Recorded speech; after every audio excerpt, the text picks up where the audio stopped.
and welcome to the pre-show. We are here at the space, and today we have some very special Michaels that have joined us. Yes, we have new mics. I'm Valdez, with me is Ox, and we do have Huni as well here on the pre-show. Going to break down everything that is happening for this week and everything potentially that has happened in the last week and talk about where we're at here. So let's go ahead and take a look at the standings right from the get-go and talk about where we're at in the LCK. Yeah, so I think clearly two frontrunners right now with Gen G and KT, but the interesting thing is that Honor Life Esports and D+ tied with a +5 game score, and they've actually overtaken T1 now, who are in a little bit of a slump. Yeah, I mean, behind, there's a Guangdong Freaks is trying to, still looking for 6th places as much as they can, but DRX, Nongshim, those twos are actually specifically, I think, looking much stronger. Yeah, absolutely. Definitely a pretty interesting standings that we have at this point in time right after round 2. Let's talk about the POG standings as well. Canyon on top for now, Pays and Chovy right behind. Then we have 4 players tied for 4th. Yeah, more standings, no sitting allowed. And yeah, Canyon's been kind of on a tear, especially last week in particular, but a lot of people fighting for those POGs right now. And I think like Viper as well picked up 3, I believe, last week. So a lot of mileage.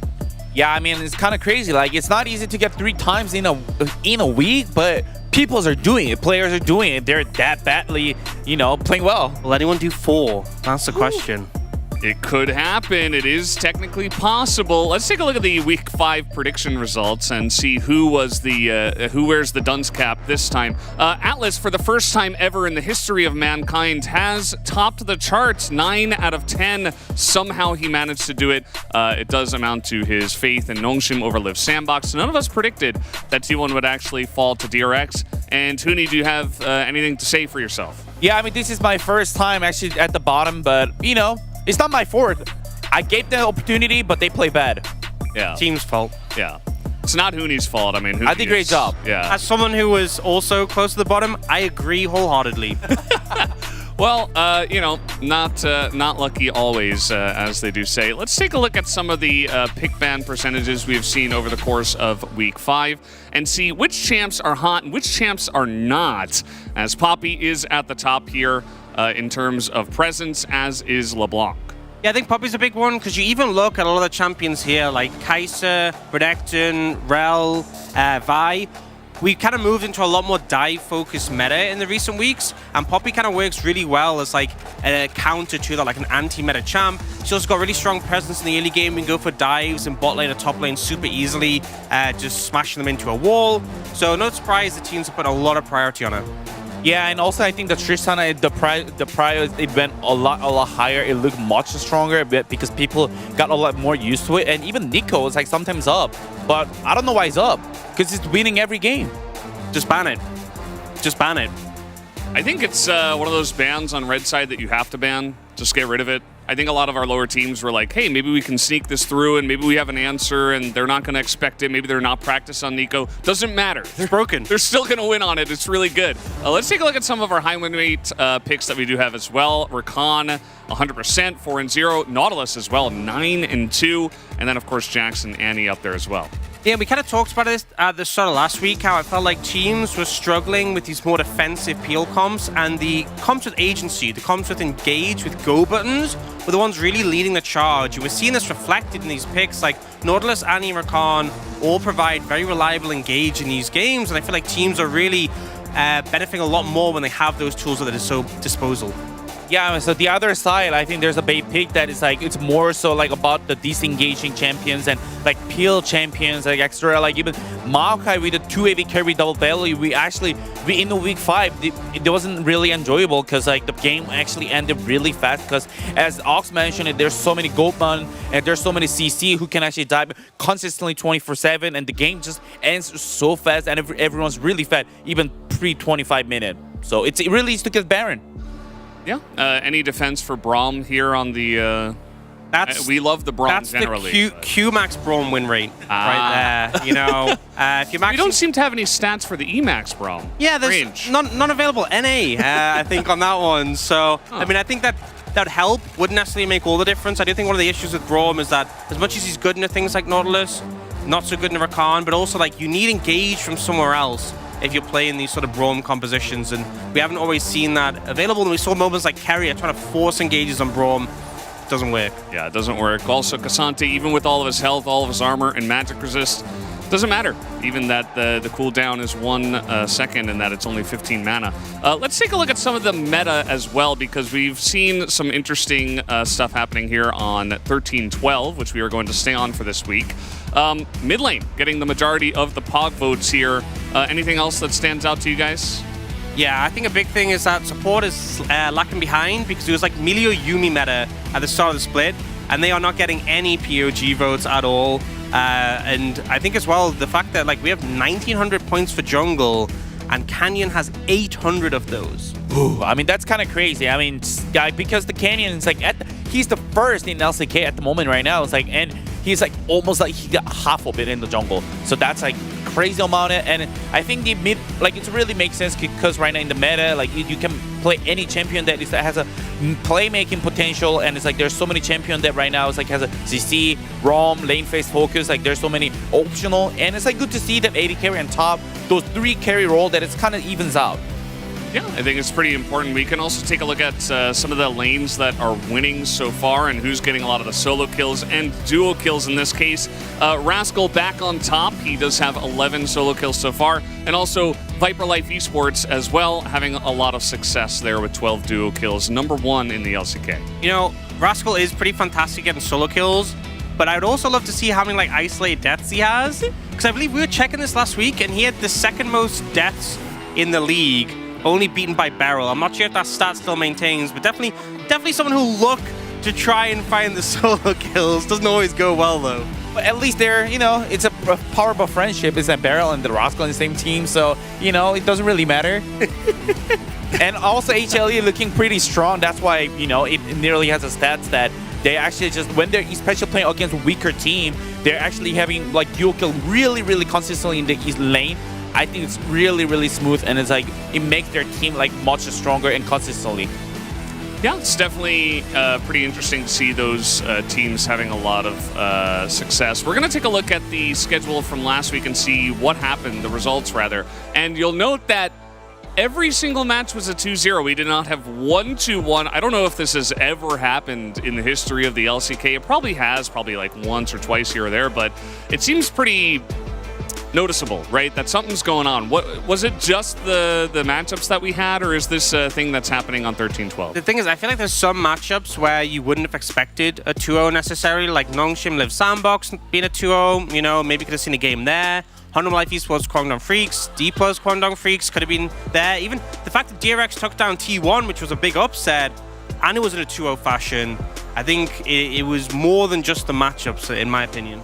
Yeah, I mean, in my opinion, I think the meta, it's like it goes both ways. I'm pretty sure there's like also the matchup problem as well. But the thing is like, because the reason why there's no upset is like, I think right now the meta is like really lane focused, and it's like it's really hard to win as a weaker team that against a strong team. Even like champion pool, it has to be from the lane phases, how strong they are. Like I think if you're just losing like the first like 50 minutes, it's really hard to make a comeback play. But like objective is much stronger, and the teams are starting to play like more as a team, like because it goes to summer playoff and it's worse coming soon. Like those kind of fact that it makes more teams are like really more solid. Yeah, absolutely. I think it's, you know, we kind of have a tier list going on as well in the LCK. I feel there's some like teams that are at the upper echelon, and then you kind of had the next rung down, and that's kind of happening a bit in our matchups. Let's take a look at some of the players that have been having success newly to the LCK. We do have, of course, Grizzly, which has been a big addition to Homa Life Esports. Also, Poby coming in for Faker during his injury. Jiwoo as well, replacing Vital as the AD carry from Nongshim. And Andil as well, replacing Moham for Kwangdong Freaks. Thoughts on these guys so far? Yeah, I think the big one for me is Grizzly, because Homa Life Esports have looked in really good form this last week, and I think they had some issues in the jungle prior to Grizzly coming in. It wasn't a smooth transition though. Like the first week he went up against Canyon and Peanut, definitely a hard matchup. In the first series I remember playing 2 Maokai games, kind of underwhelming, but they've started to put him on more a carry oriented role, and like his Viego has been really phenomenal, and we're seeing some of the potential that he had when he was playing in the leagues below. Yeah, I mean, for sure, the Grizzly, the problem was not about his mechanic. It was everything about like when he need to playing as a team game. He didn't really know where he needed to be in the game. Like those kind of things were actually matter. And right now, it's like he got much better, and then he got more used to play on the stage, especially in LCK. So he looked really fantastic right now. Yeah, I've also been impressed by Jiwoo on Nongshim. I think that's been part of the reason why they've been kind of able to elevate their game and have some new success. Let's take a look, though, at some of the ceremonies from Week 5 and see who is going to take the Best Ceremony Award. As here's Padak with his Varus. Yeah, feels like I'm getting hit by a Varus Q right now. Very realistic. And it's a king and he's jacked, you know? Giga Chad. Giga Chad King in. A lot of Hunlife esports are, pretty buff. That's definitely the physical aspect of a team, as Lehen's also playing the Fisherman Nautilus. Yep. Look at that hitbox. No way you can miss. It's not fair. As here's Doran giving a wink to that's cheap. to all of us, but especially to his short track gold medalist fan who did come down to watch. Yeah, no, that was to me. The wink was for me, definitely. Invited by Doran, of course. And this one is a single thumbs up, but Peter says, no, we need double thumbs up. I love seeing Peter happy. Honestly, he's so energetic when they have a good game. And look, he's like, no, not one thumbs up, two. This is how good we did. Yeah, Peter, it's great to see Nongshim winning, and I think he brings that energy. So you can put in the chat who you think deserves it, but we did have to crown one person to win it, and this time around it was Doran, who actually did take the best ceremony. But guys, we also need to look at the OPGG Player of the Week this time around. And this is based on, of course, the calculation from OPGG based on players' kills, deaths, assists, etc., etc. Basically, if you have good stats, you're going to have high OPG score, GG score. And who was the Player of the Week this time around? Well, it had to be Canyon. Yeah, and I mean, he had such a fantastic week. I think one of the criticisms for Canyon so far this season is it's been like in his good games, he's been phenomenal, winning all the POGs, and then in other games, he's been a bit invisible. But all 4 games, he was super impactful. 3 of them he got POG for, and the other one was pretty solid, but Showmaker had a tear 2 and actually won the POG there. But it really looks like the form that when people talk about Canyon, this is the level of play we expect. And with D+ rising up the standings, it's good to see him back in that form. Yeah, I mean, especially it was like really important week last week, especially for D+ Kia, because they're at the middles, at the standings wise, and it's like there's a chance that they could have missed the playoff. Especially their form wasn't that great. Like no one was saying like D+ Kia they're at the peak, but especially last week, I feel like the Canyon come back into like his peak form. It's really bring to the team that is like just the mega help. And you guys can see the votes here. Obviously, Viper getting a lot of praise as well from Neon Wolf and Captain Jack. Also, Pony going for Showmaker. Chovy, Helios did go for him, and Huni, of course, going for his fellow top. Yeah, I was hype trained on the GP and Quinn because that's my boy, You just like to see top laners not playing Sion. Well, I knew that Doran would not get it, so that's why I voted him. Yeah, you just, I get a little praise there. Actually, no, I got told I was the last person to submit my vote, and I was a decider between Canyon and Viper. Yeah. Viper had a really good week. He also got 3 POGs, but I think his 4th game on Aphelios wasn't that great. So it's Ox's fault. Okay, let's take a look at that Week 6 matchups here. Anything that stands out to you guys this week? Yeah, I think for me, the showdown itself, Quantum Freaks against Live Sandbox. Currently, Quantum Freaks are the ones who hold 6th, and that is kind of the spot that people saw Live Sandbox in last season. So a big fight, as I feel like if Quantum Freaks win this, it's going to be really hard for Live Sandbox to make up the lost ground and catch up again. And this time you can't really fall behind. It's only Atlas who did go for Nongshim here. A little bit of a wild card. That is the only difference in the predictions for all of us this week. Yeah, I was actually thinking maybe just following just also, Atlas there. And, like it was, I mean, I don't think it's actually impossible. I see the potential. There's a chance that Nongshim could take down, but I still think the T1 have a little bit edge of it. Honestly, I think the rest of us were just copying each other's homework. Whoever put it in the chat first, everyone just went, that looks good. Surely that's the way it wins, and we'll have to wait and see how that matchup and the rest of them do go for Week 6. But we are done here on the pre-show. Thank you guys for watching. We do have the intro and the casters to take it away for the cast. Thank you, and we'll see you on the other side.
Welcome, ladies and gentlemen, to LCK Summer 2023. I'm Atlas, joined by Wolf as we begin yet another week. The true first week, I guess, of round 2, as we had half of it halfway through. Last week, I say it doesn't count. This is the first pure round 2 week. It's the first pure round 2 week, as you say.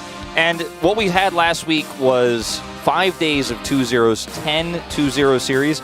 And based on what we're seeing in predictions, except one outlier, most people predict we will see it again. And I think that we have a very clear tier list right now into which teams are stronger. And going to Hooney's point right now in this meta, if you are the stronger team, you get a lead. We're seeing a lot of snowballs right now.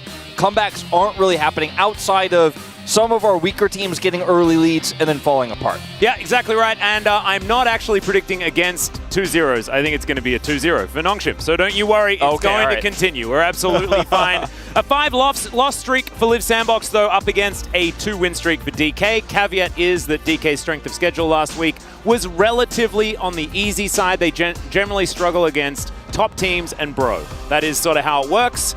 And now there is a very big difference in how this one's going to go, because Bertle is back on the top side of the map. I think a lot of us did think that Clear played well individually, but the team's cohesiveness kind of fell apart. Closer's performance, especially last week, was a little bit to be desired. He's also an XD plus Kia player himself.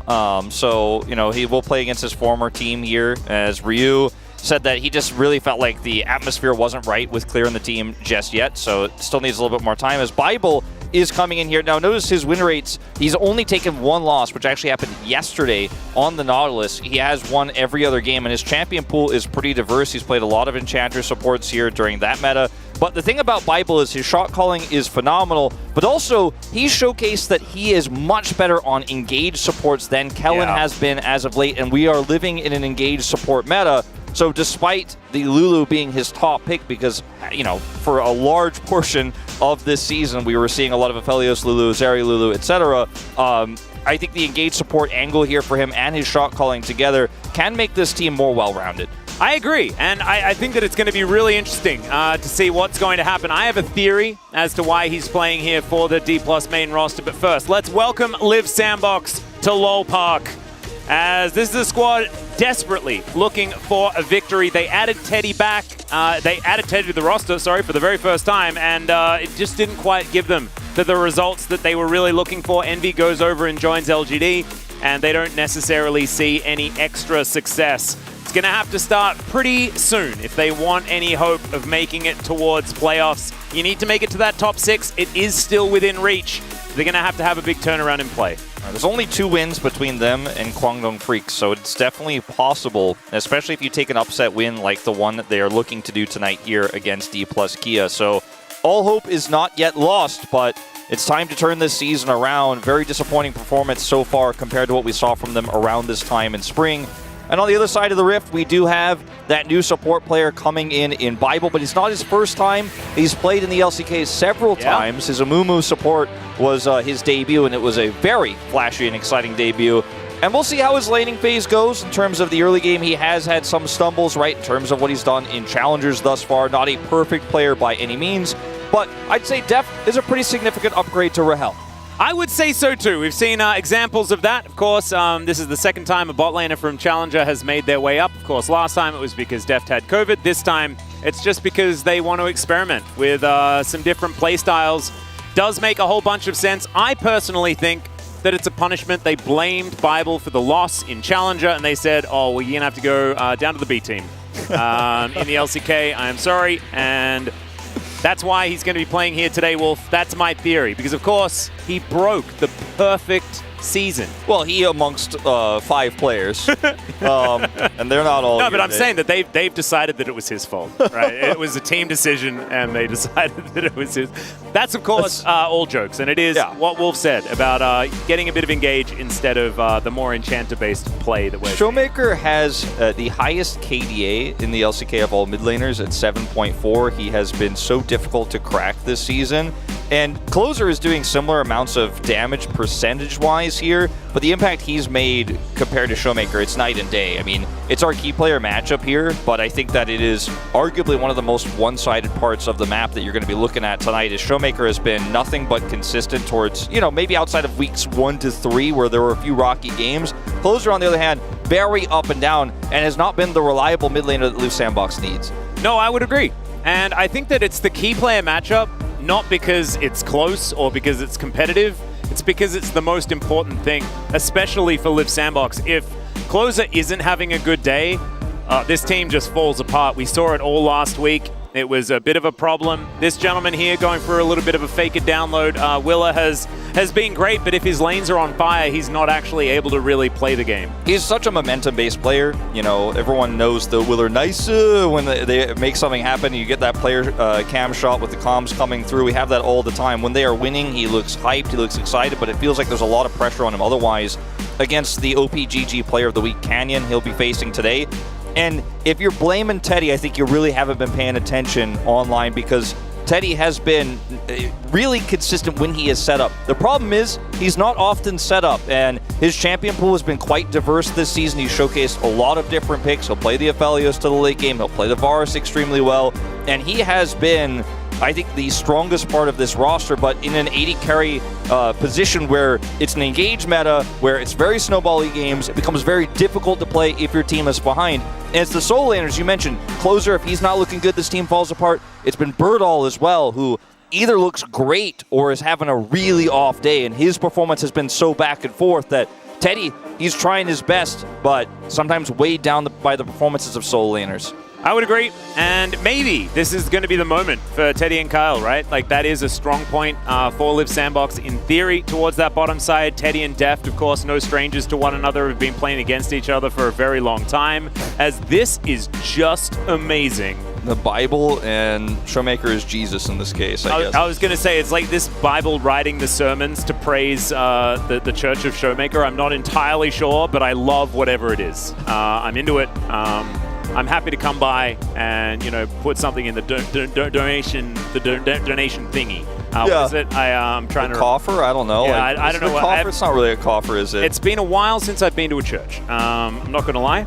But Gorilla, here alongside Acorn today, and said hello to him as Gorilla was walking up. And Acorn, we'll see what he's going to be able to do in the draft, because, of course, has been under a little bit of scrutiny on the western and eastern side of things when it comes to fan assessments of some of these drafts. Oh, no doubt. I thought that the LeBlanc draft was super cool, though, and hopefully we get something like that once again. Live Sandbox with a team that played the Static Shiv LeBlanc first, and since we are still staying on 13.12, that's definitely a strong point for them potentially, as we'll see that Sejuani continue to be banned here, so they cannot play through Willer's Sejuani Jax/Renekton lane.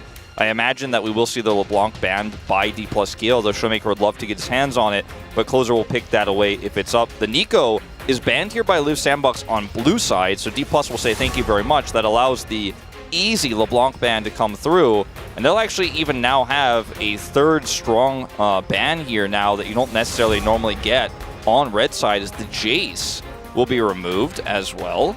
Very interesting. I think aiming for a little bit of a Tristana first pick if they can get their hands on it. Closer hasn't earned his Tristana license. However, D+ are going to ban it away. So it's just this year. Yeah, it's just... Yeah, I mean, they're like, oh, I'm not going to ban the Tristana. You have to ban Tristana. D+ is like, yeah, but you banned Nico, so we'll just ban the Tristana, and then you'll play Azir, and now... You know, as D+ here, you've gone down the tier list a little bit with the Annie also banned. It's a little bit uncomfortable here for Showmaker, to be fair. But you can go for a Kai'Sa rotation here right now. Something like Renekton Kai'Sa does feel very good. You know, you can even lock away the Rel early, but I don't think you want to do that. They will actually do that because it's Bible, and they want to play around his engaged style here. So it's going to be just Rel Kai'Sa to say, I don't care about Kyle's Alistair. They're going to make this draft pretty face up here for Live Sandbox. It also allows you to save some counter pick here. You can get Canyon's jungle pick early, and then have the counter picks for both mid and top. Yeah, I actually really like being able to counter for both solo lanes, and I guess they could have already done that with the Azir regardless, but definitely very cool that they don't allow any sort of flexibility. It does, however, give over the Poppy. And Poppy has been 100% presence last week. Her win rate has been quite high as well. You can see over 50%. It's not too bad. Xayah will be locked in. Not going to be able to hop on to a Rakan, but might be difficult to play Rakan into the composition anyway. Poppy's very strong into, engaged champions, obviously, and I was a little bit surprised we didn't see Poppy Alistar here because, yeah, you get the Xayah, and she's also very strong into engaged champions, but clearly Liv Sandbox want to pick for scaling and pick for Teddy here, protect the Xayah, make sure Teddy's on a champion where he has a little bit of agency. Will be the Renekton, it looks like, here for D+ to come through. They don't want that one to get banned away. Oh, okay. Rumble. Now, a flex pick here as well for Triple D+. flex. Yeah, it could be mid, top, or jungle. And this is a D+ style move. We've seen him do it so many times this season. Yeah, not necessarily with Rumble, but definitely with Sion, flexible picks, right? So Talia, Sion, Nico, LeBlanc, Talia, flex picks is the name of the game for this team. They absolutely love it, like you say. And this is cool. We actually saw our first Rumble in Challenger just yesterday. It did not do well, but it, it was attempted. As it was attempted by Liv Sandbox's youth team. As Nocturne's going to be banned here. I do like this when you consider the amount of magic damage on the side of D+ Kia here. I think Lee Sin could also see a look here. Very strong. Doesn't have great gank assist, obviously, for the Rumble, but you already have an insane amount of dive and setup here. The Rumble's just going to drop an equalizer. Aurelia, do like this ban quite a bit. The Poppy can be flexed, but it is probably going to be played in the jungle here.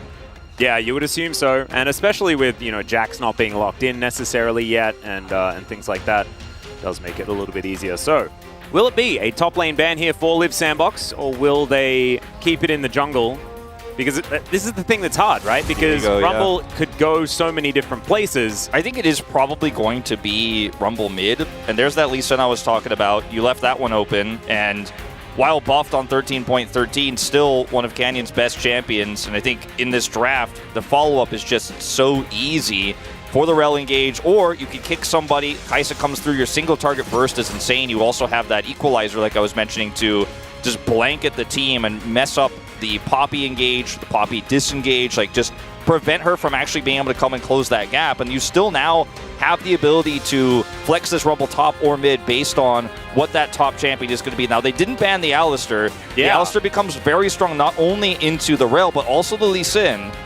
Yeah, it is. It's a little bit strange that they didn't go for that one. Of course, Bertel is another Aurelia player, but it's not as important to ban Aurelia away from him as it used to be against Closer, but he was already playing the Azir. So it's a kind of curious situation here, as we'll have to have a look to see whether it's Bertel or whether it's going to be Willa that is playing this Poppy. Looks like Willa is going to be taking it into the jungle, and of course has historically been a decent pick into the Lee Sin.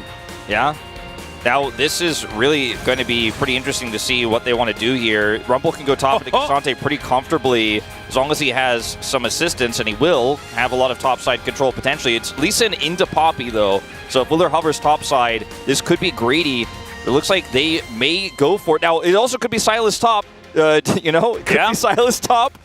Let's see what D+ want to do. There are so many things that could happen here. Will be the Sylas locked in? We'll just have to hold on to see where it's going to go. I do assume that the Rumble is going to be in the hands of Canna this time around. Azir can have a little bit too much wiggle room, you could say, in the mid lane against a Rumble. It's really easy if you have Azir, Poppy into Rumble to just go even Comet and just put insane pressure on and just look for all-ins when you hit level 6 and just constantly keep the Rumble out of lane. And I have a question. Yeah, go on. Do you think that K'Sante is purely picked for emotional and mental reasons against Showmaker?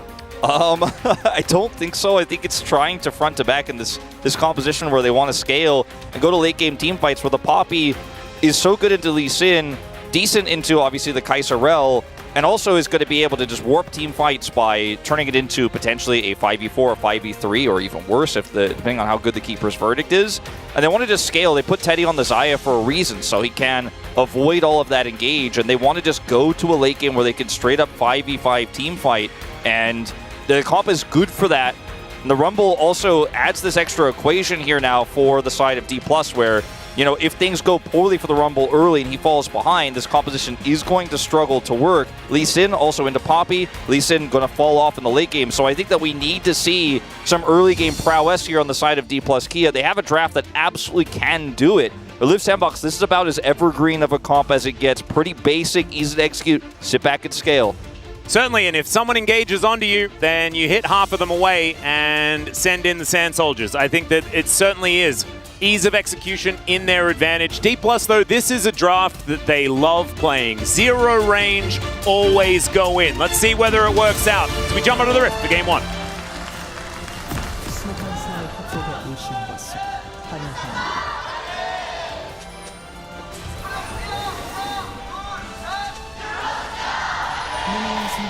Oh, D+ Kia fans in full voice. Pretty cool skin that Canyon's wearing there. Let's have a look to see how this one is going to go. D+ Kia, look, I think that making the change to Bible is a really interesting discussion point for a lot of reasons, right? Because I think we didn't have too many bad things to say about Kellen's laning phase, but there has been something going wrong with macro for D+ Kia. And I'm going to peel back the curtain a little bit. We had a chat to one of the analysts of D+, just asking about why this decision was made. And he just stated that currently the meta fits engage supports a little bit more. Bible has always been that guy. Bible doesn't have strength in the laning phase, but he does have that voice for the late game. Yeah. And that's what they're going to try and bank on here, and we'll see whether it works. I think that is something worth keeping your eye on throughout this game. And Canyon and Showmaker have been really good at calling their early games and how they link the solo lanes together, but it hasn't really been they who have been making decisive calls in the late game. It has kind of been Deft, it seems like, and it's led to Deft having sometimes less than stellar positioning in team fights and hasn't been able to make the big impact he would like to have on, especially champions like the Aphelios, for example, any sort of scaling low-range AD carry. On the Kai'Sa, he has a lot more agency, obviously, because he can follow up on those engages. And with a comp like this, it screams out all of Bible's strengths. You've got to be good with the shot calling, you've got to be good with the engages, you have to be precise, and you have to be decisive. And I think this is exactly the kind of comp to test Bible again here in the LCK, and I think he's going to live up to it when given the opportunity. Is this early game, we've seen this matchup go very much well for Sylas, but the early levels, you're going to struggle. Yeah, and that is continuing to show itself. If Sylas is actually back in the meta, though, like, which one of us put Harma Life Esports in first for our predictions for the end of the season? I'm just I'm trying to keep track. I don't know if Sylas is back.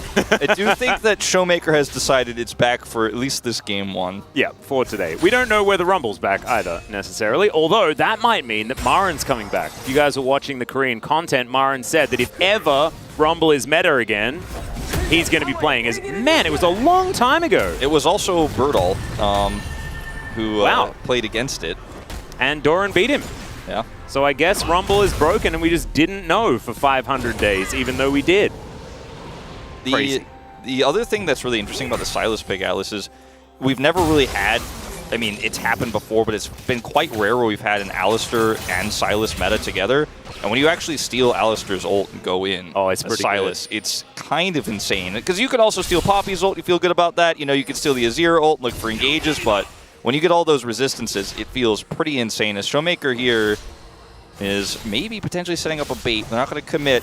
But yeah, I like the Sylas in this draft because there are great ultimates to steal, and it does feel so great. As we're just going to have a look at it again, as actually it was Dove. So never mind. It was Liv Sandbox, but they didn't have Birdle at the time. Yeah, I was going to say, like, that didn't make sense to me because it was a bit confusing. I got a bit, I just believed what was in front of me. I Ron Burgundied a little bit, you know, I just read it. I didn't think about it. I did the same, and I was kind of like, that doesn't make sense to me. Am I wrong? Was he, like, on this team back and forth? No, he was not. Deft's going to have the Blades called over the top of him. That does mean that he will take a fair bit of his health in damage. Teddy and Kyle in a good spot at this point in the lane. Yeah, I was also kind of feeling like, has it really been that many days since February? It has been. Canyon here a little bit late for the follow-up. Yeah, Bible actually going to have to flash away from this one as Canyon will finally turn up. Deft is still trying to keep them interested as the Q comes down. There's the flash and Teddy picks up first blood. The crashdown comes in. Can they even get the kills though as Kyle gets the headbutt pulse? It's a double for Teddy. It could even be the triple as never mind. The flash going to be used for Canyon. The blades are called and Teddy will get it. He does go down in the end, but that is a triple kill for Isaiah, and I know who won that fight. Oh, absolutely, and unfortunately for Bible, you know, crisp call to go in, but a little bit early. You know, Canyon is still so far away. He wants to make sure they can lock them down there for Canyon's follow-up, and Canyon has to come over and taxi his way into the fight, and then Teddy plays it so brilliantly. Top side of the map here going very well for the Rumble. We mentioned very briefly in the draft, this is a pretty good matchup for the Rumble in the early stages because he could just Spitfire his way through and poke away at the Cassante. Did go for Comet as well.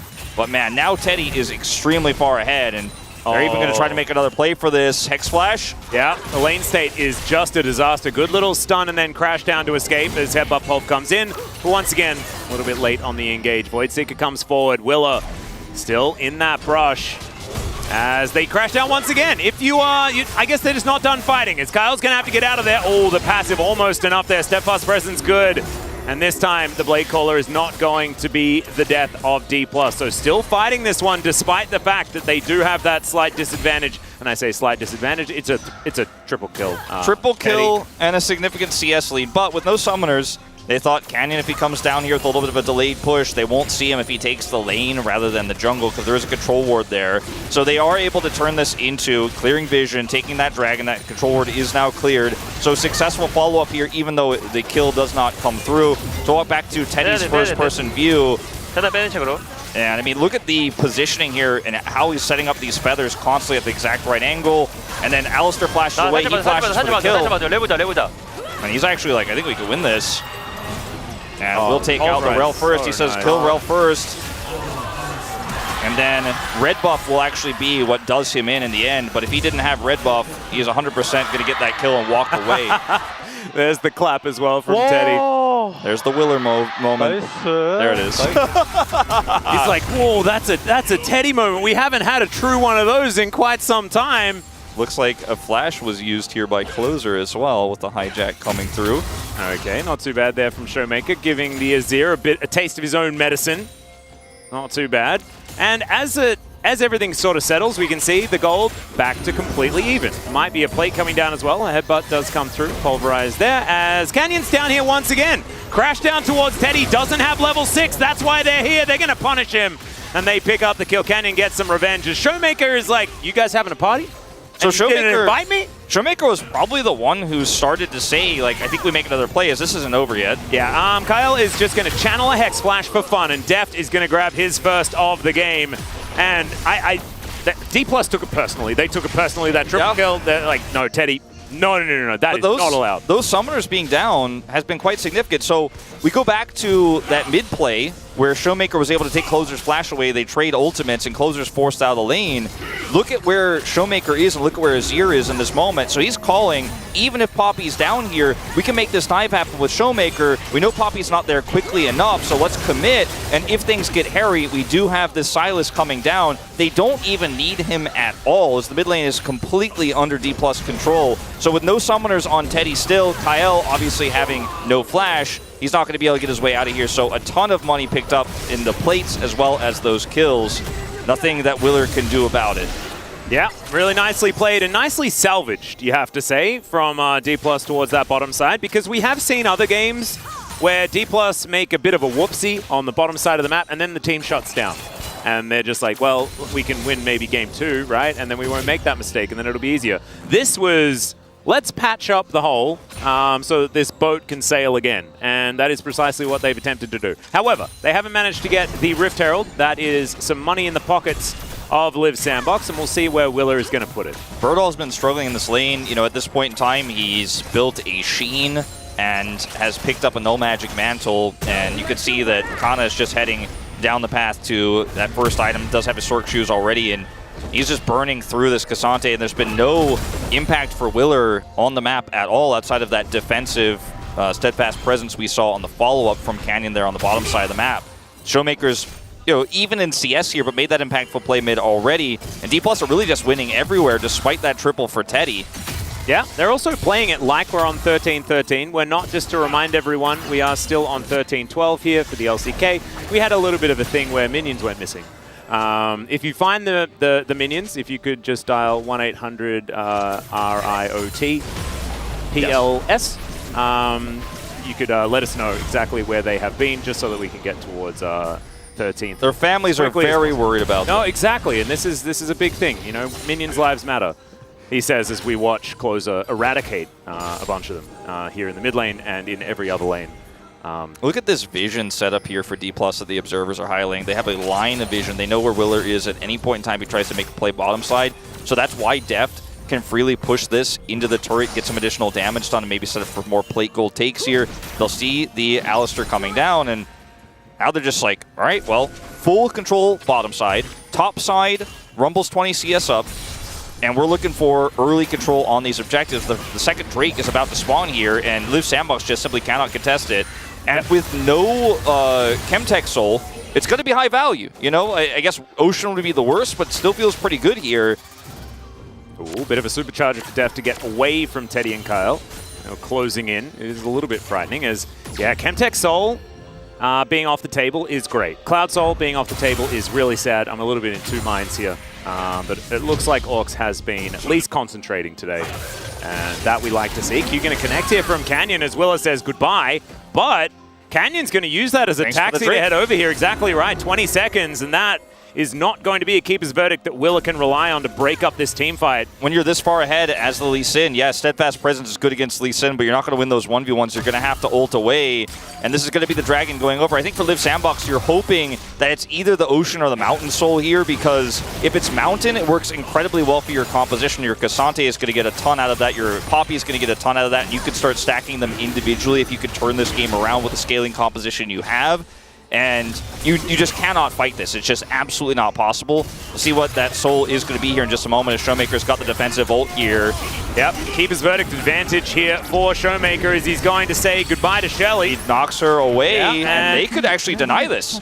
Yeah, now they've taken the Drake, and so another wave is going to turn up. It's a Hextech Soul as, yeah, Shelly is going to be denied. That is a higher value ultimate than I believe the one that Willer did throw out there, although she is still alive for the moment. They're going to have to poke her in the eye if they want to deny this. And so close! Deny them. Wanted to go for the tricky play. Oh, so close, man. Canyon is so good. He's almost got it exactly calculated. 41 health. And it will still charge through, but D+, man, they are really pushing the boundaries in this game. And yeah, to a bit of an overextension on the bottom side of the map, but if that's a little bit cleaner, that might have actually been multiple kills to Def, and they're winning everywhere else as they are now. And they've just turned this game around so massively. It's the Canyon angle, right? He's OPGG player of the week, and he's either POG or he's having a bad game. I can tell you which one it is in this game so far. I know where my vote would go if it existed, Wolf. I was one of the Canyon voters for this week, and I'm glad because last time I was like the only Zeka voter, and I'm now feeling like I deserve to be here, Voting was not a thing that I was very used to, so I'm getting the hang of it as the weeks roll on. D+, still with a fair bit of control towards the bottom side, but only it's 3.5 minutes until the next Drake, so it might be the top side of the map that they really need to pay some attention to. I'm liking the build here from Kana, by the way. It looked like maybe he was going to go for Night Harvester like we normally see, but he actually went Demonic Embrace first, and because he has Sork Shoes, he can just burn through the Cassante in a side, and it's not going to tie him up on Mythic, so he basically kind of gets some of the impact of Leandri's Rumble for team fights and what he's going to do for stacking health against this composition, while also being able to now flex his Mythic into a myriad of choices, to be honest. Probably still just go Night Harvester, but he wants to have that extra burn damage. He will be able to harass Birdall and then also make a big impact in teamfights earlier than Rumble normally. Woody's already got level 11 here, and this next fight here for the second Herald is going to be potentially just extremely one-sided if Live Sandbox can't get more control than they have right now. At least Birdall has teleport and he can join, but D+, they are ready to fight this. Def rotating over. Yep, Kyle does have Unbreakable Will this time. Should be able to get control of this River Brush and does do so. Canyon spots him. The Void Seeker onto Teddy there. So full information of what's going on around this area for D+ Kia. I think they want to start fighting with the Rumble, because Rumble has always been pretty good at team fighting. He's also very good at burning Cassante. We're seeing that right there. Flamethrower versus guy with weird arm weapons. I'm going to take Flamethrower. The Tofos. Yeah, sorry. The Tofos. Come on, use the official term. I'm so sorry, Wolf. Natofos. I would take a Flamethrower. If given the opportunity, like if I was Neo and like the racks of weapons came up to me, I'd be like, probably Flamethrower. Showmaker's looking at you, SMH, right now. He picks an Atopos every time. Yeah, but he didn't. He picked random chains, all right? Though I guess he didn't get to pick a weapon, as there is the engage. Unbreakable Will comes down, and they do once again have to throw out the ultimate from Willa. Willa hasn't been able to find very much value for his Poppy ultimate so far. Has to use it very defensively. Magnastorm comes in, they just engage onto the jungler as Canyon gets the kick, but he's not going to be able to follow up. Featherstorm comes down. Equalizer is so good from Canna to make sure that they can't get in. And over the wall goes Deft, finds the killer instinct as there's an all-out onto a overheating Rumble, but Deft is going to be able to chase down the cow. They're going to solidify steak for dinner if they would like it. But I don't think Shellfish is on the menu. I don't know about this TP. Trying to hard force. Well, Emperor's Divide comes down. Another one comes back as he's traveling all over the place. Closer, it's not exactly the teleport he was looking for. I like the idea, the aggression, but the outcome not really what he was looking for. I mean, successfully is able to scoop Death, but he's still fully healthy, has flash and heal. So, I mean, you're also Crown is here. If you had Ludens, maybe there's enough damage there, but it's just simply not. So this fight is so perfect, basically, for D+, because they're putting so much damage on the Alistar. The Equalizer has split Live Sandbox up, and you just don't have really an angle of attack here anymore. And look at this engage from Bible as well. They're just completely locking Willer down. He pops his locket early, and there's just no way he can actually come back in this fight. Look at how split there. Teddy is like, oh man, I don't have flash. I just got to back out. I can't front to back this. I can't kite. We're just not online yet. Willer's like doing Gromp as Kana decides to go in for the chase. Kyle is taken out by Deft. And then when the teleport comes through here, they will catch Deft, but there's no realistic follow-up here. And Deft just able to get out, has a shield on him from Canyon. And that's it. Yeah, it's all too easy. And honestly, like, Showmaker dodges the Emperor's Divide and then scoops the Azir right back up again. The value of the Sylas in this composition, just kind of insane. Because Keeper's Verdict is such a game-warping ultimate, and if Willa keeps having to use them so incredibly defensively, then D+ are the team that has that advantage. And then once he gets to high level, we've got another fight on our hands. Showmaker is now unbreakable if he would like to be. But Bible, not so much. He is just a lady who can transform into a horse trying to live, and he's not going to be able to do so. The Pigeon going to take her down, as Showmaker's going to have to flash now. Live Sandbox trying to chase after him. He does manage to chain his way towards these Raptors. So not the optimal outcome, as it is Live Sandbox locking down the second Herald as well. So they will end up winning this additional fight here, and we're going to just drop this down instantly to try to get mid-turret Kana. Ooh, has to flash to get out of the Emperor's Divide. Closer is not afraid to use that, even how the last one went. And they do not get the turret. It's very low, but, you know, some of the Shiv power here showing itself is, yeah, you got the Herald, but you didn't win the subsequent team fight. You're not able to take that mid-turret. You used a lot of tools here, namely the Emperor's Divide, really, but aggressively postured, and your health bars get so low that you can't now contest soul points. So D+ are like, yeah, I guess you won the Herald, but you didn't really win the war, because, I mean, the impact of this soul point here for the Hextech is just so much more valuable. I think the way that Live Sandbox are trying to play this game is really quite the opposite of what their comp should be looking to do, is to just kind of disengage, don't hard force, look for the better angles here when you re-engage in these fights, and wait till your Kai'Sa, or rather, excuse me, your Xayah is more relevant in this game. Wait until your Cassante, your Poppy are a little bit tankier, use that locket power. But instead, they're kind of forcing early, and D+ are just happy to take these fights and then walk away with the big wins on the objectives. And yeah, it's a close gold graph here. Like, it's only 1,300 ahead. But it's the Dragons here that are the big problem. And now D+ gets to force this next fight on Soul, and Live Sandbox can't opt out. Yeah, and there are no turrets that have gone down so far. 2 Rift Heralds have been taken by Live Sandbox, but They haven't actually been able to convert that into first turret blood. You can see that in the mid lane, it's very, very low, but do they ever get there? Because there's a static shift onto Deft. We're going to have a look at this fight one more time, though, Wolf. Yeah, Bible was able to secure it. They decide to call to evacuate here, and Bible, there's just nothing they can do to save him, unfortunately. He went a little bit too deep, and this composition, you know, needs to have the combo set and ready where you actually have to follow up instantly, and they were a little bit broken up. It was really only Showmaker that was nearby, and yes, he has follow-up CC, but not the damage just yet. And you know, nothing really bad to say about that move from Bible there. Saw an engaged opportunity. They still, despite not getting the Herald there, walk away the victors on the map. Yep, I think it's fine. And seeing decisiveness from D+ Kia is just a nice thing. So I agree. Kana is going to Super Galaxy towards Bertle here, who goes all out, tries to use it to escape as the crash down.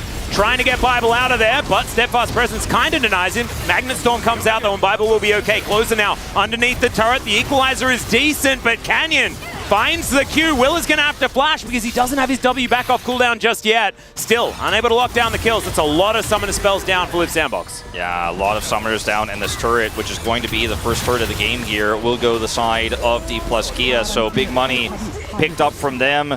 And they have so much map control out of this play as well. Look at the deep vision they have on the bottom side of the map. Now they can push towards top and make sure they can deny any sort of a vision take here by Liv Sandbox. They already have a control ward on the Baron.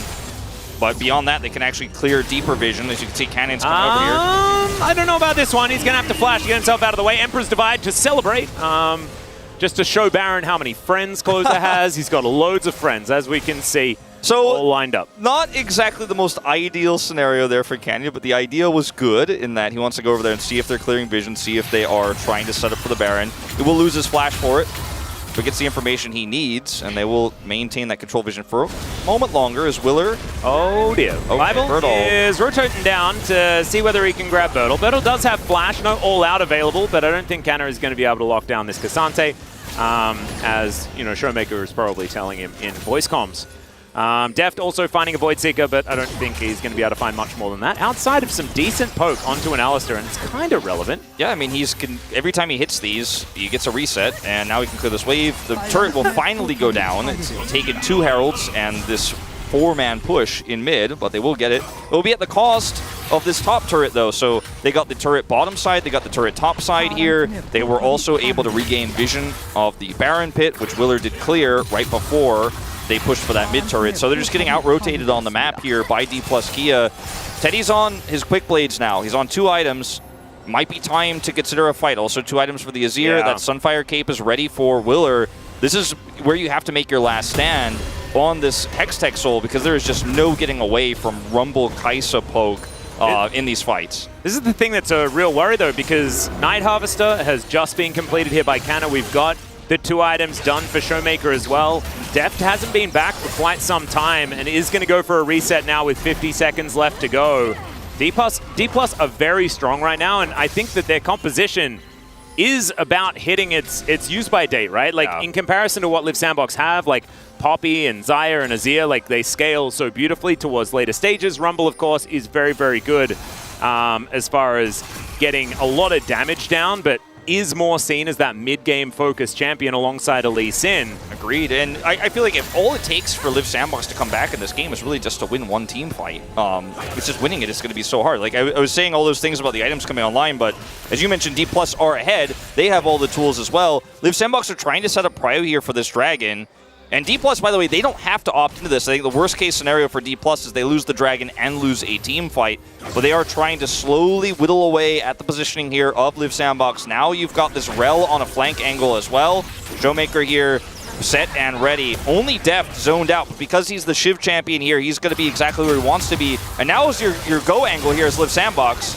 Yep. Deft's gone before he gets back over here, but they're too slow. Exactly. He's going to find the Void Seeker there as well. And so this control ward going to be spotted out. Bible still looking for that flank. They don't find the W here from Deft. Now Bible's found. Yeah, Bible going to have to crash over this wall. We'll be able to do so. That will save him. Good work for Bertle, checking these flanks, making sure Liv Sandbox can just play an honest 5v5. They've started off the Drake here as well. Showmaker throwing out some chains. Kyle looking for his opportunity at the same time. They find the Keeper's Verdict onto the Silas, but it's stolen away! The Lee Sin just wanders forward and collects the Drake! He does go down as now Showmaker's looking to make his way back, but Bible is already dead, and I don't think DK want to take this fight. They want to try and get as many out of there as possible, although some relatively low health bars and a very powerful Soul as well as Static Shiv and all of the good things Dragon and a lot of damage. Definitely makes it very difficult for them to actually make anything more of this. They are going to just rush and sack this turret for the Baron.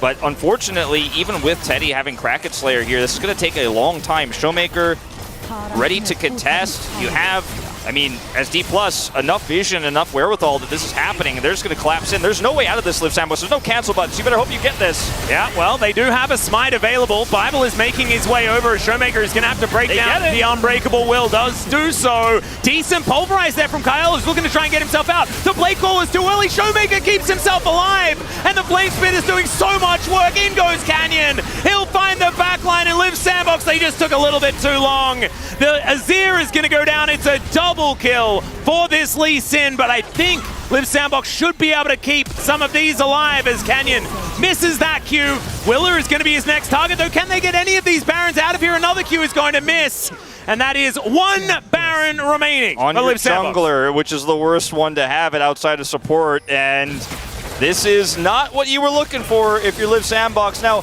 the idea is good. As D+ here, they are able to successfully steal this, and I think this is actually so critical. So Canyon, making another super play here, is able to smite this because he's in range. And look at the Equalizer follow-up here. Not really hitting who they really want. I mean, it takes a lot of Closer's health bar away, but Deft is completely zoned out. And D+, they forced so hard to get the steal that they're not in position to actually win the subsequent fight. Then over here, Liv Sandbox, yeah, you got the secure on the Baron because Canyon isn't here, but D+ play this out so slowly. Showmaker buys so much time and uses his King Maker, or whatever that's called, Kingslayer, to get his health back. It survives, and then suddenly Canyon appears. Now you're super split up, and Kana, despite almost dying, does so much damage to these health bars that there's just no escape. Canyon chases them down here, and Willer, yeah, he survives, but you got nothing out of this, so you technically got Baron, but it's going to be in the minuses. You lost the Drake. There's just no good news. Yeah, I mean, there is a little bit of good news, and that is Poppy survived. And they have a positive Baron power play. No, never mind. I was going to say, that last bit I don't back. think so. Poppy did survive, though. Poppy survived. They have Poppy Baron for the next 1 minute. But yeah, like you say, it's certainly not great news. And the Hextech Soul, like, Bertle queuing Canyon towards the Dragon so that it's an actual 50-50, and the fact that Willa decided that he'd try and alter Silas instead of the Lee Sin. There are certainly some questions to be asked here. He's just, he was just put into range of Smite. Unfortunately, he had a ward on the ground that he was ready to hop to, but so they wanted to try to deny that, but it's just not ideal, obviously. And okay, Canyon, speaking of Canyon. Yeah, he's a level down on Bertle for now, as he'll just Hexgate his way out. You know, I guess that's just how it goes. I don't even know if he needed to leave there, but they weren't sure, so they're just going to... He may have just wanted to. Benefit of the doubt, yeah. I think when it's Hextech Rift, it's a fun Rift, right? You just want to use those gates as often as possible. He's going to use it again to come back. And now back in position one more time. Showmaker the one splitting against Bertle here. As Deft will deal with the minions extraordinarily quickly now that he has the Soul plus Shiv combo, which is kind of absurd. And Bertle thinks that he's just having a good time, but he is also Cassante. So in a lane against Showmaker, dangerous, somewhat, you could say. It's a very scary time for Liv Sandbox everywhere on the map. But the Cassante is not really the pressure point that D+ is going to find success with here. The Baron, you know, removed now, no longer an issue. It was not really an issue to begin with, but that's completely dealt with. They are just trying to play around the bottom side of the map and continue to maintain that vision, because in a minute 40, we're going to have a really early Elder spawn here with D+ taking all 4 of the Drakes, and that's all they have to do is secure the Elder, and the game is over. Liv Sandbox, because they still have this one flip angle here, and they have a Poppy, the game's not over till it's over. But D+ definitely know where their bread is buttered. It's on the bottom side of the map, and they're just not going to be putting any resources towards the top at all. This does give some time for some additional items to come through here for Live Sandbox, notably a stopwatch picked up here for Teddy, so he has his ult and stopwatch now. If the fight goes crazy and if they're able to secure the Elder, he is going to maybe pop off and actually start blowing people up with the Elder executes. I think that's what you have to hope for right now, is some sort of miracle play from Willer, who has been relatively absent this game, to be totally frank. He hasn't made any huge plays despite being Poppy into Lee Sin. Yeah, and he's had to use his ultimates in such inopportune times as well. Like you say, it's not exactly the optimal Poppy performance that we're seeing here out of the Live Sandbox jungler. One thing that I do want to say, though, is in 37 seconds' time, there is an opportunity to just win the game for both teams, because look at when the Baron is going to be spawning. Yeah, it's Exodia. It's perfect for whoever grabs this Elder Drake, and even with all of these standing structures for Live Sandbox here, you know, they have all their inners up, so it's not like, you know, you just walk across the map after a team fight, but with Baron, you kind of win the game instantly. So we need to see a big keeper's verdict. Like, all eyes should be on Willer here, because otherwise, front to back here into this composition from this far behind is just so difficult to pull off. I mean, Deathcap is done as well for Showmaker, and he has TP, so he's not here, but he will be in just a moment. Yep. Voidseeker going to come through. This poke is going to be nuts. Bye-bye Crown. Yeah. You're never holding on to that. There is Static Shiv and the Hextech Soul. D+ in a pretty good position to find themselves a team fight. Is Canna looking for a flank angle. He can flank from so far away as well if it's just Equalizer. He can also just put it down when it's in smite range and be like, you guys can't walk towards this. Yeah. And they finish it off. And that's probably what he's looking to do. Canyon on the other side of this pit looking for a potential kick play. Willer, we're going to have to see a big ultimate here. Yeah, we'll see what he's going to be able to do. As you can see, Canyon trying to stay in Fog of War. Willer, though, he's going to overextend, needs to flash to get himself out, as now Showmaker has found the cow. That gives him a great ultimate, as well as Willer gets hit by a Voidseeker. He's just too low to make an impact. At the same time, another huge flank angle coming through as Canyon, he will turn up. There's the Equalizer. Steadfast Presence goes down, but it can't be there forever. The flash goes forward. He finds a keeper's verdict, but it does not matter. The Emperor's Divide comes down, but Closer is just a little bit too far behind, and Live Sandbox will fall. Bertle still trying to do some Cassante things, though, and there's a couple of kills for Closer. He goes golden at the opportune time. It's just too little, too late, and it is not enough. The Elder, a thing of the past. TK, they want to kill a Nexus. Yep, and with this team fight win at this stage, you know, I said you don't necessarily just walk down and in, but when you win it this hard and also get that delayed kill of the Soul Laners, their death timers are so long compared to everybody else's. You have so much additional time. Now, they will just push here to this inhibitor turret and back off. Health bars are still low, and they're not really willing to try to push Nexus and flip this one. But Willer is dead to rights at the beginning of this fight, and the Q connects, and he's still able to take a Canyon here. And even though he knocks Deft out, it's actually kind of a boon for Deft because he's not caught by this Emperor's Divide. He's not under any threats. And so if you look at the screen right here, you're like, wait, is this winnable? Cassante? Hold on. And then you're like, no, Showmaker will never die. And also Deft appears. You're like, oh yeah, I forgot. He was also, he wasn't killed. He was just Keeper's Verdict away.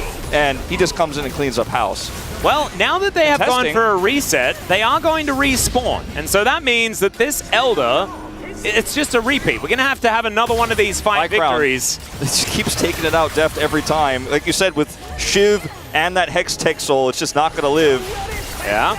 Well, Willer, he's got to be slowed down. He's got to be so careful about staying in the front like this. Obviously, you are one of the tanks of this team, but if you go low, you can't smite, you can't Keeper's Verdict. It's off cooldown now. It's coming up.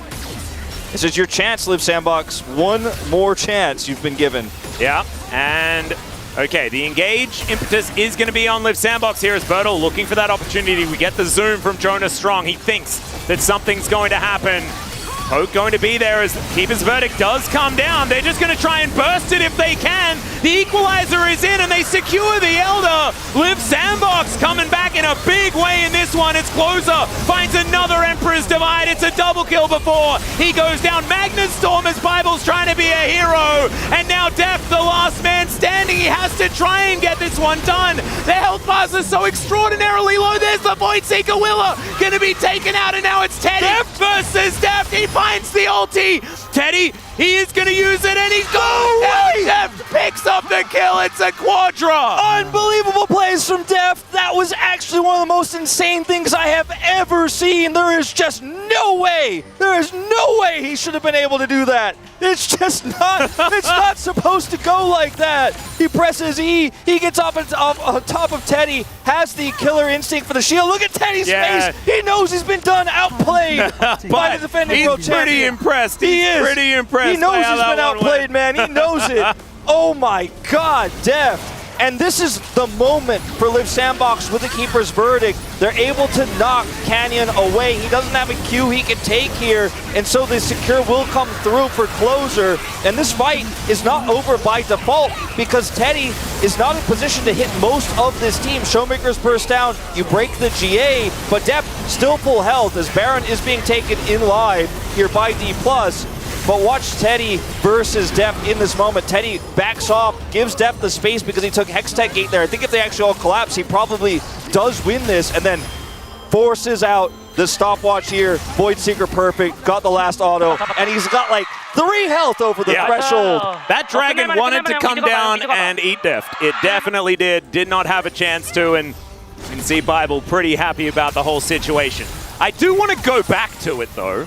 The whole thing of let's go take an inhibitor turret, not an inhibitor, then go for a reset and allow that team fight to happen. I feel like there could have been something else that could have happened there that would have been a little bit more win the game after winning the team fight. But I'll leave that to the space, I guess, to really break that one down. I mean, it definitely could have, we could have seen them siege the base and try to use poke and then try to wear Liv Sandbox down and then could have just waited for the Baron fight instead. Either way, Keeper's Verdict buys more time here for Liv Sandbox, but Deft keeping their chances alive as they do have Baron. Yeah.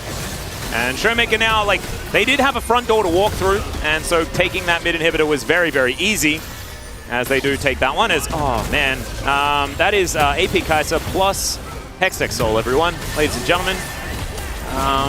Maybe that's why Teddy wasn't able to win that 1v1. Hextech Soul is too powerful. Well, I mean, he took the portal, and then Kaiser's like, well, I guess I'll kill the other 2 while you're over there. Yeah, as Bertle's going to go all out. They do manage to get a knockup, but that equalizer so good this time. It is going to be the kill onto Bible as Closer finds the ulti onto Showmaker, but he does have the unbreakable will. He's looking to try and escape. He's not going to be able to because there is a headbutt, and he's just thrown around like a ragdoll, goes golden at exactly the right time as Deft picks up the kill onto the Azir, and now they are so incredibly low. There's the kickback onto Teddy, and Canyon, oh, he's going to say goodbye to this game in the end, but my goodness, what an incredibly exciting game 1 between these 2 teams. I have to say, certainly some negatives to be seen, but entertainment all the way, and that is what we want in the end. As Willa just going to try and survive on his fountain. It's generally a thing that you have to try and do against D+. They love fighting you if you are in your fountain, but it looks like this Nexus will eventually go down. Void Seeker, kind of scary to deal with here, as Deft having the time of his life. They will finally take it down, and D+, winners of game 1. You really, really got a feel for Liv Sandbox in so many ways, though. They were able to survive and almost made it feel like there was a use-by date for the composition here of D+ Kia. But ultimately, at the end of the day, Deft wins that 1v3 versus the Elder. And Teddy takes the Hextech Gate and then gets outplayed. Stopwatch comes through. He dies. And then suddenly it's Baron and the game is over. So it was already basically over. And yes, they probably could have played their advantage a little bit safer, not giving them that opportunity on the Elder fight. But despite the loss of the Elder kill in the flip, they still win the fight because of Deft. I'm still giving my POG to Canyon. I think he had overall the better game. Right. But it was closer than it should have been. It definitely was. And that whole series of play with the Elder, and then it being D+ moving towards the mid lane to take an inhibitor turret instead of actually just going back and killing the Elder, because it doesn't do all that much damage. I think they could have probably taken it after getting that ace. A lot of happy faces, though, on the side of D+, so it doesn't really matter. In the end, a win is a win. Bible makes his way back to the LCK, picks up his first victory. It was the second one that was the hardest for him to find last time around. Look at Deft's damage.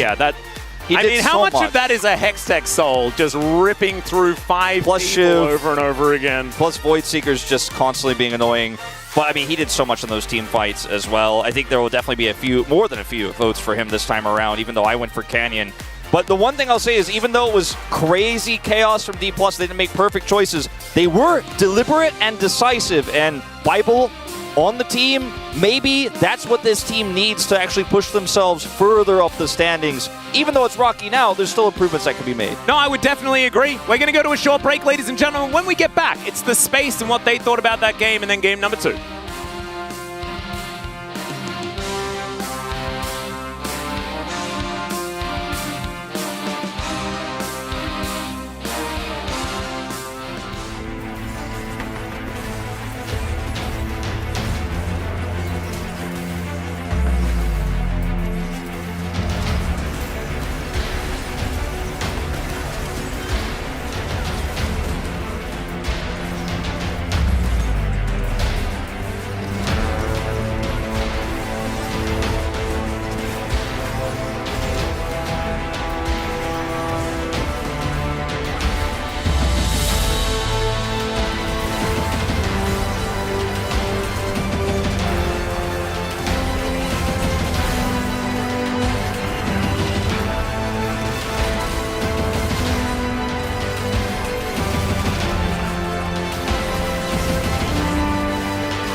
포탑 칠게.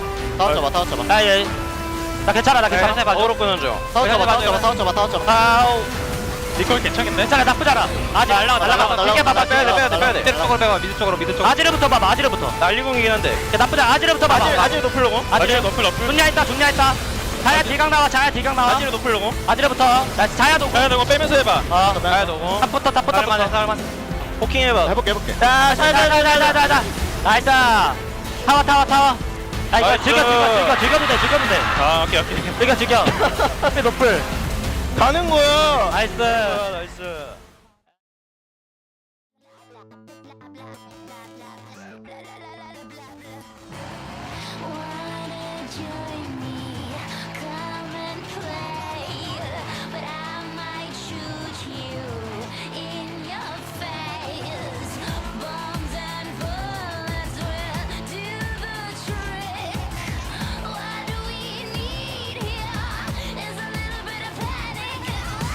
You ever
Hello and welcome back to the space. I'm Valdez. With me is Ox and Huni tonight, and that was a very exciting game number 1 to get this series started off with. Let's take a look at the draft right from the get-go. We have a lot of stuff to get through. We had the Rumble coming through, the Lee Sin. What do you guys think about this? Yes, we kind of talked about this earlier. We have like all the engaged dive potential from the side of T+, and then Liv Sandbox had the peel back to disengage. Talked about how these are the kind of things developing on the meta, and we had that real clash of styles in this game. Yeah, easily, I think the, Leap Sandbox just picked the disengage side, so they kind of lost, and DK chose the engage side, so they kind of win. That's it. That's simple. Thoughts on the Rumble, Huni? Well, I mean, they kind of play Rumble. A little bit disappointed. He could have played a little bit better, but Rumble would have been like a little bit better, slightly. So, a little bit disappointed. Maybe Huni could have done a better job. We'll have to see. Equalizing, yeah. Like ulti, yeah, laning phase, a lot of things, yeah. Okay, well, let's take a look at Highlight 1 right away because we had a lot of stuff happen in the bottom lane. A lot of focus down here from both teams. Teddy started off with a triple kill. Yeah, I mean, I think Bible started a little bit too fast. So it was really desynced with the Canyon style, how it started. And he especially just eyes on depth. He still has like heals and flash and everything's up. And that's why he didn't press anything. That's why it makes it actually look really, really kind of scuffy to DK. Yeah, and Canyon really saves this play. Did a lot of work in the early game, but he had just clutching it out to get the trader kills. It would have been devastating if he wasn't able to get those 2 back. Yeah, and we saw a follow-up gank once again down on the bottom side, trying to continue to get this bottom lane going, and went a little bit far with this one, Huni. Yeah, I mean, this is like way too overforced to leap Sandbox side. Like, the creeps is there, and like just eyes, like it didn't actually happen anything. It's like fortunately Alistar leaved, but the thing is like they lost all the window that they can actually snowball because Zai has a triple kill. And even this play, they decide to make the play, and then like has no anything resist against both sides. Lee Sin just get level 6 as soon as possible. Just game's over. I feel like if you have that 3-0 Zaya already, well, those 3-1, like you should be hard winning around bot and playing around bot from there. And it's really telling the D+ for the one making plays towards the bot lane and shutting the Zaya down. Yeah, and that was part of the reason why DK were able to kind of get a little bit of a lead into the mid game. We can take a look at highlight number 2, which is a focus on the Drake into the Baron play. Yeah, I mean, if his eyes on Bertle, like he could press R on the Lee Sin. He pressed the Q, and then it's like, here we go. Canyon, press the smite button. There's your Hextech Soul. Take that. That's what happened, basically. And you know, summary. even with the nerf it had, Hextech Soul is still the most broken soul. The AoE damage, really effective against the comp, but the main thing's just slow. It's like, because they have to clump together to play defensive, you permanently see this lightning chaining between them. They're just slowed constantly. Teddy can't walk anywhere. It's so suffocating. And honestly, as soon as they secured that, it was looking pretty bad for Liv Sandbox. Yeah, and they were able to chase them all the way through. One thing I really liked in this game as well was the Sylas coming back against the Alistar. We see oftentimes, you know, Alistar and Terrell, it's pretty free, but Sylas and Alistar, he just becomes a non-stop wrecking machine. And now let's take a look at highlight number 3. Highlight number 3, this is a bonus one because we did have quite the insane super play here on the Elder Drake.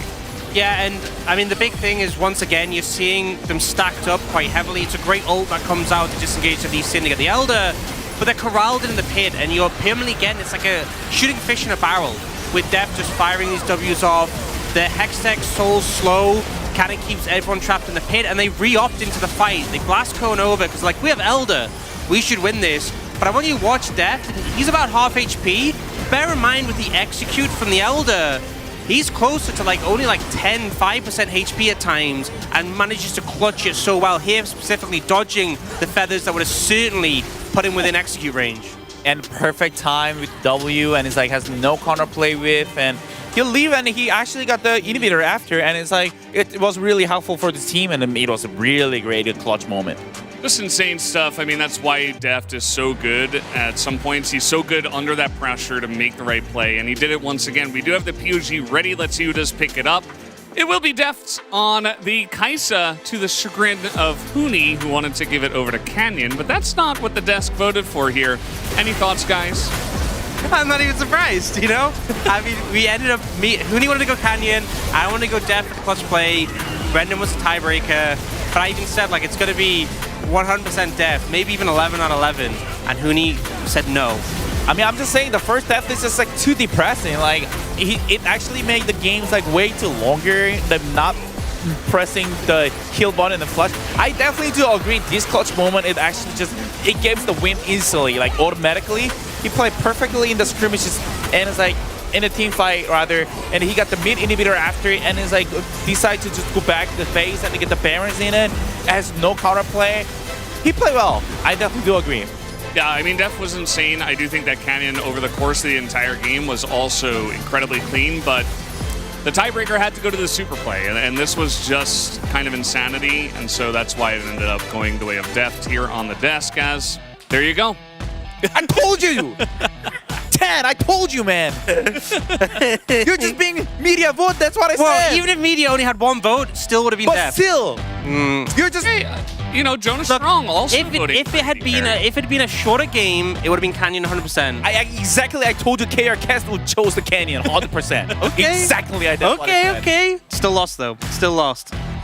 All right. Any Deft believers? I believed in Deft as well. Guys, Live Sandbox, choose red, and we are done here on the space. Let's throw it back to the casters and see what they had to say about that one. Thank you very much, media. Absolutely amazing breakdown of that game number 1. And now, here we are. GigaChad, Voda, Wolf. I'm with you, Hooney. I'm on Team Hooney on this one. I thought it was a really cool play from Deft, but at the end of the day, Canyon overall throughout the game had a much higher impact. I used to vote like that, where I'd be like, oh, okay, the one defining moment, that's who gets POG, but I've since shifted to like more consistently throughout the game. Like last year or in 2021, I 100% vote Def there, but not this time, because I think Canyon saved a lot of the early game shenanigans. Yep. We're going to have to go with him there. I also think that if the team had have made the right call, Deft would have never had to make that play in the first place. Agreed. Just take the Elder, take the Baron, and win the game instead of walking up the lane for some reason. But I digress. No, well, nothing could take away from what Deft No, absolutely. It was an incredible play. Just like Canyon's incredible Trundle game that got deleted. Do you remember that? Yeah. So that just doesn't exist.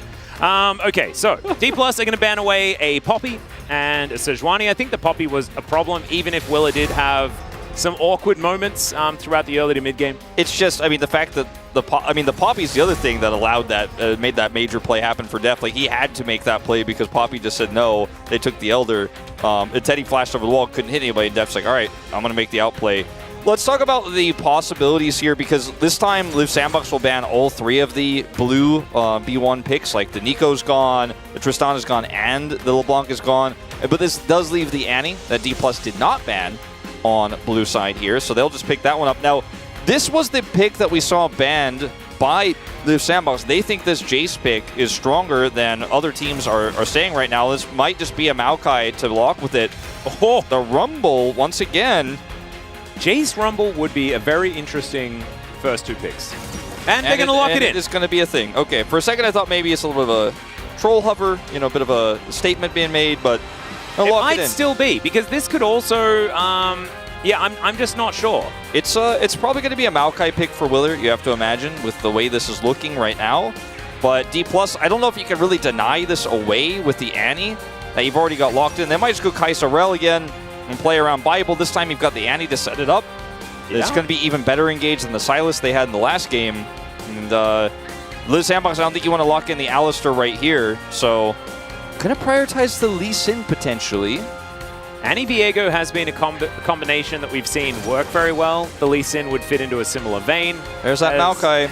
Yeah, you're exactly right. And so a lot of poke availability, certainly a lot of kite back and lockdown. Similar to kind of, it's a mix between what they played last time and what D+ played last time. Because D+ had the poke advantage, and now Live Sandbox should be able to have that and also still be able to kite back. So this is why they picked Red Side, is what they wanted to be able to get this lineup of 3 champions without any sort of counterplay available for D+. Now they can take away the Rel, so that's a pretty easy ban here for Live Sandbox.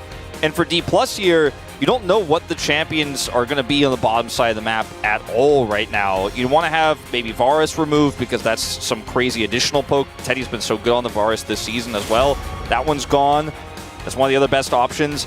And maybe you're like, are they going to go Ziggs or are they going to go all in? I would not advise it. As Liv Sandbox, because D+ have such great engage here. Very squishy champion that's not going to have a lot of mobility. But maybe that's what Liv Sandbox are thinking here. We'll see what the ban is going to be on their side. Love to see just a Rakan ban. Yeah, I wouldn't mind that. Unless they're going to first pick the Rakan, but I think Nautilus, that is the ban that you want to go for. And now I think D+ either need... Oh, okay, so Ashe is going to be banned. So Liv Sandbox can just pick Rakan and then go Xayah Rakan if they would like to. Once again, pretty defensive. And we saw that you don't need to pick Xayah first. Yeah, that's probably not what you want to do. That doesn't quite guarantee it, does it? No, I don't think you want to do this. Now, they may be considering playing something like a Blitzcrank or something like that if some new pick comes out, but let's see if Liv Sandbox make it worth it. Because right now, this not looking worth it. Yeah, this is pretty face up. Not looking like the right call actually in the draft here. Bit of an error, I think, from Ryu in this case. As it's a really easy call to lock in the Rakan here for D+. They're doing some last-minute considerations on what the top pick is going to be into this Rumble, which also could be mid, but less likely. Going to be the Jax. It looks like they want to play this time around. We saw the same matchup in the LCK Challengers League, that Liv Sandbox Youth Series I was talking about from yesterday. The Jax doesn't have a lot of setup here with the Viego in terms of what, you don't have the same power you're going to have with Sejuani. You don't have the same power in terms of long-range engage. But if the Rumble is pushing hard, like you're expecting to be doing, then maybe there's some agency there for Canyon to come up and make that Viego work. Now let's see what the support pick is going to be, because you lost the Nautilus, you banned that away, and then you gave the Rakan, and now it's like, oops. Yeah. Now we got Milio, Xayah. That's not what you want. Although, it does help Xayah have that little bit of extra range, gives you the ability to stop Annie from having a good time. Of course, we've always said that Milio into Annie very strong. Into Counter-Strike also pretty good, so I kind of like it here. Although, doesn't give you any engage at all, to be honest, outside of Nature's Grasp. I would have taken Leona here over Milio for Liv Sandbox. I would have taken Braum myself, me. Oh, no. Braum is not engaged. No, he's not engaged, but he at least will have a functionality in this draft. I mean, Milio could be good against Annie. We've talked about this a few times in the LCK, and, Xayah also has an R button, though, so there's that. And we'll probably want to swap that heal. We don't want to have two heals in the bottom lane, plus the Milio heal on top of all of that, but it's a lot of heals. I don't really like the priority of this Xayah that happened here. I think that was a huge error, and I think the bottom lane is going to suffer as a result. However, the rest of the comp works extremely well together. You have the Maokai to set up the equalizers and the Jace poke. It's a story as old as time. This was very popular. This was the strategy that T1's Challengers teams employed in the playoffs of spring season, where you play Maokai, Rumble, and Jace, and sometimes you also end up, playing Sion instead and doing the level 1 shenanigans on red side. That was the kind of playstyle we saw them win that first series with. But this is very straightforward. It's very easy to play. And while the Xayah is low range, she has so much setup before she actually closes that gap that it can be okay. I just wish that, like you said, we had some more engage there on the bottom lane so that she could actually have a little bit more agency and follow up in team fights. I just think this Milio is going to feel like a whole. This composition, it's kind of circles, it's dive, it's aggressive, it's very easy to play. Yeah, it is go in and do stuff. And it's also Showmaker with his favorite bear in the mid lane. We know that he absolutely loves playing the Annie as well. And I'm very interested to see whether Liv Sandbox can pull off basically what D+ tried to do with this Rumble pick. Let's jump onto the Rift for Game 2.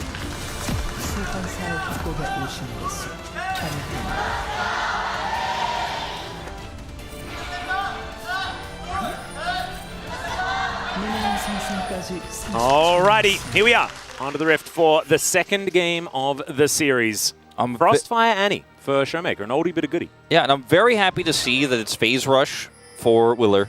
It's also the Green Smite. Oh, thank goodness. Because in this draft with Milio, you have that additional tenacity picked up, and then you're able to be a better frontline and be kind of an ult bot. You don't really want to be relying on that sapling damage. You already have so much consistent setup with the Jace and that equalizer. So actually having an additional frontline, because you have Milio who can cleanse you when you go in, but also the fact that you're so squishy if you go for the damage build. There is no tank in this draft. Milio is not going to be a frontline at all. I think you really need to go tank here, and I was worried Willer was not, but he made the right choice. Yep, thank goodness. Of course, you also have Rumble towards the top side, so you don't need the extra magic damage. Yeah, you really just don't. At all. So we'll just have to see how the laning phase is going to go, because my eyes are going to be glued towards how well Canna is going to be able to function into the Rumble. Because, of course, Counter-Strike does not work against Flame Spitter. And that means that Rumble kind of do okay into the Jax. Yeah, at least that is going by my my knowledge of about 4 years ago. He will just constantly use the flamethrower to proc Comet and try to put the pressure on. And this does give Canyon an opportunity. He's pathing topside here to make something happen and punish Birdall in the lane. If the Jax starts to get ahead, then it becomes very easy. The other thing for Rumble into Jax is that, okay, hold up. Yeah, Teddy taking a fair bit of damage here as Bible just chasing after him. Doesn't get the knock up. Does get an extra auto, though, as Kyle is going to block the Void Seeker so that Teddy doesn't take critical damage. Passive going to get proc, though, once again here by Deft, as finally we're seeing D+ actually be able to lane effectively against Liv Sandbox. Of course, different matchups this time around, and you can see D+ making the most of it. Absolutely. Longsword start here for Deft as well. He's not wasting any time in this Shiv build, as Willer will be spotted by that ward over the wall. Will spot Canyon. Yeah, Sapling's going to fly through. The Kitty Cats come down. Let's see who's going to win this Smite War. It's going to be Willer that comfortably takes the big wolf away. And look at what's happening on the top side of the map is Kana's proxying minions. He's actually just going to completely avoid this Rumble, and this is something you can do if you know the enemy jungler is on the other side of the map, and Canyon's going to be able to take this one, at least this time around, so... Yep, gets the smite from the Wolf Camp, and so therefore is very comfortably able to take the blue. So I love this because Kana just doesn't interact with the Rumble in this case, and we'll be able to get a free back here. And when you try to Counter-Strike engage the Rumble, he just waits and spitfires you with his flamethrower, and he's like, cool, thanks for the better trade, and I'm going to be able to hit you a few autos after that. Counter-Strike expires as well. But if you just don't interact with him in the early levels and procs to the wave instead and use your teleport, get a free back, grab some magic resistance here. So I like how Kana's played this early game. Very clearly familiar with the matchup. One that's, you know, a little bit more common in solo queue than it is in pro here in Korea. I would agree. Birdall's going to overheat as Canna is just thwacking. Thwack, thwack, thwack, thwack. And Birdall's going to have to go home. Of course, does have teleport advantage, so it's actually absolutely fine. As Grand Entrance going to come down, Teddy taking a bit of damage. Battle Dance out for Bible, as he does give a bit of health over towards Deft. But Cozy Campfire going to work out pretty nicely here for the Liv Sandbox bottom lane. Yeah, pretty long cooldown on that one, so they might actually try to repeat the engage one more time. Steady did, of course, take Cleanse and still has both of his summoners available. Yep, full information here for D+, as they're kind of following Willa around the jungle. Not going to spell any really big advantages for Canyon, as we can see. As Bible moving towards them. Of course, we know that there's no one here. D+ still looking to go somewhat aggressive. Level 4 gained here by Liv Sandbox. As the Ultra Mega Fire Kick. Not a whole lot of value. It is still coming out there. Avoided. And I mean, this lane is pretty even at the moment. Obviously, Deft did pick up the Kerchesi Shard earlier because he started Longsword and Refillable. Does have some quickies, so now he's feeling very comfortable just hanging out here and looking to build that Shiv as quick as possible. Will not be able to deny both backs, but stops Kyle, which is very annoying. Delicious build, actually, isn't it? You know, cookies and kachizis. Yeah. Very nice. And he's got a drink there as well. Yeah, he's having a picnic. Exactly. He's ready to just camp in his bottom lane. He's like, yeah, you can back Bible, but I'm going to stick around here. I'm actually just trying to get my Kerchizis online as fast as possible. Now I'm going straight into Shiv action. Despite Kana's early start there on that early trade, because he teleported early, Birdall has headed back to lane, and the wave state here, he's trying to now manipulate back towards his turret, but he's actually significantly behind in CS at the moment. Birdall hit 6, is over here. All right, there's the campfire, as Kyle is going to turn up. Willa in decent position, but he's going to be starting off this Drake. As you can see, going for a little bit of a back here, as Canyon representing EDG, doing quite well. As the bear goes completely wide, Showmaker, that was a rare kerfuffle in this mid lane. As he's just going to go back to farming, kind of just wanted to get Tibbers out, as you can see. And it looks like this Drake is going to belong to Liv Sandbox, so subdued in the early game. There's that Equalizer, just trying to zone Kana out of a little bit of CS here, out of a little bit of farm. It's the Harpoon as well. Yeah, the space Equalizer. Yeah, I like the ways in which he's laning this out, despite Kana having that early lead. He is going to bounce back in a big way and just do Rumble things. Kana's now just 10 CS behind. Yep. Not too bad. And I think maybe waiting for an item pickup. Might just want to get towards Merc Treads, or I might want to wait until Canyon comes around and tries to put on some pressure. This is what we were talking about earlier. If you do put on heavy pressure, you're going to get caught by the Viego eventually. Well, they're going to dive in. The Counter-Strike is going to be following the flash there as they also get the stun. Ult comes through, and that is First Blood going over to Canyon. Bertle just trying to exert too much of that Rumble pressure. Yeah, it's unfortunately without a lot of great setup there to get out, you're just doomed. There's no Maokai to save you. Willer hits level 6, so has the experience advantage because he got some additional time farming. But unfortunately, that level 6 isn't timely enough to actually make an impact there, and he's now going to take Krugs and be sad. A little bit of a grand entrance there onto Teddy. Nice little opportunistic bit of CC. Bible, really he will do it every time. He will go in. It's not going to amount to anything, but it's not going to be a problem either. He's just going to constantly use his mana and his cooldowns at every opportune moment here, even without level 6 for either of these players. You can see Deft is very close to it on that experience bar, so probably all 4 of them about to be hitting ultimates in just a second here, so we're keeping an eye on this lane. Yeah, not going to be able to attack Teddy before that Featherstorm comes in, so does manage to have that one now. So out of the woods just a little bit, you could say. Not my favorite movie, to be honest. Out of the woods? Yeah, Into the Woods. Oh, Into the Woods. Yeah. Okay. It had some great actors in it, but I just didn't really like the music as much. The music being the criticism, I see. Yeah. So I just wanted to throw out a bit of an aside there. Yeah, no, I mean, it's all right.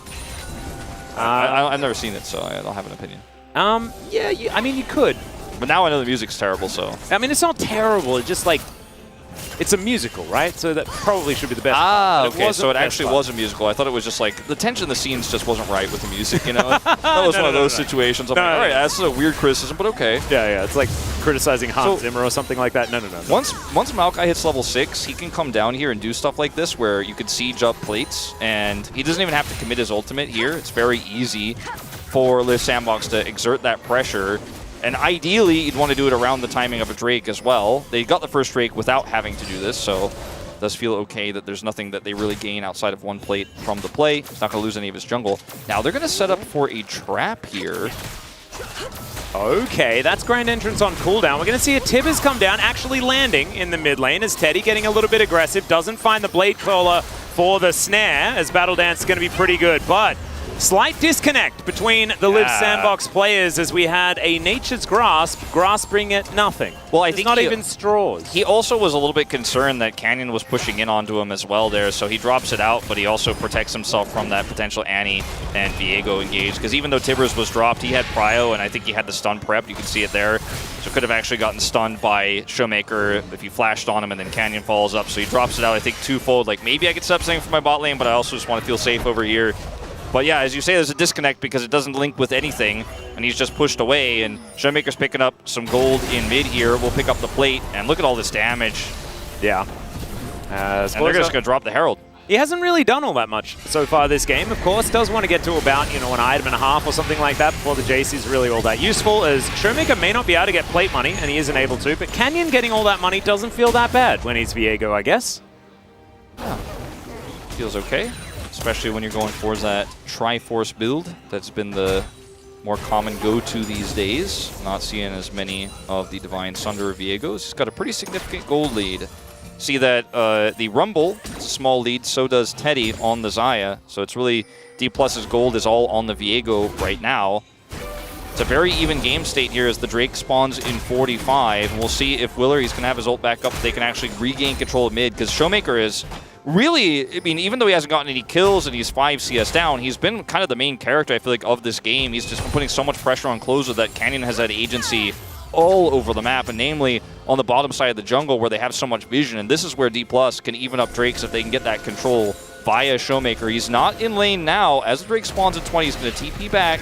Yeah, we got a reset for Canyon as well, so he's going to have to book it. Does have Trinity Force, though, which is kind of huge for this next fight.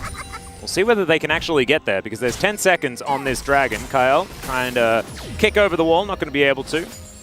Bertle also has teleport, but he used Equalizer to back, so he's not going to have that. Might have it if this gets further delayed. Might be a give-it-up situation here as Willer is going to find Bible in the river. Canyon in the area, which means Bible is going to be absolutely fine. Not hit by the shock blast. They're committing to this before this poke is really online. And that is a Nature's Grasp once again used a bit haphazardly, you could say, but Bible still does take a fair bit of damage. I mean, you zoned them away, but do you have the damage to rush this Drake down? I don't think so. And Showmaker's ready to flash Tibbers on you. And this is, you're fighting without Equalizer or Nature's Grasp. That is a large amount of what makes your composition do the things that it does. Exactly. This is very risky for Liv Sandbox. You could lose the game off of a wipe here.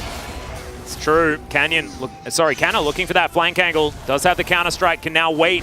This part of the brush. Oh man, this Jax is so scary. Gets in, stuns up too. Tibbers comes down as well. They do have the ultimate from the Melio, but now that one is used up as D+, they do disengage. Now they're going to have to look for it once again. They're not giving Closer any opportunities to go for any poke, as a teleport can be used from Bertle to get him back in, but he still doesn't have Equalizer. There is the backline access that we were talking about, Deft with the Killer Instinct, and they lock down Closer. Teddy has nowhere to go, has to flash over the wall, and Bertle is going to follow him. Void Seeker not going to find its target, but so far it's a 1-for-1 actually, so not exactly the worst. Although D+ should get control of the Drake. I think this is still a win for D+. Now, Willer here, his ultimate's not quite back yet. Bertle, same story, as he's coming over. I mean, this is going to be closer than it should be here for D+, but I think they still got this on lock. They certainly should, as Bertle didn't go back, actually. They do manage to grab this second dragon, but it looks like it's just not going to be a thing. Showmaker getting equalized as the grand entrance comes in, and Bible says, cool Equalizer, allow me to skirt over the top of it. And another ult from Willer here as well. And they do manage to lock down the Rakan. He does go very low. Will they be able to actually get the kill? He has a grand exit, and Showmaker just turns it around. And Liv Sandbox, sometimes you gotta press your R buttons a little bit more together. And especially when you're running a comp like this, exactly what you're saying, Atlas, you have to be willing to commit these together and not defensively and not haphazardly and not to just gain prio. You're not gonna win a fight without these ultimates together. And it felt like they were just always almost with their ultimates, but not quite. And Bible, he played every aspect of this fight so incredibly well. Now, Kana has a control ward, so he knows he's not seen when he goes for the over-the-wall engage here. And the Millie ultimate, yeah, high value on the Jax Annie combo here, but you've lost your Rumble. And look at Bible. Flash engage here from behind. Kana goes back in for another Counter-Strike. Depth instantly ults. And yeah, it ends up being a 1-for-1 here. But imagine if Liv Sandbox actually had the proper tools to fight this one out on a re-engage. They just do not have them. And then here, Bertle, look at the ult timers. He doesn't have it. He's like 3 seconds away from it. He's like, I just really wanted to ult with this. And also Willer's like, I'm like 3 seconds away from my ultimate. But he used the Equalizer first, and now he's like, I'm ulting. And Bible just blocks it, by the way. Be kill. And then, after Bible blocks, he says, protect me. And then he just walks at him and they die. So, Bible Nice! That's what I was takes it, man. He blocks it. He's Rakan. He knows he can just dash back to his teammate. And it was such a sick turnaround there from D+. How did you guys survive, says Bible? It says Bible, the guy who made sure that they survived by blocking the ult. But how did he survive? He had like 10 health as he like grandly exits the whole situation after heroically blocking the ult for them, as Bertle might just be dead here. Bible just going to run at him, and he does overheat, and you know, he does do a bit of extra damage and stuff like that, but he's dead, guys. There we go. Canyon going to be able to lock down that kill. In the meantime, Canna is taking care of this top outer turret. What happened while we were in that replay, Wolf? Yeah, I mean, a lot of map control was lost. That much we know for sure, as Kana will actually get this turret with the last of that minion's breath. Yeah. Should be fine. There's this Melio pick. I mean, we got some cleanses, but it also hasn't really given Liv Sandbox any sort of backup engage opportunities when they're so desynced with that Rumble and Maokai ult setup. And I'm just a little bit concerned with how this is looking right now for team fights for them, because this composition wasn't ready to fight on their first opt-in. The second opt-in, they didn't have the ultimates needed, and D+ are getting stronger and stronger. Once Def hits 2 items, you're not even going to have neutral control either, because he can outpoke you. Oh, we're teleporting. Everyone's teleporting in. The Ultra Mega Fire Kick doesn't actually work out there as Teddy finds the Feather Storm, but it's very aggressive, just not quite enough. As Showmaker Diving forward, does have Tibbers available, but isn't actually going to commit to it. Didn't have the stun quite prepped. Cool ult, bro, is what they're saying to Willer. Once again, just tossing that one out defensively here, so no follow-up, no turnaround. And it's a huge win here for D+. I just want to see Nature's Grasp and Equalizer used somewhat coordinatedly this game. And that's what Ryu said too when he put this draft together. He was like, oh, you guys are going to press R together. And they were like, okay. And then we went onto the Rift and they were like, no, we're not going to do that actually. Don't listen to Ryu. Or they're like, I'm pressing it. No, I prefer not to. It's frustrating because you know the potential of this comp is absolutely there. It's absolutely there. It's so strong. But now that you're behind, you make mistakes like this, it looks even worse. Oh, well, Willa is once again going to move forward. Doesn't have ult.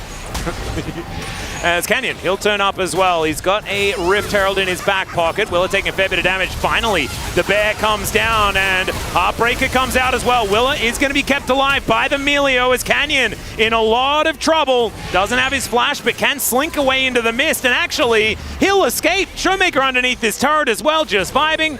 And somehow, that all went fine. Yeah, it looked worse than it actually ended up being as Teddy. Does not have ult, but Def's not gonna do anything crazy with Bible here. They're just gonna let him farm. Just let him farm. And he manages to get the cannon. Yeah, there you go. Everything works out. Def really wanted to punish the cannon take, but they're just not gonna do it. They are gonna, however, drop a Herald. Another thing we haven't really spent that much time talking about is the fact that a Jax does exist in this game. Oh, really? I mean, the ult combo with the Annie, like we've talked about that quite a bit with the Rakan too that they gave over for some reason, but the Jax side lane is really what I'm talking about because he's going to start hitting the last remaining outer turret here pretty hard. Look at where they set up. Like, every time D+ moves across the map, it's very much purposeful. You know, they were able to defend the top side play there. They got 2 turrets. They got away with it. Now guess where Jax is? Oh, the last remaining turret, right when Drake spawned as well, so we can have bot side prio for this. Everything that D+ does is premeditated based on what objectives are coming up and where Live Sandbox are. Now, we could see a Maokai ult here to siege up this turret. Closer may be able to get this one down, but this is not going to be as valuable as Drake into, you guessed it, probably Jax gets the turret too. So, unfortunately, Live Sandbox is behind on the play here, and Showmaker is alone just being near them and slowing this down. It's a little bit of a worry. What is also a worry is Orcs' lack of concentration. We know that if he doesn't concentrate, things like this happen, which is Chemtech Soul. So we'd prefer it if he stayed on the ball a little bit. So there's no like going downstairs for a burrito. I think that's illegal. You're not allowed to do that in your break. You have to make sure you're just constantly vigilant. I think he may have looked away when he saw the desyncs between the Maokai and the Rumble. He was like, I don't know. I know Huni is probably losing it. That is actually was fine. Because Huni also didn't like Canna's Rumble in the last game. And so I'm a bit worried about him as well. Okay, so see whether this team fight is going to redeem them as Bertle is going to turn up. Both the Nature's Grasp and Equalizer are up. He has got the Blast Cone engaged. He's ready. He's Mega Blast Coning. Yeah. He learned from BDD. He's going. There it is. The Mega Cone comes in. They are going to speed themselves up as there is the Nature's Grasp. Do we have an Well, I guess the Nature's Grasp doesn't hit anyone. As Tibbers comes down, that is going to get an ultimate out of Kael. And that means that they won't have that for all of the other AoE CC that they have, namely a Counter-Strike. And in this comp, as Maokai, you are only as good as your Nature's Grasps. That's it. You are a binary champion. You either press R or you're not pressing R. And if your R doesn't do things... press W, you can do that twisty move. Yeah. And the alpaca throw. You really want to do a twisty move into this comp? I don't know about that. Yeah, that's actually a very good point. And you're right. I think that R button's pretty important. And he's just not able to make anything happen here. And there's a lot of pressure on him, right? There's a lot of pressure here. Not because of this the fact that they're down 1-0 in the series, but the fact that there's so much engaged here for D+. When he does go look for that Nature's Grasp, if his team isn't perfectly set up, he's just straight up going to die for it. And if he doesn't ult when they're running at him, he will die as well. Then there won't be an ult either. So he's misjudging when he needs to use these, and the team comms have been a problem for Live Sandbox all season long. It continues to be an issue here. And now Bertle, as the ult is coming back up, is going to use his to clear this wave to try to keep this turret alive, but kind of says he's down to proxy, and that's where he's going to be. Yeah. This is I mean, right now we're 21 minutes into the game, but the lead here for D+ is starting to snowball so big that it's almost 3,000 gold here. And I think they could realistically take Baron pretty soon because they have so much control. They can start layering vision behind that Baron pit and then look for anti-engages just like they've been doing all game long. And Kai'Sa melts Baron as well. So it will certainly be an option for the squad. She also melts champions who are walking towards Baron where there's no control. Yep. And who wins out of the poke war, Jace or Kai'Sa? I think Kai'Sa. Yeah, because she can basically do an accelerated shock blast normally without an acceleration gate. Yeah. And then when she hits it, she can do it again? That doesn't seem right. We're going to have to ask Riot about that one. Yeah, imagine like when she gets more than like 1 point into the W. That's going to be a bit frightening. Yeah, look at that. Only 1 point, but... Yeah. Doesn't have the evolution yet, I don't believe. That one's only come through for his Q just yet. I have it when he goes into this next fight, and the surprise supercharger isn't upgraded yet. Or maybe it was, and it was just I couldn't see it. A little bit of a strange situation. Anyway, I didn't look. I wasn't able to see it, but at the end of the day, Kana is just going to deny minions, and he will eventually take this turret down that we've been talking about so much. He's like, there's just no resistance here. He's just going to take all these minions and delete them off the map. Control A.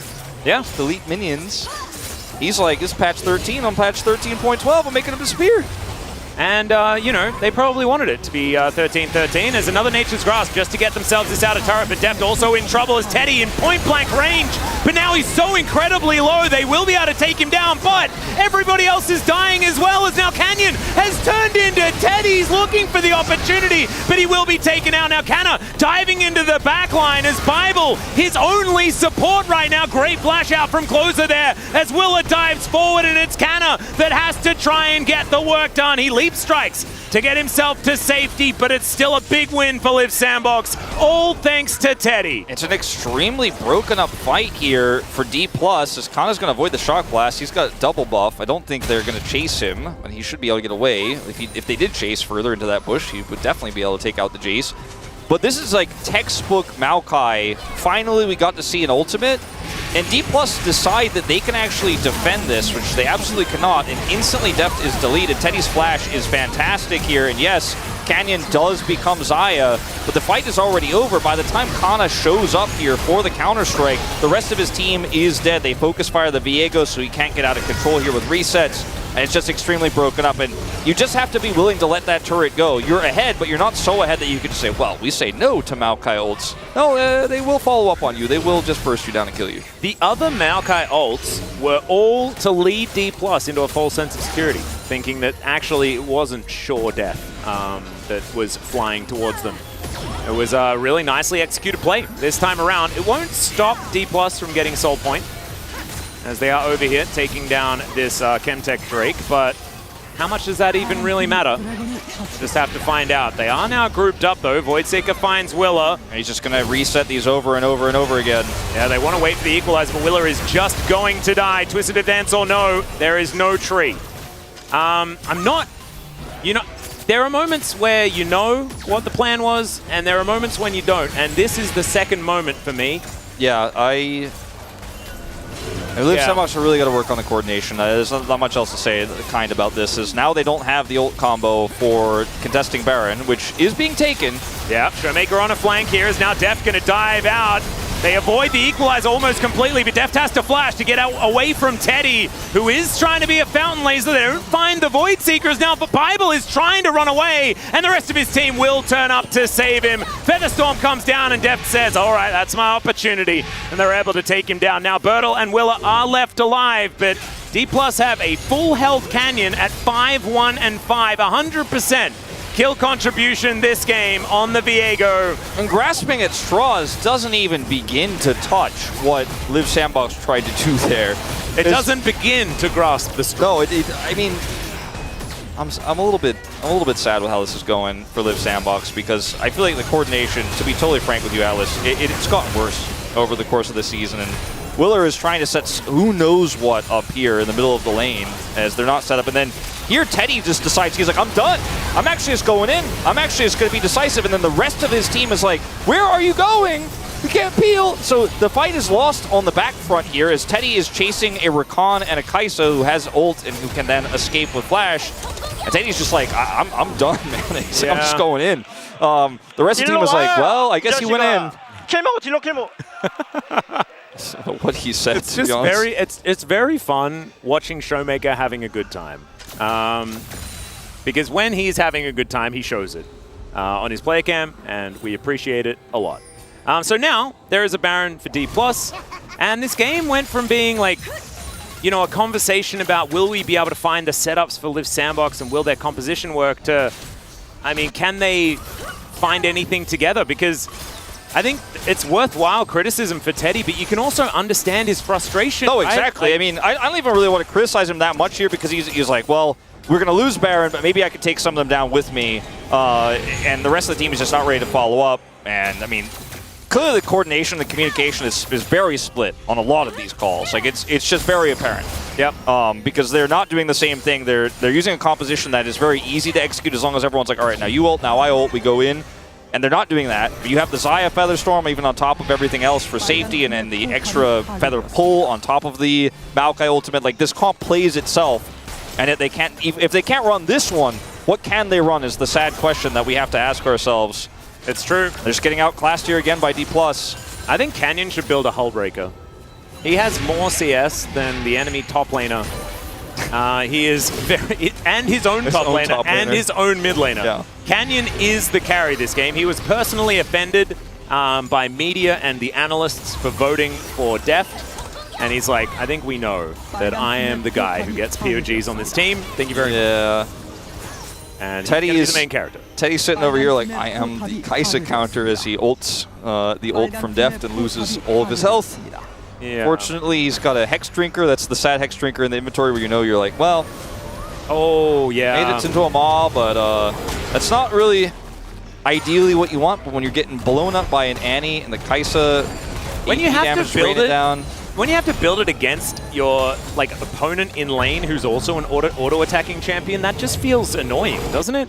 Yeah. It's a bit frustrating. Anyway, it's still a decent choice, but he just really needs Lord Doms. I guess maybe not as much into Canyon building full damage and Canna being Jax. Like, if you're auto-attacking a Jax, then you've probably already died.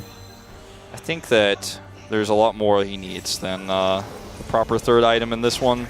You know, we can talk about the itemization here and how it's sad, but and it's not even all that sad. It's a good choice. It's the right choice, but it's a defeatist choice because it would be nice if he had an extra one. Yeah, you know, it'd be nice if he had a choice and he didn't actually have to build this because the game is doomed. Yeah. Because the reality here is there's 7,000 gold behind.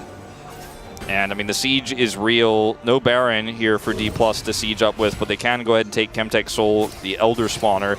And unlike last game, there is no Poppy angle for Liv Sandbox to randomly try to steal the game away and be like, all right, well, we knocked the jungler out, and we're going to get this Elder, and we're going to win the flip.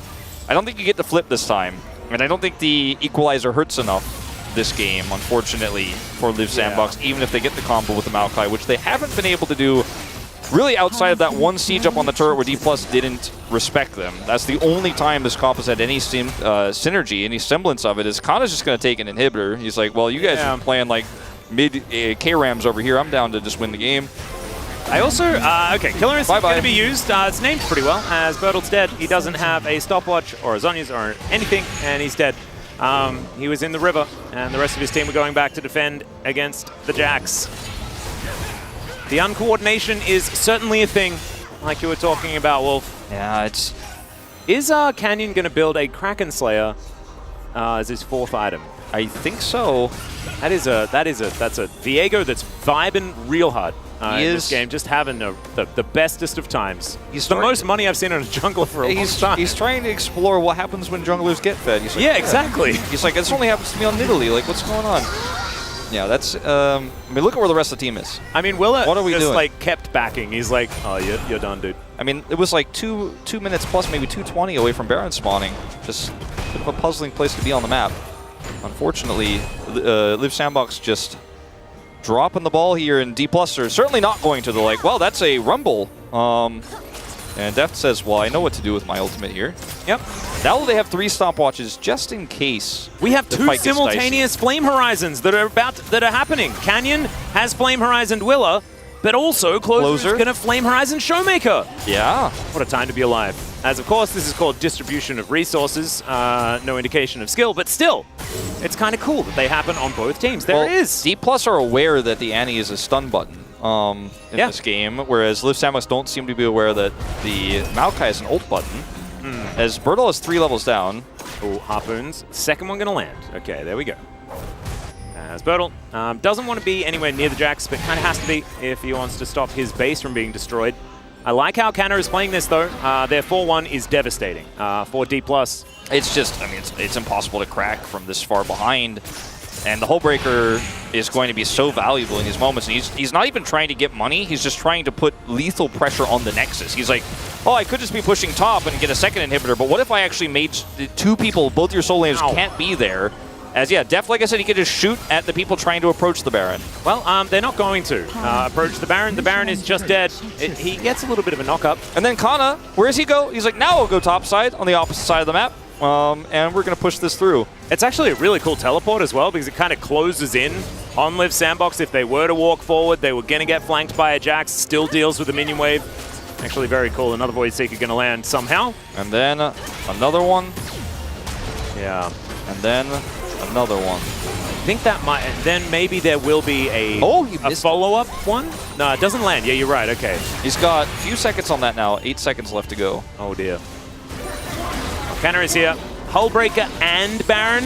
How buff are these minions? Very, very buff. And no, that one's going to land. Teddy, down to about 50%. It's just so oppressive from ahead, this composition. It's insane.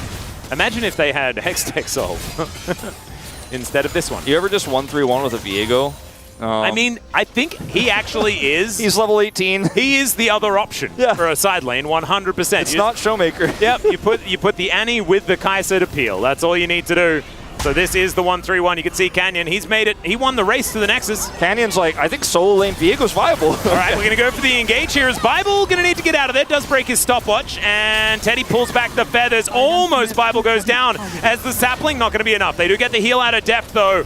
As I don't know whether it's going to be enough to actually win them a fight. As Deft is just walking forward. Fire kick comes down. It's not going to save these inhibitors as Bible trying to keep himself alive, and I guess it did kind of work out for D+, because after he took all of that damage, they took all of these turrets, as there is a flash out from Def, trying to keep himself alive. Nature's Grasp comes in, they do take down the Annie. As you can see, Canna just diving onto the backline, he's got a stopwatch. Bible is going to die, the Killer Instinct, fantastic, as Closer can't quite get it done, and Canna 1 versus 4 is kind of doing fine.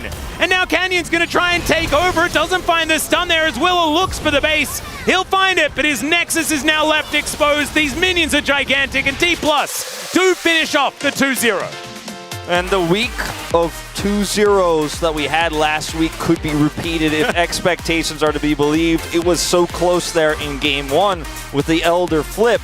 But in this second game, not close for a moment as D+ looked to be the vastly stronger team. And while the indecision, the indecision was there for Liv Sandbox, and they weren't able to have the coordination either. With Bible on the roster for D+, the decision-making was fast. Sometimes a little bit too fast, and sometimes a little bit too aggressive.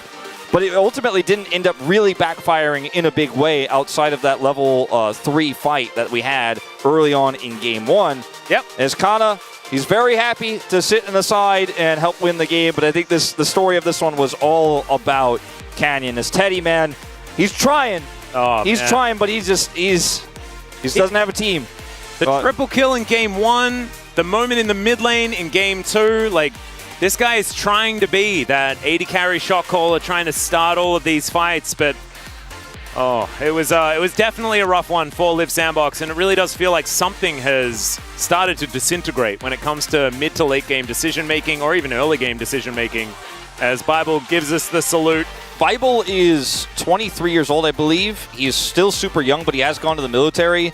And in terms of his career, he has infinite time. He has infinite time, but the thing is, he hasn't really accomplished much outside of challengers, right? And he was part of that roster that had the 20-game winning streak. He's still part of it, and if he does get sent back down, he will continue to be a part of it, of course. But the guy, I think, has a bright future. We said this about him last time, and then he played that amazing Amumu series, and then we were like, all right, well, I guess he's back down again. I don't know what's going to happen to him, but at some point, this guy deserves a shot on a team as a starter, because I think his communication skills are clearly making an impact on a team of veterans here, and that's saying a lot.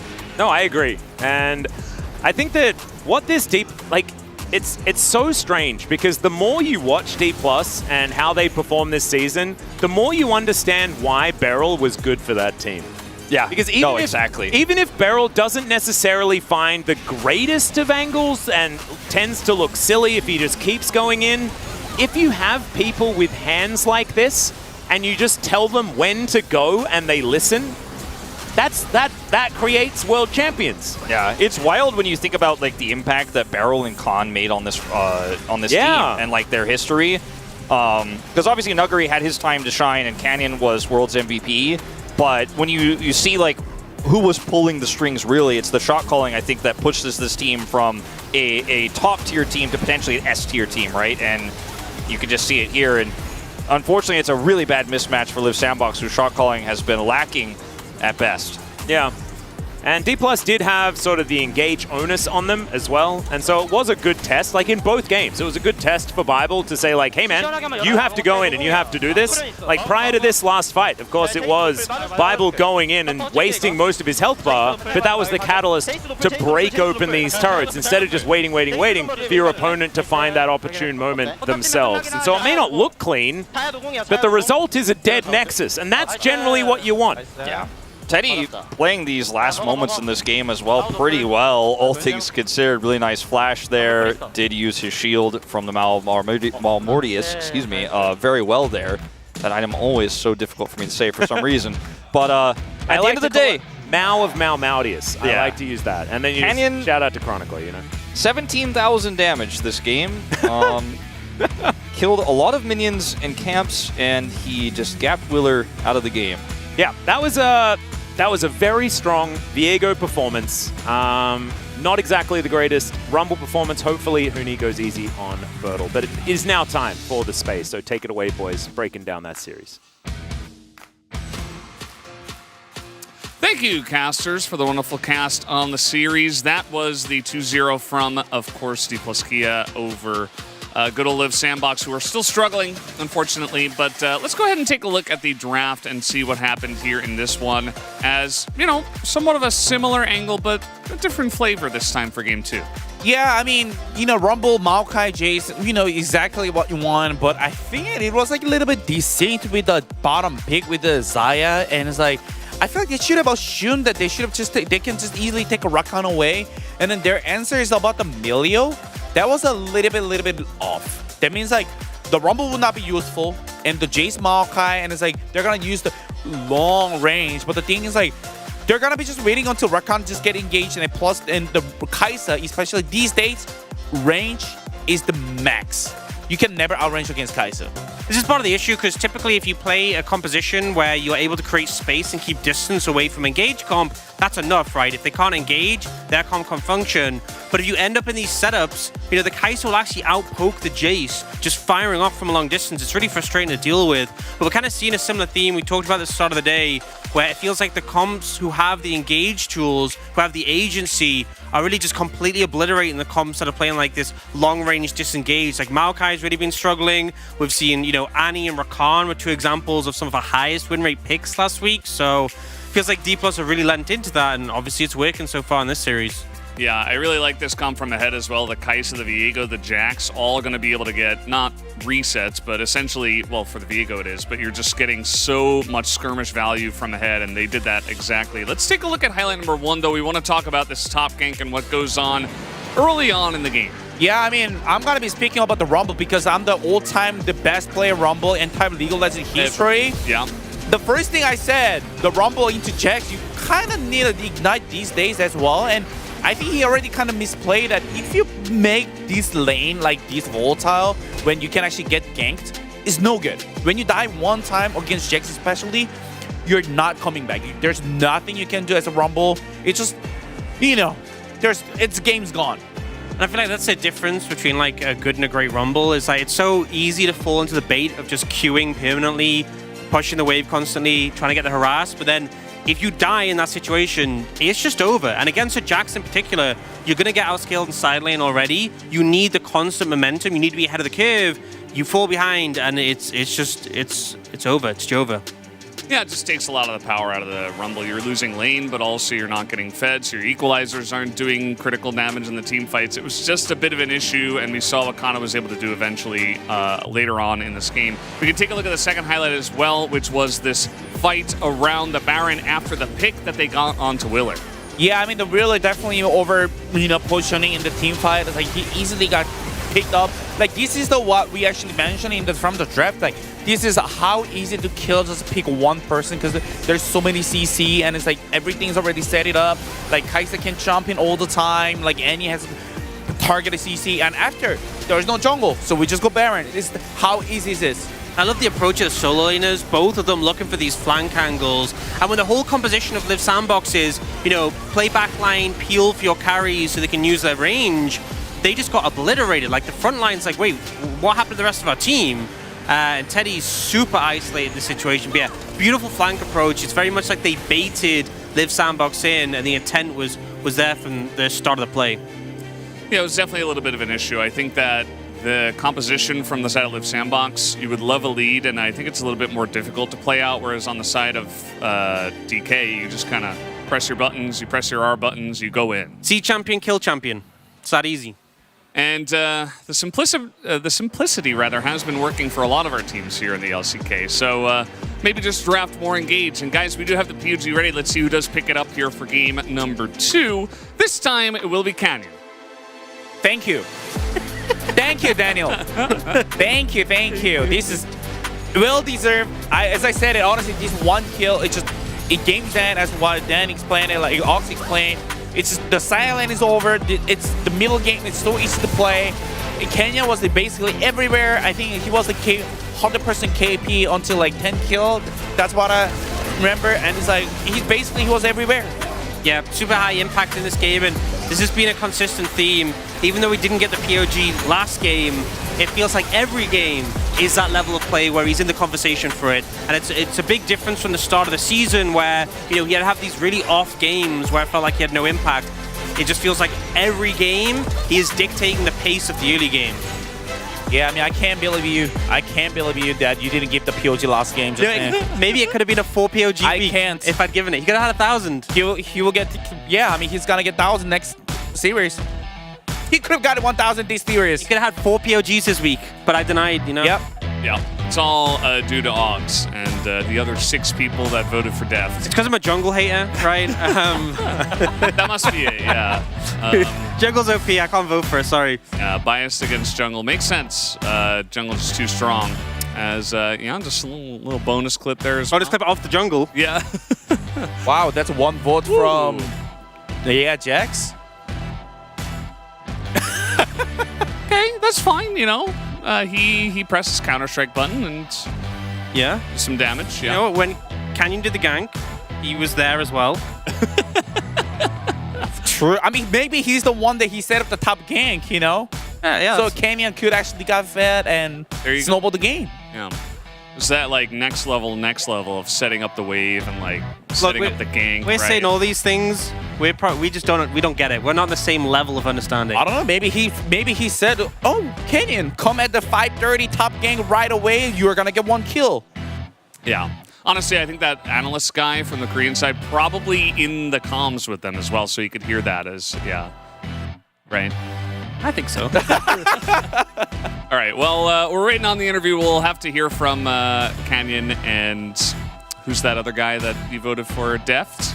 World champion Deft and world champion Canyon together on the stage. And Deft is more recent, though. True. Guys, we do have this interview ready to go. Let's hand it over to Ji-sun for the translation. Thank you very much, guys. This is Ji-sun for the PUG interview translation. We are here joined by Deft and Canyon after their 3 consecutive LCK win of the season. Congratulations. It's been a while, Deft. How do you feel about the win? Well, I made a big mistake early on in game 1, so I was not expecting to win POG. Somehow I got a lucky quadra and they all voted for me, so I gotta say thank you. And Canyon, another POG in the pocket now. You are still holding on to the sole possession on top of the POG standings. How do you feel? I guess I got really lucky because my teammates set it up for me really well, and thanks to them I got a lot of wins and POGs.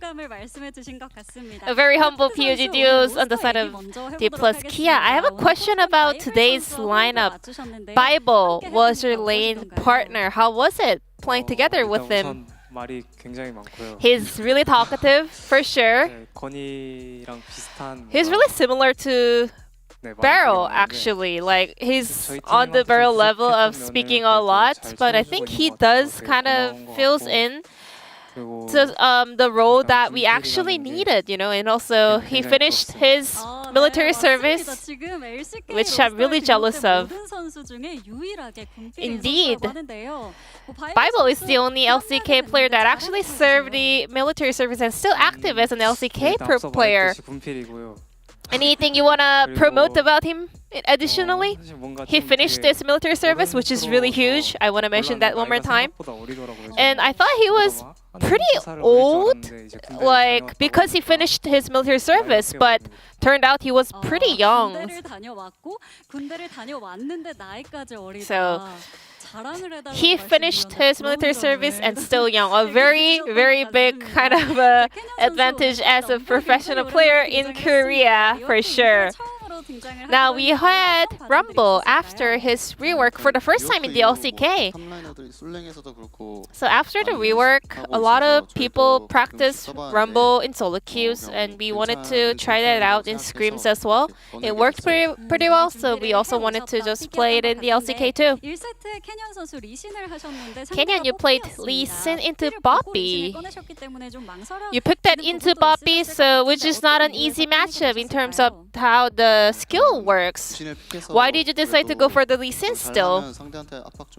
Well, still, if I play out well, I could add a lot of pressure to the opponents. And if I can get a little bit fed, I would be able to find a lot of angle to kind of dominate the game and pop off. And Deft. So we had 3 AP comp in D plus Kia's drafting. Rumble, Silas, and Kaisa as well. Why was that? We were still playing on a patch where static was not nerfed that bad. And also with this static version, I think Kaisa can also add a lot to the macro play. So we knew that we were playing a very high AP damage comp, but we still wanted to try that out. And then with that Kaisa, you were able to salvage your team in a very important moment. So let's take a look at this replay where you were able to get quadra kill after losing that Elder. Were you expecting this outcome? Well, we were really confident about this team fight, but I didn't know that I would be the only one surviving this fight. While my teammates were dying, I was able to keep a decent amount of HP, and my teammates were also doing a lot of damage before they died. So as long as I survive, I knew that we will still be able to win out this team fight. And you were able to dodge all the feathers, and then perfect timing on the W as well. Were you still confident to take this fight after Xayah got the Elder buff? Yeah, I still had my ult up, and anyone would have played the same way in the same situation. And then Canyon. Last week, Viego was having a very low win rate, but still, Canyon, you have a very high win rate on that champion. How do you rate Viego right now? Is it a bait pick? It's a very decent AD jungle pick for sure, you know? He's pretty viable in many situations.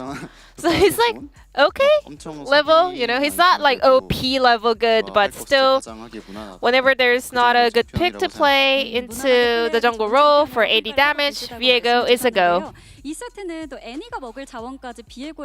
And then game 2, it looked like Showmaker was even giving away the resource over to Viego. D plus Kia think that having that Viego fed is the key to winning the series.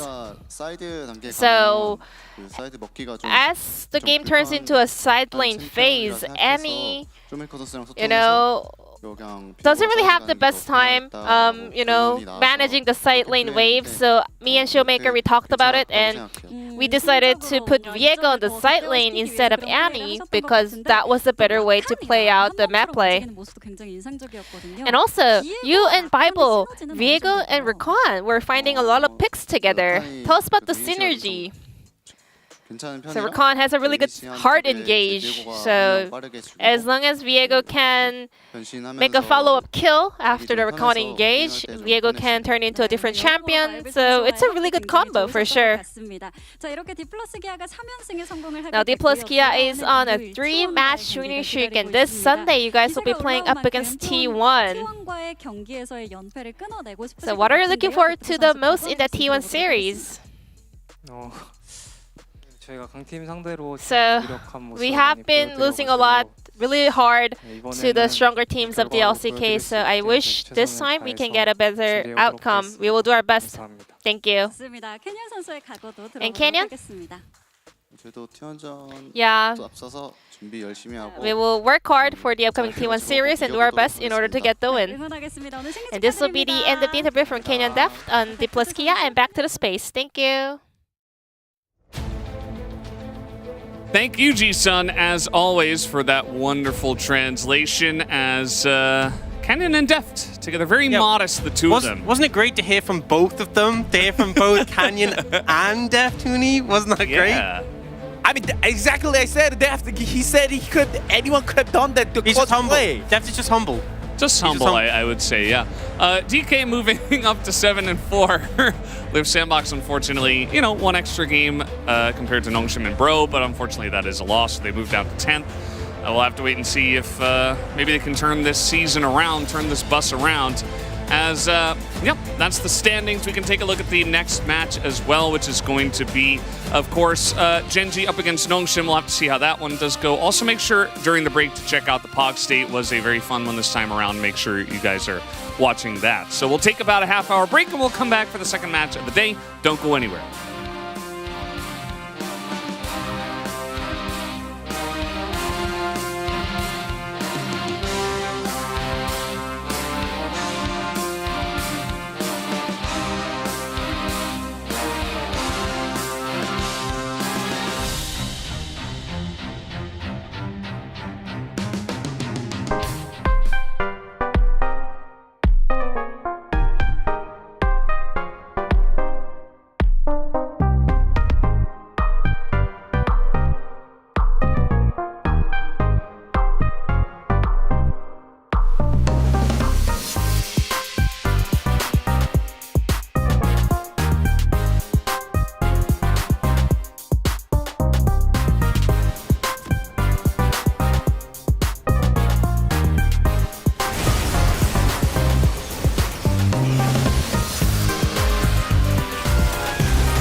2라운드 이제 지금은 시작을 무조건 다 해야 되는 상황입니다. 동부의 왕자를 일단 노릴 수 있는 그런 매치예요. 예.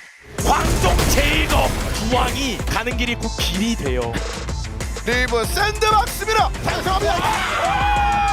케빈! 동부의 왕을 노리는 두 팀입니다.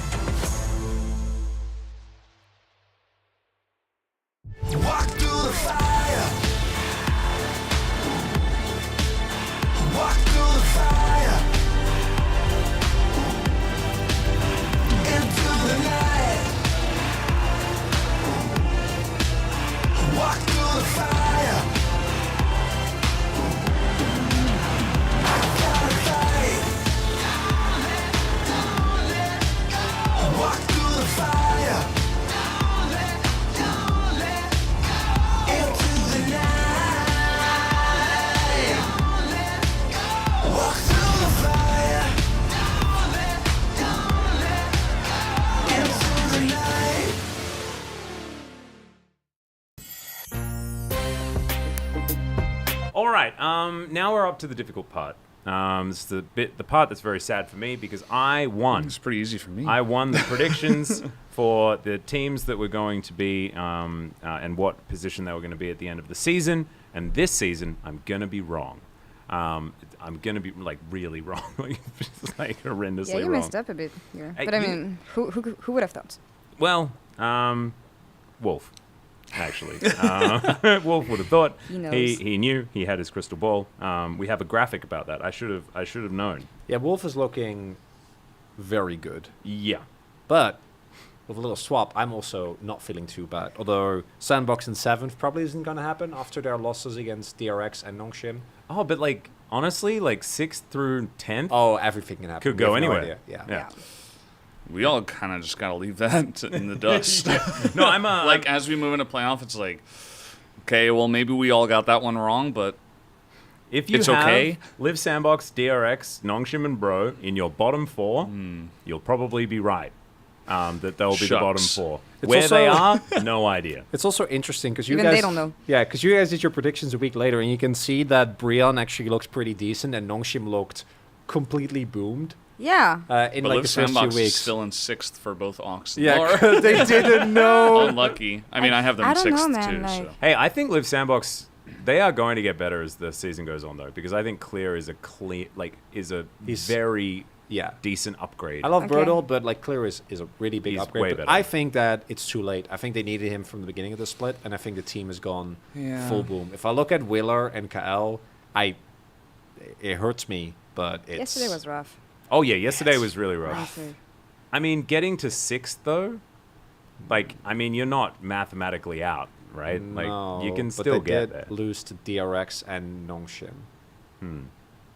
Maybe it's just the optimist in me. Maybe We it have is him a bit 7th, late. just like me. I reckon so. they could get to 7th. Nailed it. That could happen. But at this stage, we are allowed to make some swaps. Well, those of us that actually not. predicted prior to the season. Law Sorry is for banned. joining late, I guess. Yeah. Well, you know what? Unlucky. You're just gonna. That's fine. We accept your apology. But you will have to be our resident wolf. So you'll have to take over. You're not actually going to make the decision for him. You can No, just yeah, okay, suggest some thank you. I options. don't want to have this responsibility. No. No Okay, I will responsibility. play the game with you guys. Yeah. That's what I mean. So you can just take Wolf's predictions. as Max, if you they're go yours. first because yours is impossible. Yeah, mine sucks. I'm just going to say it right now. Nice. Just to refresh everyone, I do have the correct bottom 4, but my top 6 are in the wrong order. It's like I made myself a little puzzle that I had to solve. It's like my Rubik's Cube ain't done yet, you know? Feels like every team is in the wrong spot. Yeah. Well, no, I maybe mean- not all of them. Well, I mean, Gen Gen G G is first looking could kind of happen. okay. Gen G yeah. first is fine. I like how we're saying that Gen G first could happen when they're literally undefeated. Yeah. Could But happen. I agree. I think that I made a mistake. They could be first happen. or they could be second. Yeah. But like you're Yeah, not that's the losing thing. too much on that one. Yeah, It's yeah. 1 or 2. They're Keep that one there. yeah. So my top 6 are Genji, T1, DK, KT, Kwandong Freaks, and Halma Life Esports. Hey, they like almost Why took not? a game today. They almost 2-0'd on what's it? That is true. The thing that I'm really upset about is that my sentiment around Kwandong Freaks has taken a very large turnaround, and I just don't think that team is really going to go But anywhere. they're still going to make playoffs. They can fake their way into I think playoffs. That's not going to be their playoffs. fault. It's not going to If be their fault. if Nongshim make playoffs, I will. What will I do? Wait. If Nongshim, Déjà no, vu here. Hammer down? Yeah. Hammer down? No hammer down, but I will grow a full-on, like a nice try to grow a full, thick, nice mustache for finals. Do you know who Bren from Valorant is? Yes, You that know kind him, of right? mustache. Can you grow that Yes, one? I will. No, I don't know. I've never tried. Can you wear But glasses I as really well? want to Sure. see this. If I wanna see this so bad. That's if Nongshim make if playoffs. Nongshim make, I will be so ecstatic that it won't matter that I'm having You might a be so mustache. ecstatic, you'll get so happy that you'll push Yeah. the It's gonna mustache grow. out. And it'll just go, It's like the scene from the SpongeBob movie. I was like, "Ugh," and the mustache. Yeah. I will. I will without if that happens because I will be so happy because I love this team. I don't think they're very good, but I love them. oh, they You know look who's really so good on that good roster against nowadays? Sam Is Fiesta. Dude, That guy took like a little, he took a turnaround, little man. time Yeah. off. He's like, oh, yeah, you know. And then now he's like, Okay, great. no, but we got to talk about the real goat. The top The lane. G- Don't Jiwoo? say Dun Dun. Oh, Jiwoo. Yeah, Jiwoo has been. No. I love Dunda, but no, Jiwoo. Jiwoo actually Yeah. would be in the conversation for like if they keep playing like the way they have ever since they've subbed them in, and they actually do make playoffs. Like he could be a front runner for Rookie of the Year, which doesn't exist this year because Pace is there. So like it doesn't matter. But second But if place it on that list is could really happen. important. Yeah. Try to dethrone Bulldog. That could be cool. Yeah. That's also really hard. Yeah. Even today, he looked good, and the rest of his team looked terrible. Getting you to hell Yeah. next year. So Max, what are you doing? So I've got a few choices here, guys. Basically, what I need to reveal to everyone is that I don't think T1 are going to be top 4. This is it's a huge mungus But take. Atlas, Hanwha, DK, and T1 are all 6-4 right now. I'm not even looking at the standings. I have in So my you are- mind you are. where I teams are going to be. I do agree with you. Yeah. But I'm just.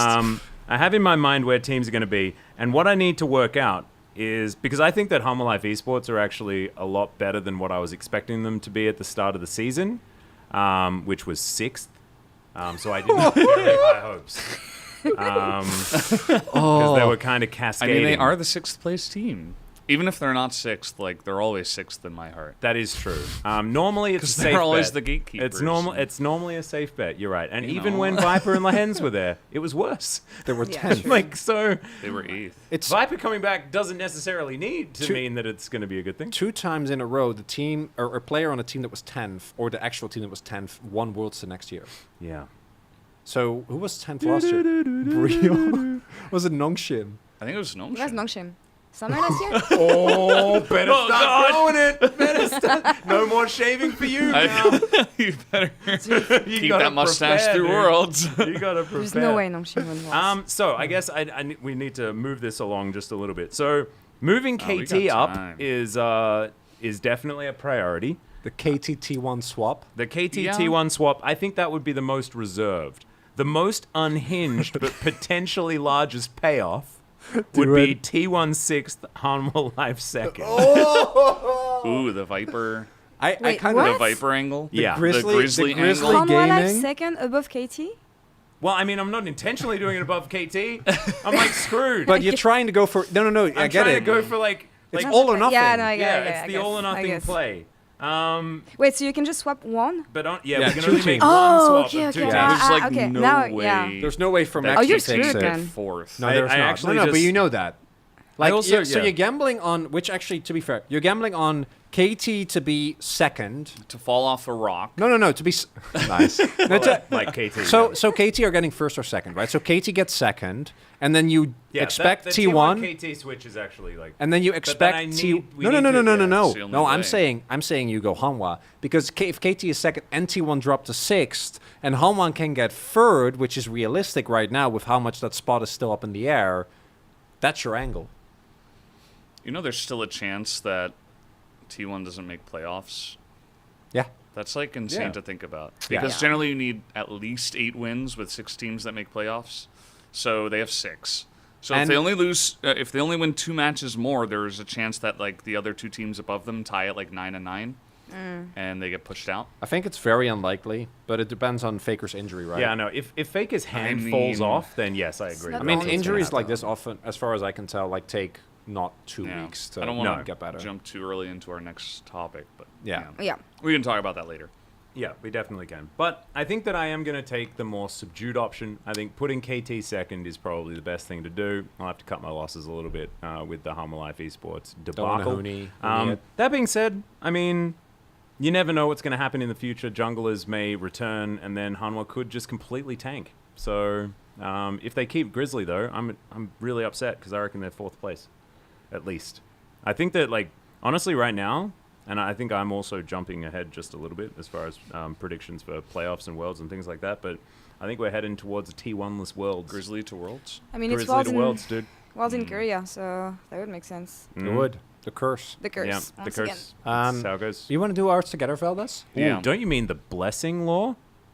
Because of, you know, KT and I think KT domestic, would still make it. Because, like, the most recent best KT that we saw 2018 got to playoffs. Oh, yeah. And then barely lost the real final against IG. I don't want to think about this. So much pain. All right. I mean, it was a terrible patch. Never mind. KT and T1 swap. Yeah, that's okay, that's it. We're done? Okay. It's so easy. You can't swap anything else. Like, you guys, it's Chroniclers easy, looks actually. like it was scripted. Yeah, I'm vibing. Yeah. Although T1 4th, how are you feeling? Sorry?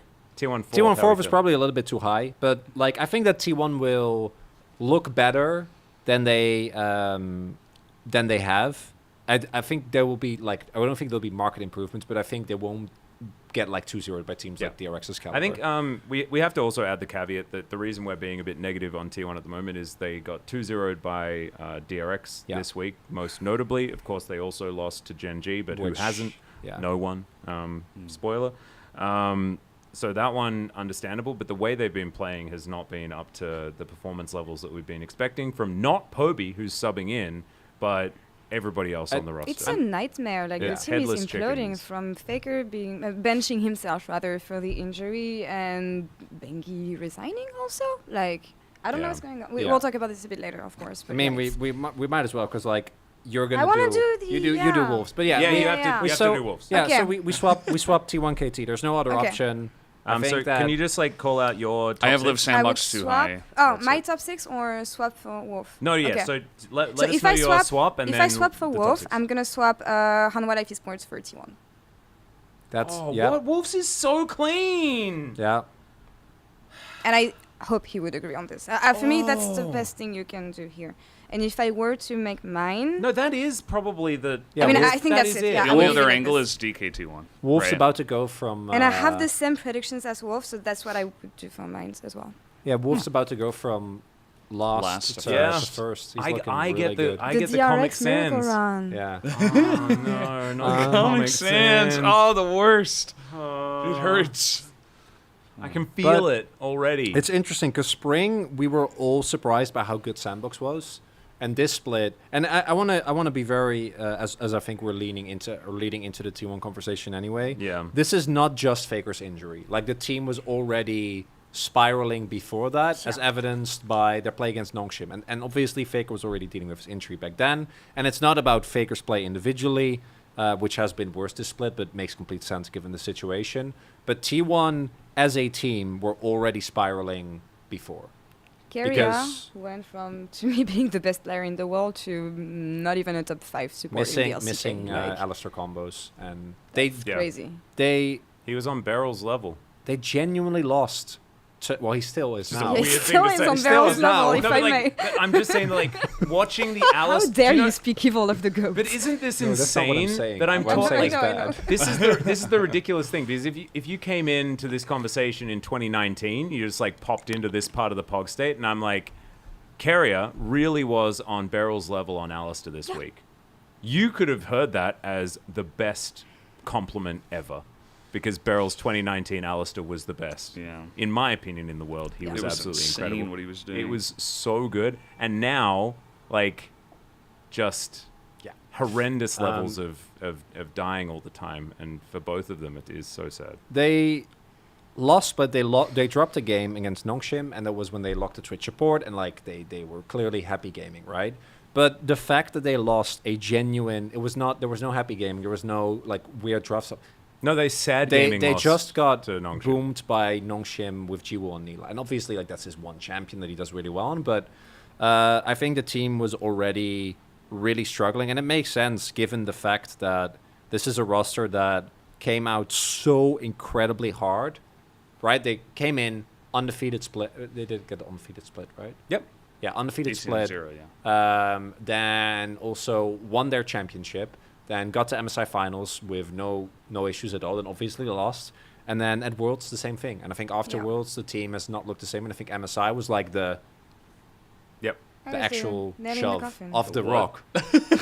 They got sending the boat out. No, to it's sea. like no. It's like the scene from Joker, Dark Knight. I don't know if you've seen Dark Joker? Knight. Yeah. Where no, it's I like saw all you both. need is a little Yeah. push, Yeah. like that. I always have that in my mind. That's I think. That makes When you sense. said shove, I imagined a Viking funeral. Yeah, that's what I thought too. Yeah, you're like well, we sending the did boat do out to we sea. did do a Viking funeral segment at MSI as well, so it actually makes sense. Huh. Yeah. And that's it. When When do we neurons shoot link the up. arrow? When do we light the thing on fire? If they actually don't make playoffs, I and- think that the push was after Worlds, and then they hit a lamppost on the way down at MSI, where it was like, oh, this is our best team, and then they kind of got wrecked by collapsed by BLG. some LPL teams, and since then, I think I know whose lamppost it was. It's just, yeah.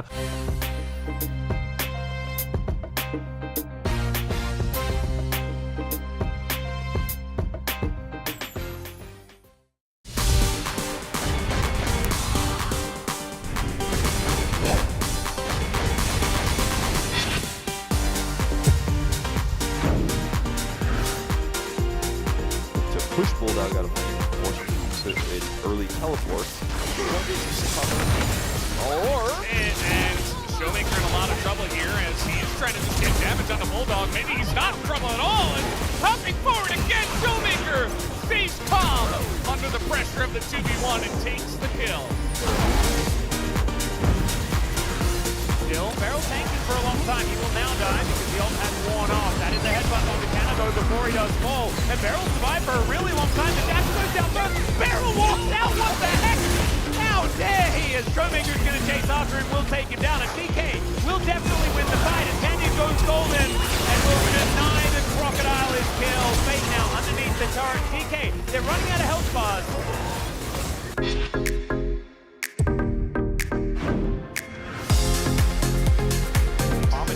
Level 6 and Poby's way up in the lane. And Rascal is here too, but so is Owner as the Fear is going to come down, and he does dodge the stun with the shield as in comes Rascal, scoops the kill, and now Owner is just left out to dry. It should be 2 over the side, and Fear exits Rascal, picks up both of them. Man, this is a disaster for T1 in this early game.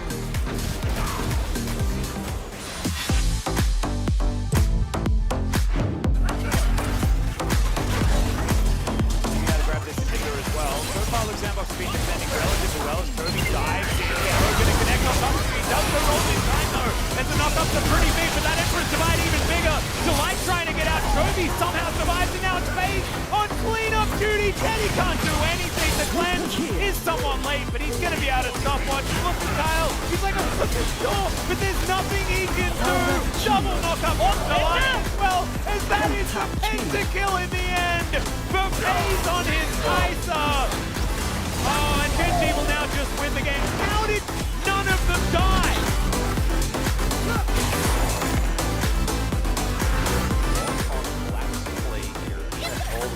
He's just going to get out of there. There's a pump block to try and keep himself alive, but he may just... The kick comes through, and Chobi's not going to fall. The Grand Entrance comes down yet again, and Chobi's now looking for it. Chobi's even able to pick up the kill.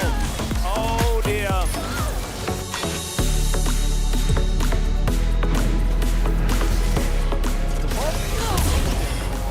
Survive the next 20 seconds without losing any hits. Looks like the lead will Black Simmons!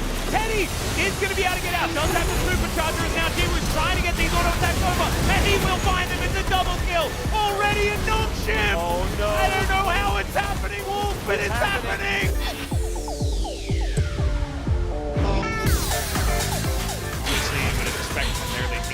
Win. Feels like everybody, actually everybody on the side of Compilation Sports has stasis. Every single person. We have Sonya for 3. Viper just looking to kill Dudu. I was looking at items. He's just going to assassinate someone. Down he will go as the stun hits him. After the TA, and Dudu just dies because Viper saw him and looked at him and he died. And they might even go for the Dragon.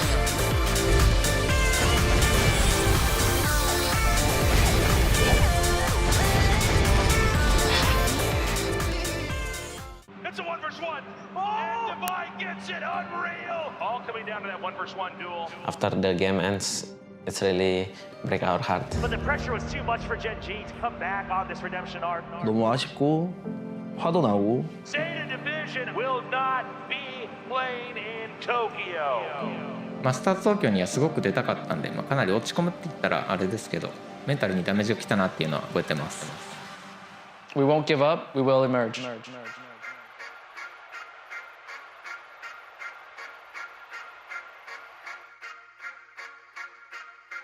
もう一度チャンスがある大会なのかなと思います。 저희 젠지는 다시 일어날 겁니다.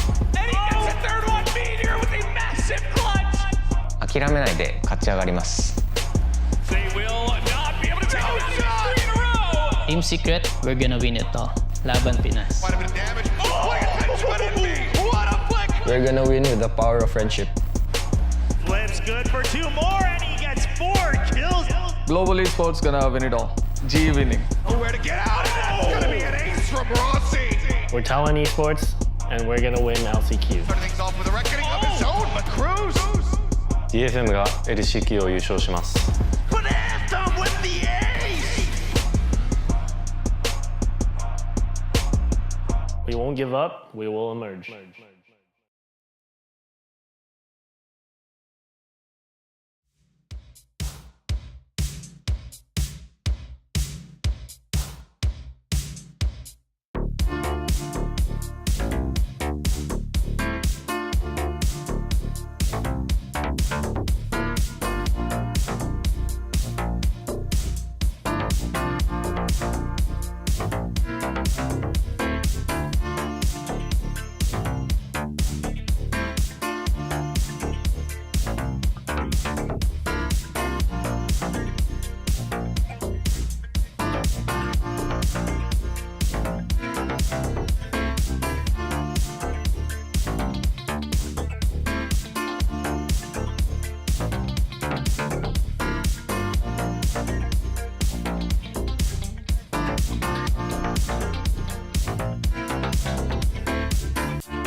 Welcome back, ladies and gentlemen, to LCK Summer 2023. Loved the Jiwoo sign there. Of course, the name of Ash Ketchum here in Korea.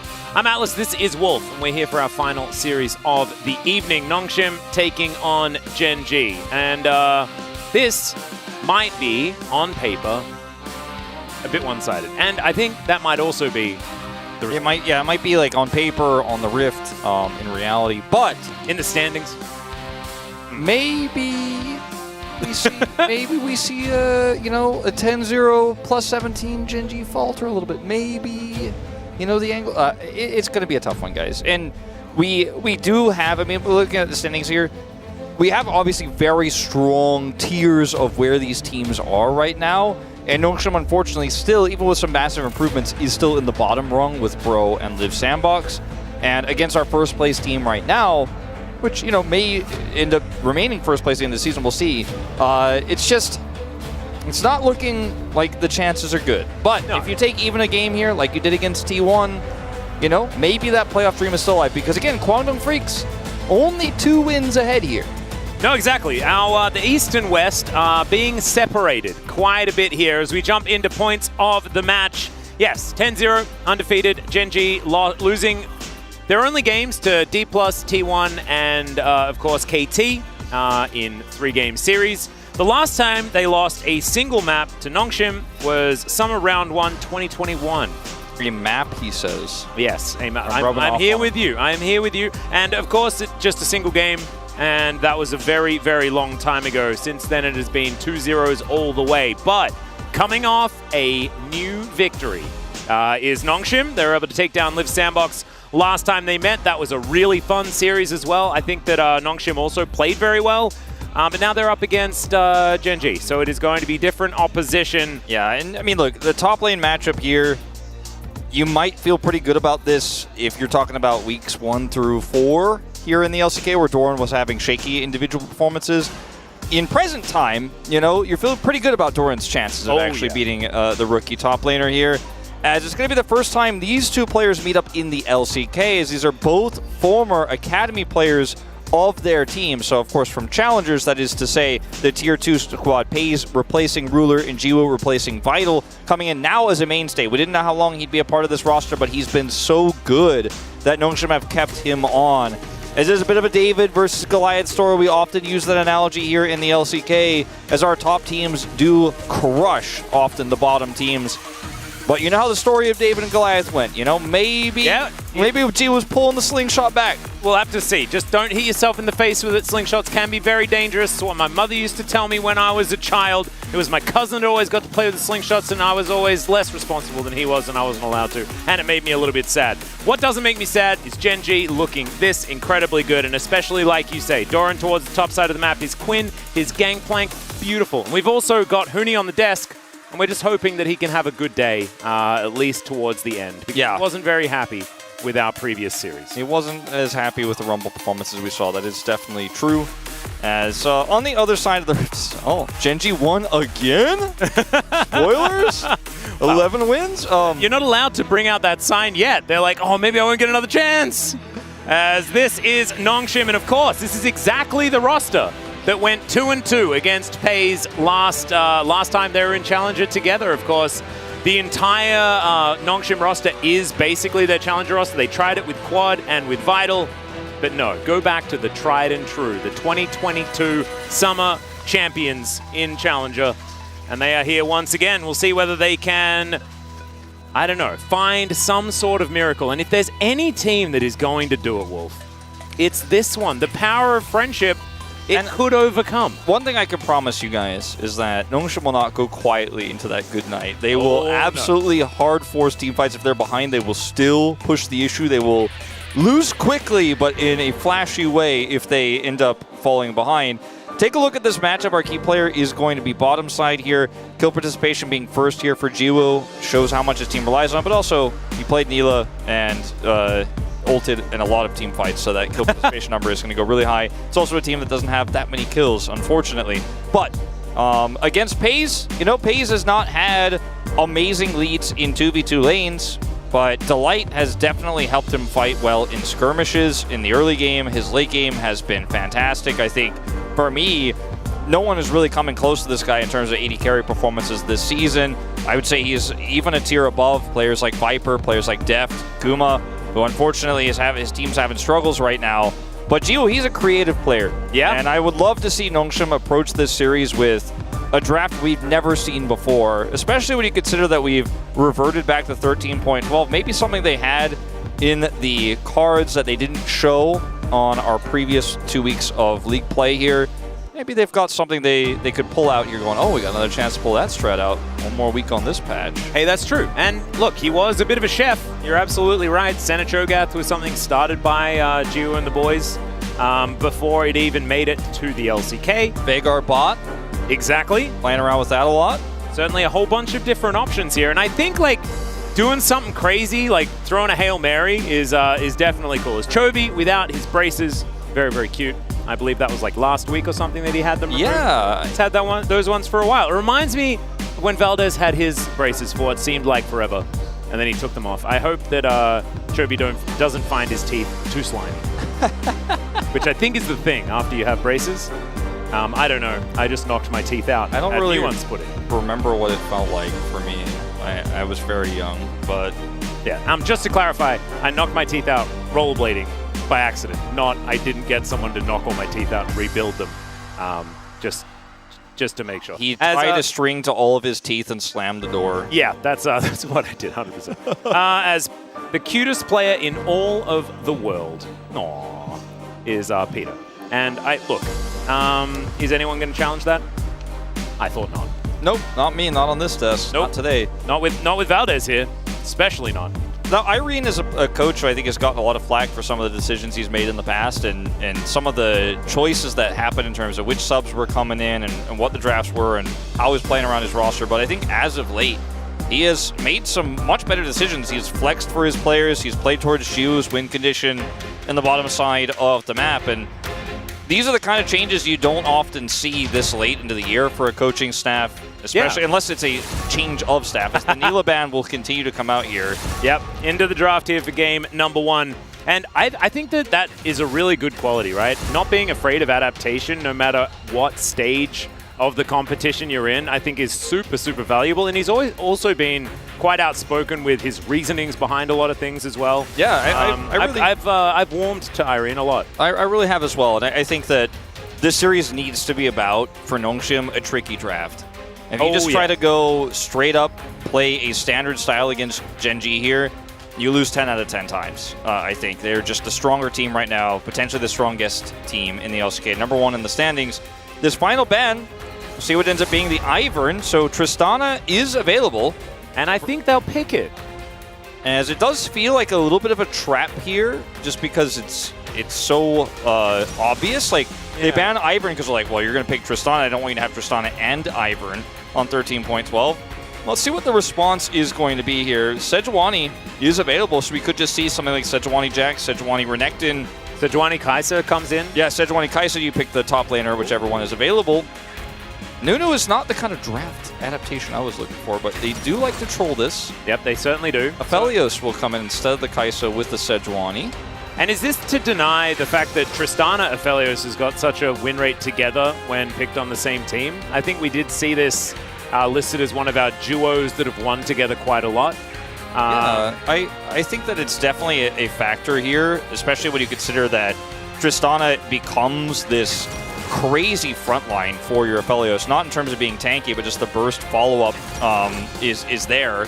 When the Tristana goes in, the Aphelios has a lot of space. We're just going to go straight to Yone here, not the Jax, not the Renekton. Okay, I say that. We swap it over to this here. So you got the Sejuani Prio here, but you didn't link it with her 2 strongest partners. And now Gen G have the opportunity to ban those away. You got the Azir, you got the Aphelios, you've got a nice scaling composition here. But let's see what the plan is going to be. As a Quinn is going to be traded for a Renekton ban. I hate to say it, Nongshim, but they were banned a Renekton no matter what. Well, the thing is, if Nongshim ban Quinn Gangplank and then Gen G ban Jax Renekton, because if you ban one, you have to ban the other, right? Because otherwise they get the guaranteed Sejuani Prio. Then maybe things can be so weird in the top lane that Dundun just wins, because Dundun has a champion pool of every champion that's in the game. and he's happy to play it. He has played Janna top with Smite professionally. Oh, yes, he has. I think that this might just be a Yone top angle. They're actually going to leave the Jax available. Interesting. So that becomes a little bit more of a tempting choice. Yeah, I think that they probably will take that, but they will have to give the Rel over. That's the trade-off here because they banned Nautilus instead. As yes, of course. I didn't see that. How could we forget? As of course, this is the Bel'Veth special Sejuani. Bel'Veth support. He was spamming that before MSI, I believe. But it will be Jax, like we expected. So Rel, easiest call ever made. You mentioned a certain weather lady. And then, well, I don't think they're going to play Janna. I mean, pretty good into Rel. Decent. Now, I think this is going to be Gragas for Doran. Love to see Doran on the Gragas. Oh, he's flanking it. All right, we're gonna play with an ability blocked by Counter-Strike. You love to see it. Of course, you can eat oranges and BK when he does spin around and actually stop the Counter-Strike for the stun. It's kind of cool. An interesting choice. Now, the Milio... This is good into Rel as well. Yeah, has the Q, so the kick can also kind of function as a mini little Janna knockup. Yep. And we'll have the cleanse, obviously, into these engages. Strong against the Maokai, strong against the Rel engage, if you can survive after the follow-up comes through. Because, yeah, you can cleanse your way out of it, but did you survive? With this composition, the answer is usually no, as the Sejuani here will actually have that Jax, follow-up. So that's a strong point here. The Gangplank can be very dangerous into what Nongshim have put together here, and we'll see if Doran can have the same sort of dominance he had against Birdall when they played last time around. Of course, Birdall was on the Renekton. And the Jax is allowed because of this Alistar ban, so your number one answer to the Rel engage is gone. And Delight, man, his engage supports this season. Yeah, he started off a little bit rocky compared to the spring, I would say, but recently, like Doran, I think he's leveled up massively, and he's ready to pop off and carry these team fights. And when you consider the barrel chains on top of the Tristana when the Rel goes in, we could just watch Nongshim disappear like a magic act. It could be a little prestige. It could be a little prestige situation. We'll just have to see, because I think that there is something to be said for how Nongshim's kite back composition kind of works, and if they take it slow and do things, then maybe it'll work. But Genji kind of have like the most let's just walk at the enemy, press an R button on a Maokai, and then make it rain cannonballs and slow everyone forever and auto attack them down, and then Pays can chase them forever. Side lane, certainly going to be a win condition here for Nongshim, and if Dundun hits 0-7, so 7 deaths, we could see a victory for Nongshim. We'll have to see as we hop onto the Rift for game number 1.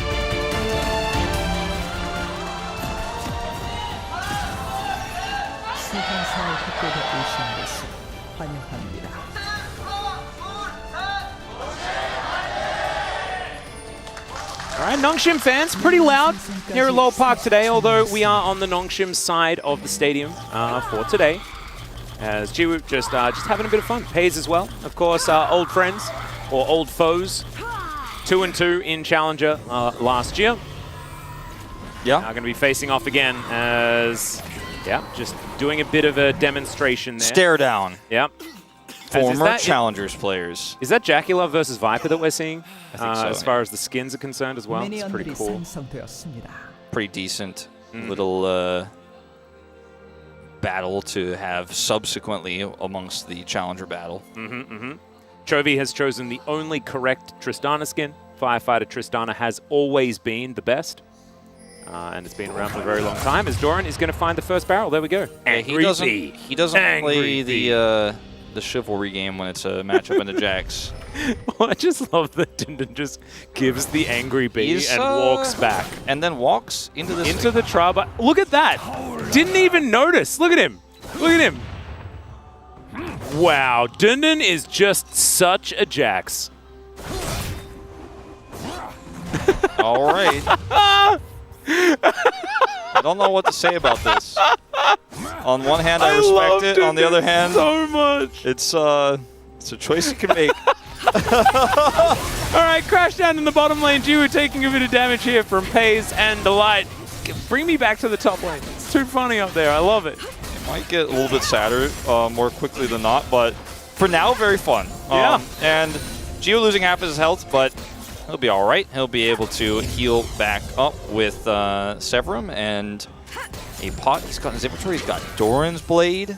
He's ready to heal. He's not too worried. He's level 1. He's going to get some experience here, hit level 2. As, yeah, we'll actually use the W here right into the crash down. That is a crash down. Ooh, great value on the stun there from Delight, who is like, I will joust. And he's happy to. Sylvie, also going to find Peanut here, wearing his pajamas. In, theoretically, his home, I guess.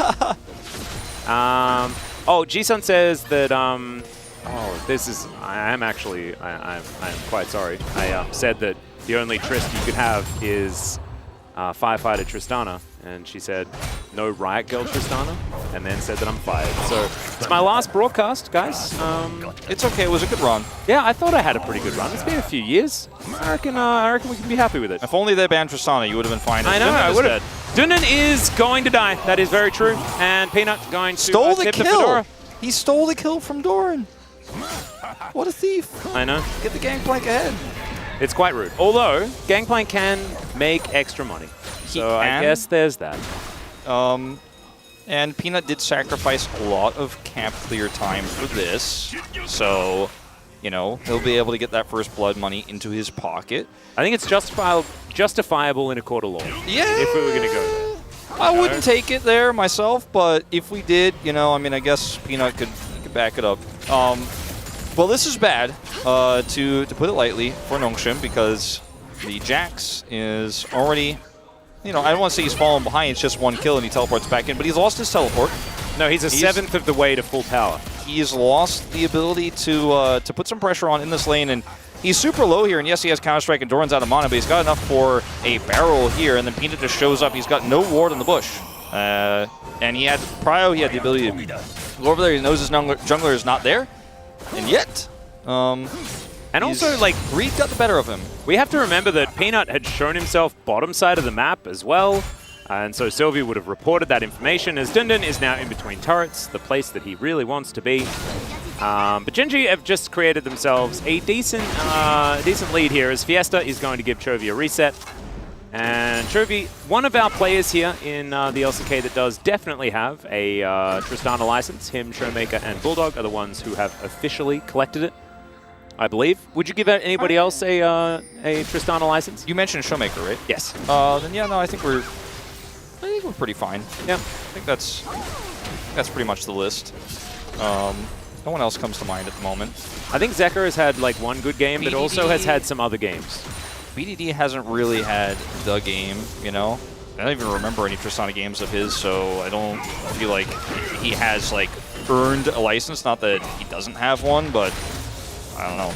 Just yeah, no, my memory, like he hasn't been, he's not on the list. But Chovy, on the other hand, he and Showmaker seem to be the best Tristana players in the LCK, and it's going to be a pretty big lead that we find ourselves in Genji here with the Tristana so far, as Chovy still hasn't backed, still hasn't used his teleport, still wants to put the pressure on. He's like, yeah, you have more items than me, but I'm the better player, and I'm Tristana, and I'm going to put the pressure on at nearly full health.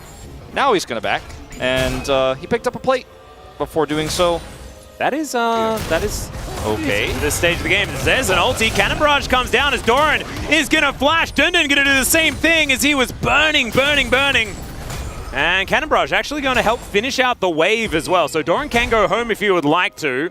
But with Counter-Strike coming back up, Doran is going to be in so much trouble. Now just wandering, going for a swim. He wants to get the plant and come back and stay in lane and keep teleport. Or since he doesn't have teleport, he wants to keep the lane advantage. As down here, Nongshim are going to take this Drake.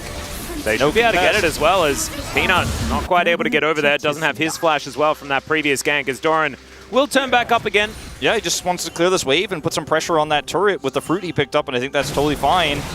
As I think given the Drake is totally fine here as Genji, because you have so much pressure in top lane here. Doran going to take that plate. You have the pressure in mid as well. So Chovy is putting a lot of damage onto that turret, pushing Fiesta out of lane.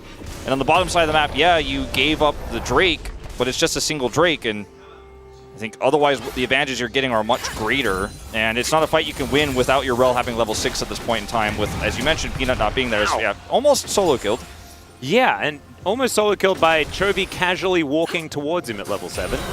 Not great, as Jiwoo He's got red-white guns. He's a bit scary. Crashdown comes in, but Sylvie's going to turn up, and Delight going to have to flash to get out of the way of that one. Chakram's going absolutely everywhere. As Fiesta is still here, and Chovy is menacingly walking towards him like he is a fire. Yeah, he's just zoning him out of experience a little bit, mostly CS. Will just put some extra damage on that turret, and when he has his leap, you have to respect this Fiesta, or he will just jump on you, blow you up, and then jump out. No problems. Doesn't need Peanut's help. Peanut does have level 6 now, so is actually going to be able to make a realistic defensive attempt down here on the bottom side to lock these players down. Sylvie in trouble. Twisted Advance is going to follow him there as he gets Brambly smashed into the wall. There is the Nature's Grasp, and oh dear. Yep, that is the kill. Delight just come over here to press his little fire hand button and take the kill. Love it. You know, look at the size of that weapon. I mean, tell me that isn't like Chovy's got a water pistol. He has been smote by the Ignite. Yeah. Has just been burned down. He said thank you for the gold. As it's a 3-person split, so that one really does hurt his Doran. He's just having a bit of fun. Pierre's going to grab another plate. So the Gangplank's ahead. The Tristana's ahead. The Kai'Sa, yeah, not ahead. Not ahead, but the Rel ahead. Okay, Dundun might be ahead if Doran is going to die here, which he might. But Peanut is going to turn up, eat some oranges, and Dundun's going to take the turret shot. And so once again, bailed out by the jungler, but nicely played from Doran to make sure that he kept the Jax interested. He also has his ult coming up in like maybe less than 10 seconds when this play is happening. It's coming up just now, so he's got the pressure on. He knows he can use his ultimate to buy time. He can use his oranges to buy time. And unfortunately at this stage, Dundun is falling further and further behind. His Fiesta is just going to get all in here. Emperor's Divide is going to be avoided. Nice flash from Chovy there. Who's going to find the kill? Is he? No, he's not. I think spotted Peter moving up and so decided not to commit. Could have potentially got the reset on that one, but it would have been pretty dicey. It's the second time Chovy... Okay. Whoa, that's a ghost forward here from Jiwoo. He flashes in as well as Chovy trying to get out of there. He will be able to do so. Crash down from Delight as well. Jiwoo is sending a message today, and it's one of violence, Wolf. It is one of violence, but it is also coming up empty. Unfortunately, again, he wants to punish Chovy because he's coming up here saying, I've got to bail out my mid laner, and we can try to turn this into a Rift Herald fight. They got the first objective on that dragon. Now, Paze is going to be able to get a plate for this. So they better secure this. They will. There's just no contest here for Gen G with Chovy going very deep there. The flash is used. But Chovy has now twice pushed Fiesta into a position where he just cannot farm. And yes, he survived both times, but he's just zoned out of very critical experience, zoned out of very critical last hits especially. And being now 20 CS down here, yeah, you got the Herald, and maybe it'll be dropped mid, but I don't know if I would advise it at this point.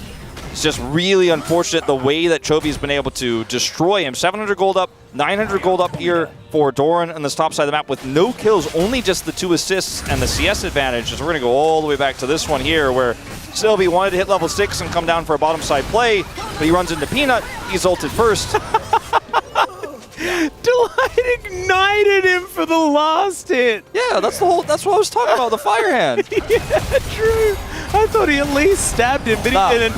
Is now Doran in trouble, or is Dundun's in trouble? And Glacial Prison comes down, but I don't think Doran's too worried about that. However, this angry Poro is running at him. Bramble Smash, just fantastic there from Peanut. Give Chovy the kill. As Chovy is going to collect the kill. So Delight not here to steal that one away, as we are going to see him going in for this one. Let's see whether Jiwoo's going to survive as Paze. He does still have the ult, going to use it there, and it's not going to be Delight's kill. Delight can be a little bit mad that Paze took that one away from him. But still, we've got kills going over to Gen G everywhere. Okay, hold on. There's a teleport also that Doran will, by the way, just sense. He did not have vision of that. I think he might have. Did he? But I'm not sure. Anyway, he's going to walk away. He just was like, nah, something's not right here. Because that's a control ward that Dundun teleports to. And he may have had, like, there could have been a barrel in there or something, but pretty wild that if he didn't see that and he just was like, you know what, I'm actually just going to walk away because he has TP. As the Drake is being taken, as we watch this play here, Dundun is surrounded, nothing he can do. Sylvie's going to flash forward for the attempt, but the Nature's Grasp going to keep everybody at arm's length, and Doran will once again just barely survive here. Peanut going to Bramble Smash to keep Sylvie away, and then he's trying to deny the kill from Chovy as he realizes what's happening, but he's unable to do so. The Drake does go down in live, and then over here, this is Delight flashing over the wall, sets up the crash down engage. Jiwoo is dead. That was a pretty textbook Rel engage. Yeah, pretty much standard, like, don't know where Rel is. And then there she is. Yeah, I think if you're writing a Rel guide, you put that down as this is how the combo is supposed to go. And, oh wow, Peanut is actually dabbing on them. Like 100%. That is precisely what just happened. Emilio is going to die Jiwoo. He's got red-white. But it means probably fight. As Pei's going to be able to pick that one up. A lot of chakrams are now scattered on the floor. And that is Rift Herald, going to be used in mid there, just to try and get a bit of map control, a semblance of such, but it's just not going to be there.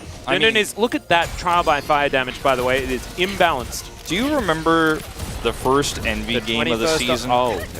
Do you remember the first time where D+ started off the season and Envy got destroyed in lane and we were like, well, this is not a good look?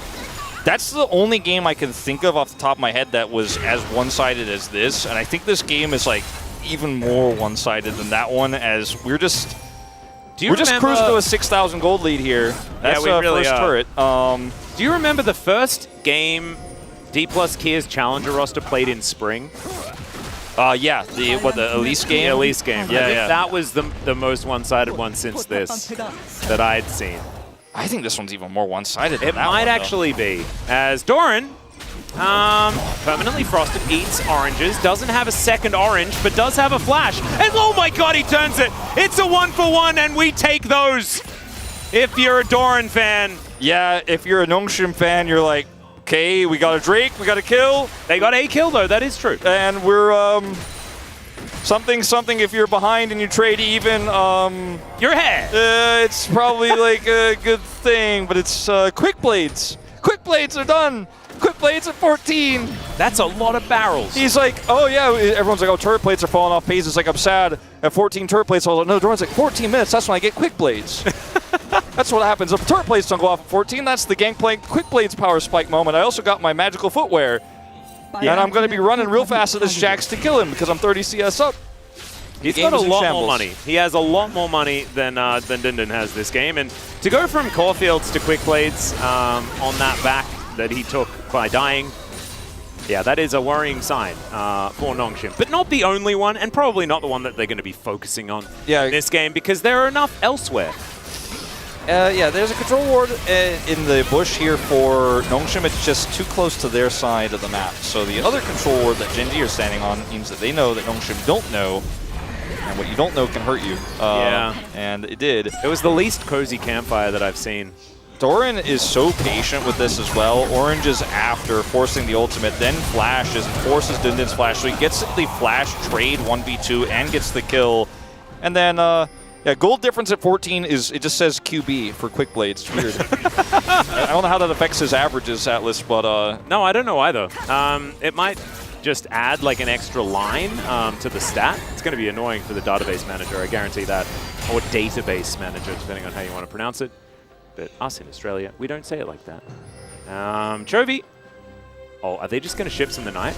Oh, he's going to put down a control ward. He will remain in the lane. Oh, the tower's still here. Never mind. It is only close to 16 minutes as Sylvie's going to show himself. Buster shot at the ready. I don't think they're killing Chovy here. It is going to be a difficult one to dive successfully, especially with one measly cannon minion. So Yeah. Sylvie is going to think better of it. He certainly will. I'm looking at the map, trying to see the part that isn't part of Genji's kingdom.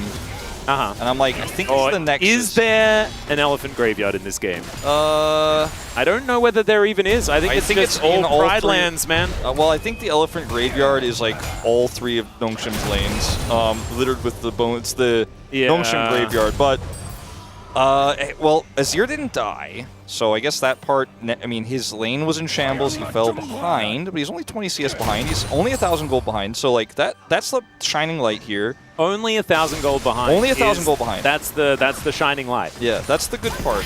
Okay. And they got a dragon, so, you know, it's Infernal Soul, which is problematic, but it's not Infernal Soul point. Hey, just there now. you go. This is the part of the cast where Wolf says it could be worse. I mean, yeah, I guess, because they got the Mountain Drake, didn't they? Yeah. So they could have not got that. Yeah. And then it could have been, and they also got a kill. Otherwise, it would have been a perfect game so far. True. Definitely not. As that is a second charge. but it didn't kill the turret, so as you say, could be worse. Yeah. No, this Drake is definitely going to get soloed by the Tristana. Well, Peanut might help. Let's see how kind he is. Peanut's like going to take the blue buff first. Let's see, is he helpful? Yeah, he's helpful. Peanut's like, Chovy, rest your poor head. Yeah, there we go. Smallest gold difference in the matchups across the map, so if you need to take a rest, go get some gold over there. Go bother the Azir some more. As Delight, he is in waiting. He's just standing there. Menacingly! Yeah, very menacingly, as he's like, no, you do not attack my pirate. As Voidseeker is going to go wide, so no killer instinct can be used here as Dindin.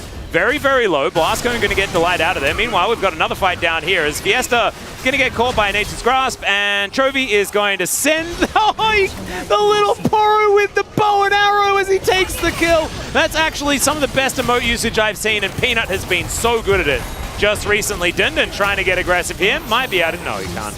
As Pay's is going to be able to lock down the Jax in the end. I mean, this game is carrot and stick at this point for Gen G, man. It's Pay's is fine. Yeah, he's fine. Jiwoo is Ghost. Ghost was used, it's true, and he is now going to get away. I mean, they dangled Delight in front of Nongshim, and then the stick came, and it hit hard. Yeah. And now is a 11,000 gold lead. And that was the only space that Nongshim thought they had on the map. They're like, oh man, Delight, he's just standing there as... Yeah, Doran, I don't think he cares. I think he kills you. Yeah, Trial by Fire probably almost does it as he does eat some oranges. Dundun comes in. There's a stun. Doran may need to find a different target. Dundun's going to be able to stop these cannons from doing anything, and that is the kill for Dundun. Nicely done there. Teleports in and grabs the advantage. As Delight could also be in trouble as well as Pace comes down, does manage to find the Voidseeker, but Dundun doesn't care. He has already clicked on the Rel, and the Rel will die. And this is what I was talking about. Dundun getting closer and closer. Oh goodness, Peter. Some of those, you're going to eat those honey fruits. Going to have to eat all the... Oh, he gets it! The sniper! Pace! By the way, Pace Magi's. Just saying. Oh, no. One more for the Death Note. Snipe! Pays with the Magi's build. Does the Death Note have like Peter's smiling face in it, Wolf? Is Peter's smiling face there in that Death Note? Why would you put Peter in your Death Note, Wolf? So Fiesta, he is also gonna die. He is very gonna die. Yeah. So I think he wrote, because the Death Note controls like how they die as well. He wrote, gets hit by one of my Void Seekers, has a false sense of security, picks up some honey fruit, thinks he's safe, and then is hit by a second one and dies. That's what he wrote down. Yep. It's pretty creative from Pace. It might have even been W to face. I think he could actually pick up some creative writing as well, potentially at this time. There is definitely a side gig. There's a side gig ready for Pace if he would like it. I could tell from all of his interviews that I think creative writing is probably his way because he's so imaginative. Yeah, he is very well spoken. Yeah. He's getting there. It's his use of prose. I think it's just absolutely incredible. So Doran here towards the top side, burning cannon minions, having a great time. Did teleport to the top side of the map, try to save that play. So he doesn't have teleport to defend that turret. So some bounty gold is going to go over off screen. Speaking of that play, Doran almost actually gets this, but Sylvie's ult does hit and buys just enough buffer time. Oh, does also the ult hit gives him aftershock so he doesn't instantly die? Or did the Q actually go off and that didn't do anything? I think the Q just didn't do enough damage there. Potentially because of aftershock. I'm not 100% sure. It would have been really cool if that was the interaction. It is actually, I think, pretty likely that's what happened. And then, just as I wrote in my note, okay, first 1, 2, 1, following with his finger. Look at that. Got him. And that's literally what he said. Yeah, and he did. Peanut, he's got an ult ready. It's a Maokai turret siege. Fiesta, you're not safe there. That turret's not going to help you if that Maokai presses R. To protect Peter. He needs to be protected from this very, very angry Pace as Jiwoo is in the campfire, but it's not cozy at all. Needs to be renamed as they just wander up to this turret and they will obliterate it. Jiwoo going to try and get out of there.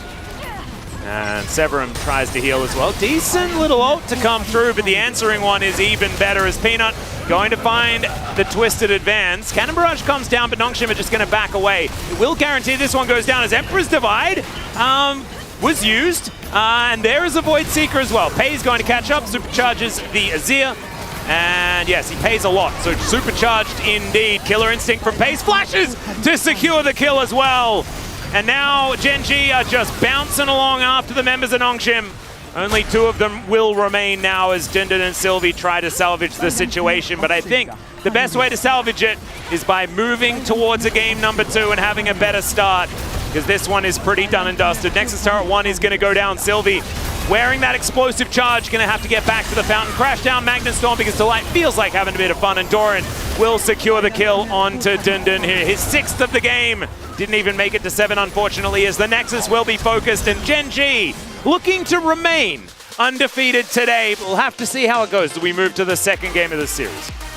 Yeah, it was a pretty massive lead, pretty big gap in the jungle advantages, and Peanut was making plays top side, was saving Doran, bailing him out, Doran setting those baits up, and then on the bottom side, you know, Delight also had some big ultimates, and then in the mid lane, Jovi was just, he was pushing the Azir out of lane, forcing all of the resources mid so that then the bottom side plays could be happening with no jungle answer to the top side. And like, while Peanut, I think, pathed better than Sylvie and had a larger impact, Sylvie was just putting out fires all game. There wasn't much he could do. He had no agency, he had no ability to actually impact the game, and this is just an S-tier team against one of our bottom teams, unfortunately, and there's just a big gap in all 3 lanes, plus jungle. And I hope that Nongshim could turn it around, but ooh, it was pretty brutal. It definitely looked like a well-oiled machine, just rolling over the top of Nongshim. It was a little bit unfortunate there. I also, it was an unfortunate analogy because everything that was coming to mind just sounded a little bit too brutal, and I didn't really want to say it. I don't think it'd be too brutal to describe this one, though, I feel. I know, but that's the problem. That's the problem. I just prefer to leave it, and we'll go to a short break. We'll have the space, they'll break that down, and then hopefully the next game is going to be better. We'll see you there.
없어. 가보자.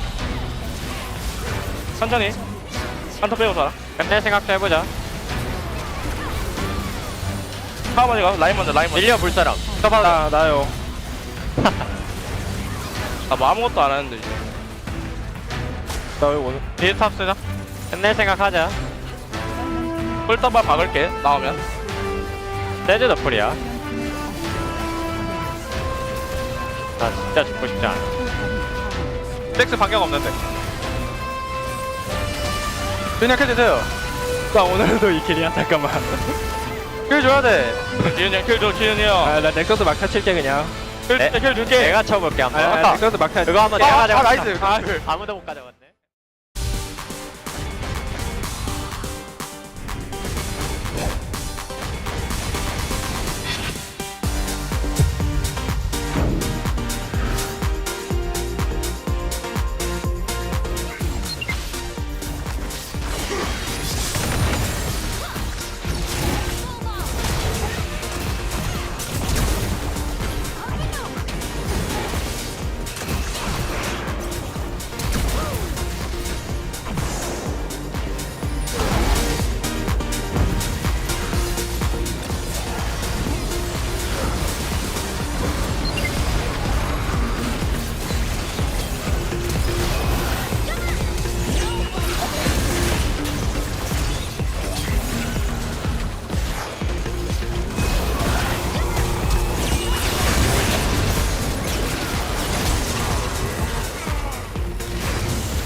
Hello and welcome back to the space. I'm still Valdez, that's still Ox, and that's still Huni, I think. He might be Rumble. by a robot. Oh, Rumble. Right, that's right. We just had game number 1, and Gen.G, they did not hold back from destroying their opposition, which was Nongshim. We knew this on paper was going to be favored towards Gen.G. I don't think we really expected it to be this kind of insanely one-sided. This felt personal, honestly. Yeah. This was like an absolute crushing. It was brutal. It was painful, honestly. You know, I think a lot of people have been riding the Nongshim high. They've had some good performances recently. This was a stark reminder why Gen.G are undefeated so far in series. Yeah, I mean, from the draft, I think it's really good to see like Gen.G pick up the bait pig, as we say, like the Maokai. It was bad win rate, but still, they exactly how they played it, like how they wanted to, and then like the Maokai value, we finally could kind of see it, because even Peanut picked Maokai, but it wasn't like waiting for the late game, like just doing nothing all the game, but it's just like he was actually making proactive play early. That's why the Maokai was actually looking much stronger. And I also like what they combined it with, because we saw a lot of these Maokai comps where it's like very defensive. You have like Jace, you have Braum, you're like, okay, we sit back. We have a Maokai here with a Tristana, a Kai'Sa, a Rel, so the Maokai fit in, like, adding on top of the engage. Like, everyone dives in, the Maokai can throw the old W forwards, and it felt like even though they had this champion that hasn't worked so well recently, it integrated into the comp really nicely. Yeah, doesn't have to disengage. It's great at diving turrets, it's great at setting up fights and forcing people to kind of deal with your zone control, right? A champion can do more than one thing? No, that was a lie. Let's take a look at the the kill reels that we had early on, and this was a little bit of a sad story if you are a Nongshim enjoyer. Yeah. You know, they're all about the fun times, but unfortunately, it was more of a somber feel here for this game. A little bit rough. Like, it's just a sequence of multiple times in a row. There's more members there for Gen.G, and this is just brutal to watch. Yeah, I mean, even top lane, it's a little bit depressing. I thought, you know, Dindin could have finally cut the kill, but Peanut came in clutch. Not even close. These are young players. Tried so hard. Young players, not a ton of experience in the LCK, and this is what they have to go through? And this is Sejuani Jax 2v2. Oh man, they got so close here. Game is already really sad. They almost got him. And even Chovy got into the bullying. Now we're going to watch the bottom lane. It doesn't end. It doesn't stop. Yeah, so... And then this happens. Yeah. And then this happens. Another on bottom. With dancing Pengu. Yeah, I mean, Peanut even had to emote in their face. Really rubbing it in. Making it clear. Look at all those chakrams gone. Just gone. Falling away. And even here, this looks like there's going to be some hope. A moment of respite. Oh, they got him! Oh. Oh no. And, well, oh, no, it's not over. It just keeps going. Oh, God. Oh, no. Block for him! Please block for him! Block for him! No! Don't let him die! Don't let him go! No! Why everyone move left? Why? Why? Why? Why? Why did they have to do the Peter? And that was the story of the game. That's what happened. It was just Nongshim dying over and over, and Genji really taking it to them. So that was it. That was all we had for highlights. Anything else you guys want to say about this game? I don't feel very highlight after that. That was rough. Very sad times. Really sad. Yeah. Well, that's why we play best of threes, right? Nongshim, they have a second chance here. Let's take a look at the POG for game number 1 and see which of these Genji members will pick it up. It will be the tree from the jungle. And Peanut set up a lot of kills. Yep, now we have the upbeat music, and we get to see it from another perspective. Yay! Whoa! Look how good Genji are! This is great! Yeah, I mean, this is why Genji is actually strong. The reason why, you know, Peanut, early game, corrective play, done. And it's like, he could do it with the Maokai, that means he can do it with any champion. Oh, look at this, he's even putting the penguin out. Yeah. He's crushing them. All those chakrams that are stacked up doesn't mean anything when Peanut's there. He definitely has the best emote game in the league, that's for sure. Then didn't you both pace, by the way, this game? No. No? He would never. I thought Dan loved Kaisa and how many jungle haters. How many jungle POGs have we had today, right? Broken roll. Broken roll. Look at that. Jungle's broken. So they thought that Dan was media and they put him down Oh, there. I see. Because you're the media. That's why you went Makes back. a lot of sense, You're benched. Look, I get it. I get it. Who needs a top laner? He doesn't understand how the game works, right? He's in his own little island, right? He only votes for jungle when the jungle helps the top laner. Yeah, notice this game, early gank top, he's like, oh, I love jungle, right? Yeah. That's his metric. Feels a little bit biased, but that's okay. You know, he is Rumble after all. We're done here on the space. Hopefully next time it's a little bit less somber, but let's go back to the casters for game number 2. Thank you so much, Bible Thumpers, for the breakdown of game number 1. I think that there was no other way of doing it. The only way was Somber Musings 2, I think, which I believe was the track we were listening to there. As Nongshim fell apart in front of our very eyes, Wolf. Yeah, the highlight for me was when Pays bought Majai's and Nongshim just stepped to the left and let Peter die. That was the low light for me. I was sad in that moment. But the good thing is I was sad in a lot of other moments as well. So that moment itself wasn't as jarring. Now, it is a best of 3, as has been mentioned several times. So, like I have said, it could be worse. There's still a chance to bounce back. The reverse sweep could happen. Nongshim also have the other side. And so, therefore, in theory, they could just do exactly the same thing that Genji did. They did ban the Tristana this time. They decided that was a problem. They also banned the other side. They're trying to thin the possible champions that Chovy plays in an Annie ban now. Yeah. I like the Poppy ban a lot. Sylvie is actually, it's his only champion with a positive win rate. Over 5 games as well. So Xayah ban. So first pick, Kaisa could be coming through here. Yeah, it could also be first pick if the Kaisa is banned.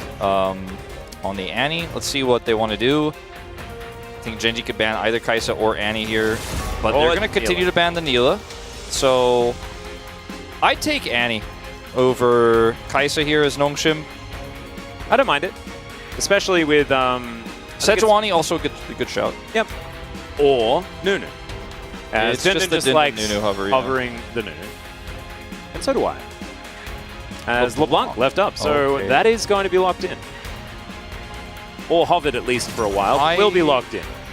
Don't mind this, but I think it's an angle here for Chovy to, like, Genji could be like, ooh, do we play Kai'Sa mid into this? Do we actually play around with that? Do we want to do that? Or they could just go Kai'Sa Annie and be like, seems safe enough to me. Or could be, you know, Kai'Sa Sejuani, then you get the Jax or the Renekton. Ooh, true. Ivern I would not recommend in this case. Vi, pretty good, considering that you can just point and click on the LeBlanc. You might even see a Nautilus come through later on in the draft if the Rel is banned away. Oh, true. So it might actually be that solo lanes are left until after the second half of the draft. We'll just have to see what Nongshim are going to pick here and see whether Genji have any counter pick opportunities. Could be something that they could do, as of course LeBlanc not exactly a champion that you can hard counter. Rel, okay, with Alistar open. With Alistar open, we're just doing it. That is a happy Jiwoo, and we like a happy Jiwoo, right? Now, see whether that is going to be enough. Are Genji going to prove that they can beat Samira Rel without Alistar, or are they going to lock it in and just say, forget, I trade your 2 picks for 1? They will let it go. They want to play the Annie into the LeBlanc with the Vi. There's a lot of synergy there. And so Alistar will 100% be banned. And I think you will see the Sejuani very likely banned for Genji here as well, because could definitely see problematic top side here for Doran with the Sejuani up. Banning the Viego first. Okay. They're keeping us on our toes, Wolf, as there's the Alistar. So that is going to be taken away. Would have been really upset if that one wasn't banned. Yes, very true. It just seems like an easy Sejuani angle here for Genji. Yeah, the Sejuani ban would be a positive one. Because you already locked in the Vi. Unless they just don't really mind, because Vi does okay in the Sejuani. Yeah, and it wasn't the most inspiring Sejuani game from Sylvie in Game 1, but they will ban it anyways. And now Nautilus should go away. They should make sure that doesn't happen, because that's another problematic champion for Nongshim's composition. Very true. Maybe they ban Janna instead. They're like, oh, I'm a little bit worried. But wind wall here for Samira, you know, she can spin that away. Maybe that's not what they want. But I think it's just going to be Nautilus now. I didn't know that Samira was Yasuo. It's pretty cool. I just call everything Windwall. Nobody knows what. You know what it's called? Nobody knows. It's Bladewell. Nah, I'm pretty sure it's Windwall. It does work the same. It does work. So honestly, like, based on the interaction, it's a circular wall. I'm gonna say Windwall is actually fine. Wind circle. Absolutely. Wind circle. Wind circle. Wind whirl. Yeah. Okay. Well, Rakan is going to be picked up here for Delight. He's going to take that one into the Samira Rel. Kind of feels like you're picking a Parakeet into a blender, which doesn't feel the best. But we'll see how he deals with the Samira. Yeah, I'm a little bit surprised by this as well, as it is going to be a Cassante for Dundon. A lot of comfort here. Also great follow-up for the Rel engage. And then Nocturne, not the best side lane setup for him, but I mean, the LeBlanc feels pretty good with this. Like the Cassante, not so much, but the LeBlanc, if she's pushing deep, I mean, you can't lock her down and Nocturne shows up. I do like that. I like Cassante as well, because if you go all out, and you bring someone over a wall, Nocturne can easily follow, and LeBlanc can kind of do the same thing. Like, there's a lot of mobility on Nongshim. Kind of like how the comp fits together. Score's talking with Doran, and it's an R5. Is it the Aatrox? It's not the Aatrox. He's having a very deep conversation about just picking Jax again. I know. I was really hoping that maybe the conversation meant we were going to see some good old classic Doran R5 Aatrox. My LCK was the one thing I've been missing, you know? It's the one thing I just haven't been getting. And Score, he joined the Genji coaching staff after the Doran R5 Aatrox angle. You know, the KT Doran R5 Aatrox that Eri would always whisper in his ear, and then Doran would roll his eyes and lock it in. And then run it down.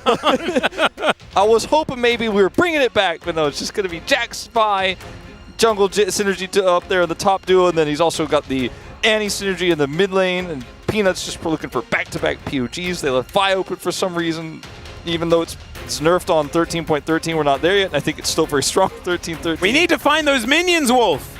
Maybe this game we can keep our eye out for minions that may be looking for a new home, because they're probably the ones that we need to activate 13.13. I guess so. Is that a duck? Yes.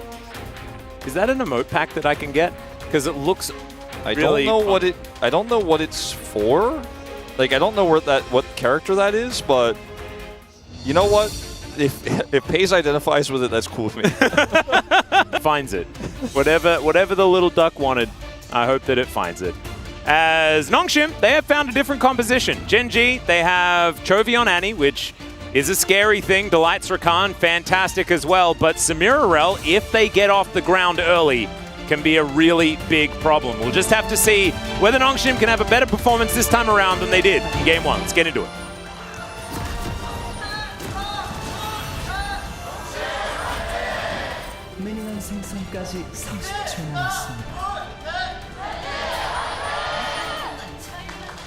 All right, ladies and gentlemen, we're here. And will Dundun and Doran actually have an emote off? That is the question. Well, they did last game. The Morgan. I knew I loved Dundun. And he just used my favorite emote of all time. That is the only emote I use, basically. Me too. I have other emotes on the wheel, but I don't use them. No, neither do I. Neither do I. And like I have them all to support all of the players from the Faker of Death show match, but it's only the Morgan one that I use. They're all on the wheel, but it's my like left one. Yeah. I just hold left, boom, it's out there. It's always there. Every time. Little Red Riding Annie for Chovy here, who has taken Molten Shield as his first choice. Taking Shield first does mean you can auto-attack trade a lot better. And with Eri, that makes a fair bit of sense. Yeah. And that's what he's going to look to do against Fiesta here. Fiesta's got a long sword. You can see it takes 2 autos to break the shield. Yep. Chovy, once he gets level 2, can look for some additional autos when he gets the stun. And so Paze hasn't taken Jackie Love skin, but we have rookie skin in this game. The amount of IG skin usage is very high. I mean, it's just, they just made really good skins. They really did. I mean, IG's got a great team logo. They've got good colors. It just works out really well. It certainly does. Fits in with a lot of things. As you can see, Delight not taking the Baolan skin this time around. We did see that in our previous series. Imagine if KT won Worlds with their own old logo. Oh, imagine if they won Worlds. That's why we've got a bit of an engage here by Peter. Does find a really nice double stun. Very similar to what Delight did in game number 1. Yeah. Foreshadowing, perhaps. Yeah. One thing I was going to say is that in the last game, who was it? It was Bible that used the Rakan skin of Baolan from 2018, right? Like the IG skin line, standing next to Deft. And I think that is, I don't know. For me, it makes you feel things? It makes me feel things. It certainly does. That quarterfinal is not one that I'd want to remember. But, you know, I digress quite a few years back. As Doran up here towards the top side of the map, just pushing his way towards Dundun, who's just missing Qs. But he's very happy to be on his Cassante. He's very, very comfortable on this pick. And hopefully that means things aren't going to go as poorly as they did in the last game. I've noticed that Chovy has not been doing a whole lot of using his abilities. I think he's mostly just winning lane off of occasional Qs and just autoing with Molten Shield. Is over here. Okay, got another engage here onto Pace, going down very, very low. Does have to cleanse, as the turret doesn't even really help Gen.G out here. And Jiwoo and Peter doing a fantastic job keeping the pressure up. And Sylvie's over here, but he is a Nocturne pre-6, and there's nothing to take in this jungle, so just gonna try. I don't know if I recommend this. Pace still has Flash. Delight is Rakan. He's gonna have to have a good spell shield here. Definitely is. Let's see how this one's going to go as Paze just presses walking out E and runs away. Delight at full health. Let's see whether this one's going to work out. There's the grand entrance as he does manage to battle dance his way out. There's a flash. Battle dance again as Bladewell comes forward and Paze. Oh, that does mean he turns around. Oh, no. Well, I think he might have died anyway as Doran had teleported in. Now Peanut is here as well. Let's see whether the Vault Breaker is going to work. There it is. Connects onto Sylvie, who will be taken down. Another Grand Entrance comes in as Peanut at full health is looking to kill every member of Nongshim that is still in the vicinity. Void Seeker comes through and he... Oh, no. Oh, that was almost sadder than the Peter one from game 1. But don't worry, Din Din. He's got some alone time with his turret. It's the first time he's been able to hit a turret this series. Could be worse. And also, they do manage to kill Paze. That is definitely they killed him, thing. and a part of it, I think, was due to the fact that Paze just abandoned Delight, and then Delight was like, well, I need you to come back here so I can actually dash away. Does get the knock-up here double, but not onto Gio, who then is able to dash forward, force the flash, and then Delight's dashing as best as he can. And Paze will be left out to dry. But Delight living is pretty critical for the follow-up here from Doran and Peanut. And for a moment, I was like, oh, you just opted into Nongshim's world, Doran. Like, for a moment, I just thought to myself, oh, this is where Nongshim lives, man. This is a Challengers team. You just opted it, but they did outplay them. And Peanut did a bunch of damage with the cone.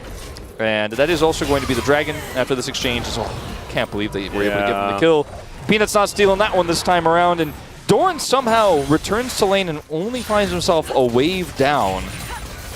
Yeah, it's pretty nutty, especially with the fact that he managed to get a kill and 2 assists. So definitely a worthwhile teleport adventure. That's the most interesting way to get a Jax ahead I've ever seen. Thank you, Genji, for the creativity. It was definitely very creative. I will give you that one. Does seem like it was done on the fly as well. You love to see the adaptation. Freestyle. Yep. Dundun is going to get jumped on there by Doran, who doesn't get hit by the Q. Doran's like, if you don't hit me with a Q, you don't have any walls to ult me into, do you really have ult advantage? That's a really good point. He's like, I don't think so. Doran's continuing to just jump around the lane. And with all of these minions, Dundun's probably just going to wait for them to show up at his turret's front doorstep. He will be able to do that. The Jax who leapt through time. He's just left the lane. He teleported bottom side. He walked back.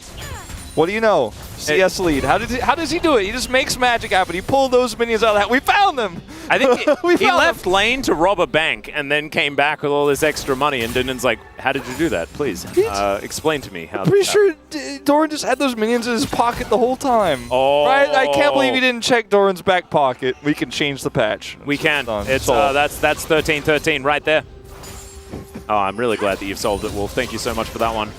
As Jiwoo does have a very pretty skin for this Samira. I do like it. As Chovy going to get hit with a couple of buttons. Some Qs pressed his way. But he will be A-OK. And we've got Peanut making his way around. There is the cease and desist landing on level 6 so quickly. And the Samira is very dead on the bottom side of the map. You blink and you could miss it. The follow-up from Delight, super basic, but it just looked so clean. He's over the wall, just exactly in ult range, and then there's you can't wind circle that, as it turns out. You can't wind circle any of that. No aspect of that can be blocked with the Samira W. It's just not going to happen. I kind of feel like Vi should be a projectile herself when she presses up. Yeah. Like, what's that all about? How come she gets to go through steadfast presence when she does that? Exactly. Why is she unstoppable? Not very fair.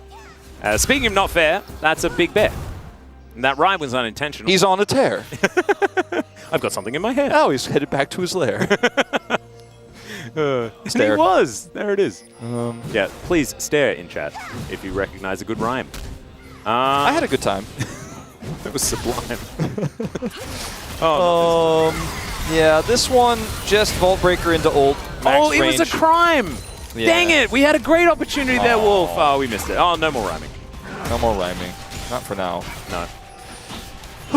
Well, it's going better than it was last game. Believe it or not, if you missed game 1, this is definitely an upgrade for Nongshim. Yeah, I would say so. They've got their kill before 20 minutes. Doran, he's no longer ahead in CS. He's still up 450-ish gold, give or take, depending on how many minions have been killed. But Chovy, let's see if he gets caught here. Sylvie, that is. Looks like Chovy just barely missed him. Drops the ward. Go back mid. Yeah, this turret is just getting flattened. Yeah, Dundun's going aggressive here. Goes all out onto Doran, who's now getting Kassante'd quite aggressively, and it doesn't matter. As that is going to be a paranoia, but Leap Strike going to get Doran out of there, and he doesn't! Oh, the last auto attack is not enough, and Sylvie can't even get it with the red buff because Doran drinks the potion. All right, Harlem Globetrotters music is playing. No, actually, it really is. How do they keep getting away with it? Like, he's in the bottom lane. He thought that he was dead so much he walked back into Jiwoo to die. Doran not going to make that mistake. No, he's not. Okay, that's another clone broken. Oh, Chovy, he just puts ults down and Fiesta has to leave. That's happened both games now. And he's gotten about a 20 CS lead both times. It doesn't matter about the matchup. No, it really doesn't. Press R, please go home is the strategy. Yeah. The bear is also just going to kind of troll him a little bit here. Yeah, careful, Fiesta. Is he gonna lose the plate? Tibbers. Yeah, he's going to lose the plate here, and Tibbers should be fine. He's not going to get that 50 gold. Going to use the turret to deny. He's using Tibbers. It's a little bit of animal cruelty to be using it just to allow the minions to do more damage to the turret and also deny them money. Rift Herald's still available, so that can be used by Sylvias. We're going to have a look at this play one more time. Dindin tries to go all out. He's up a level, and then he hits the Q3, and then Doran's like, all right, well, I'm actually going to look for the collapse here. And then all out does a lot of damage, and because Doran doesn't have Counter-Strike, things look disastrous. Then Cassante holds a few autos there because he's like, I'm waiting for Nocturne to go back in. I think the idea is he wants to sell that maybe there's nothing coming, but if he actually autos just one more time there, then Doran dies, but kind of waited, and Nocturne comes in, Doran goes out. We just explained it, so I'm not going to say you can't explain that. But Rift Herald needs to be used. It's timing out. It is, just really needs to be used right now. That's a bit weird. Isn't it the timer done? Huh. Maybe a little bit of an observer. Yeah, that looked a little bit weird for a second there. I guess, I don't know. Yeah, I don't know what's going on. No, anyway, I imagine line. He'll use it at some point. As Chovy just going to be trading quite well into Fiesta here, as we know. Static shift now done, though. He has just been given so much time down here with the turret, and there's like no cross map here. They're trying to dive Doran again. He is Jax. He is ahead. He has 2 kills. He doesn't care, and there are 4 people. Peanut's up here, too. This could be a disaster. Oh, Delight also coming up. All right, well, let's see whether they can kill Doran in time. There goes Shelly. They should be able to grab the turret if they would like to, as Doran dives in, does get a bit of a stun there as they want to be able to kill it. They deny the charge! And Nongshim do get a bit of spare time, but look at Paze! Yeah, this is the thing. Like, you had to do this faster. You had to do this more decisively. You waited so long because you wanted the ideal engage. Doran doesn't have flash. Just if you're going to go, you got to go. They dropped the Herald to try to engage on the turret first and then lose the Herald. And oh, man, now it's actually going to be a trade-up, potentially. Well, Paranoia does come through there as they're looking to try and lock them down. Pretty durable is the Jax, but he does eventually go down. A 1-for-1 in the end is Peanut. Back underneath the turret. There is the S-rank, but it gets interrupted immediately. Still, it doesn't matter as the dash goes through, but Delight, no damage, and there are minions still here. Jiwoo not going to have the turret aggro, and the turret going to fall down on the bottom side. That's first pick. What? Okay, Delight, just. Wait, no!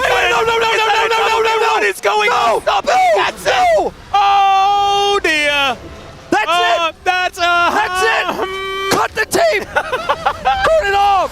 Oh no! Oh, that's the no. That's the light POG right there. That's the Rakan damage that we're looking for. Oh boy! All right, well. They actually juggle the turret aggro pretty well. Yeah, really nice. Like, Jindun tanks it up, then it trades over to Sylvie. He takes that one extra one. Look at how low he gets. Unfortunately, that will ultimately be his demise. As from here on out, it's okay. And then, we skipped a little bit, and then he just stayed in Delight's W range. Then Sylvie's like, hold on, I got this. Yeah. No, actually you don't. He got his gleaming quill. And also calling out no flash on the Nocturne. Just pings a whole bunch of flashes, yeah. Oh, man. Well, do you know what, Wolf? What? The way we're going to deal with this. Please say. The way we're going to deal with this is answer. We're just going to assume that didn't happen, okay? And we're going to move forward from there. That's all we're going to do. You can call me Rorschach if you want, but like I have to. I'm the one who like is like, no, people need to be told. No. I'm like, people need to be told Delight just killed 2 people on Rakan. They were on very low health, you know. But they opted in to walk towards him, and and people need to be told, okay, maybe, you know, we get Dr. Manhattan, he could just turn me into goo, and maybe actually we can just keep it a secret. Why are we just Watchmen all of a sudden? It's okay, Sylvie trying to steal things away. Vault Breaker is going to come through. Delight, the scariest man on the Rift, going to come through as there is the massive amount of disengage, but it's not enough as Fiesta is now going to get dove on.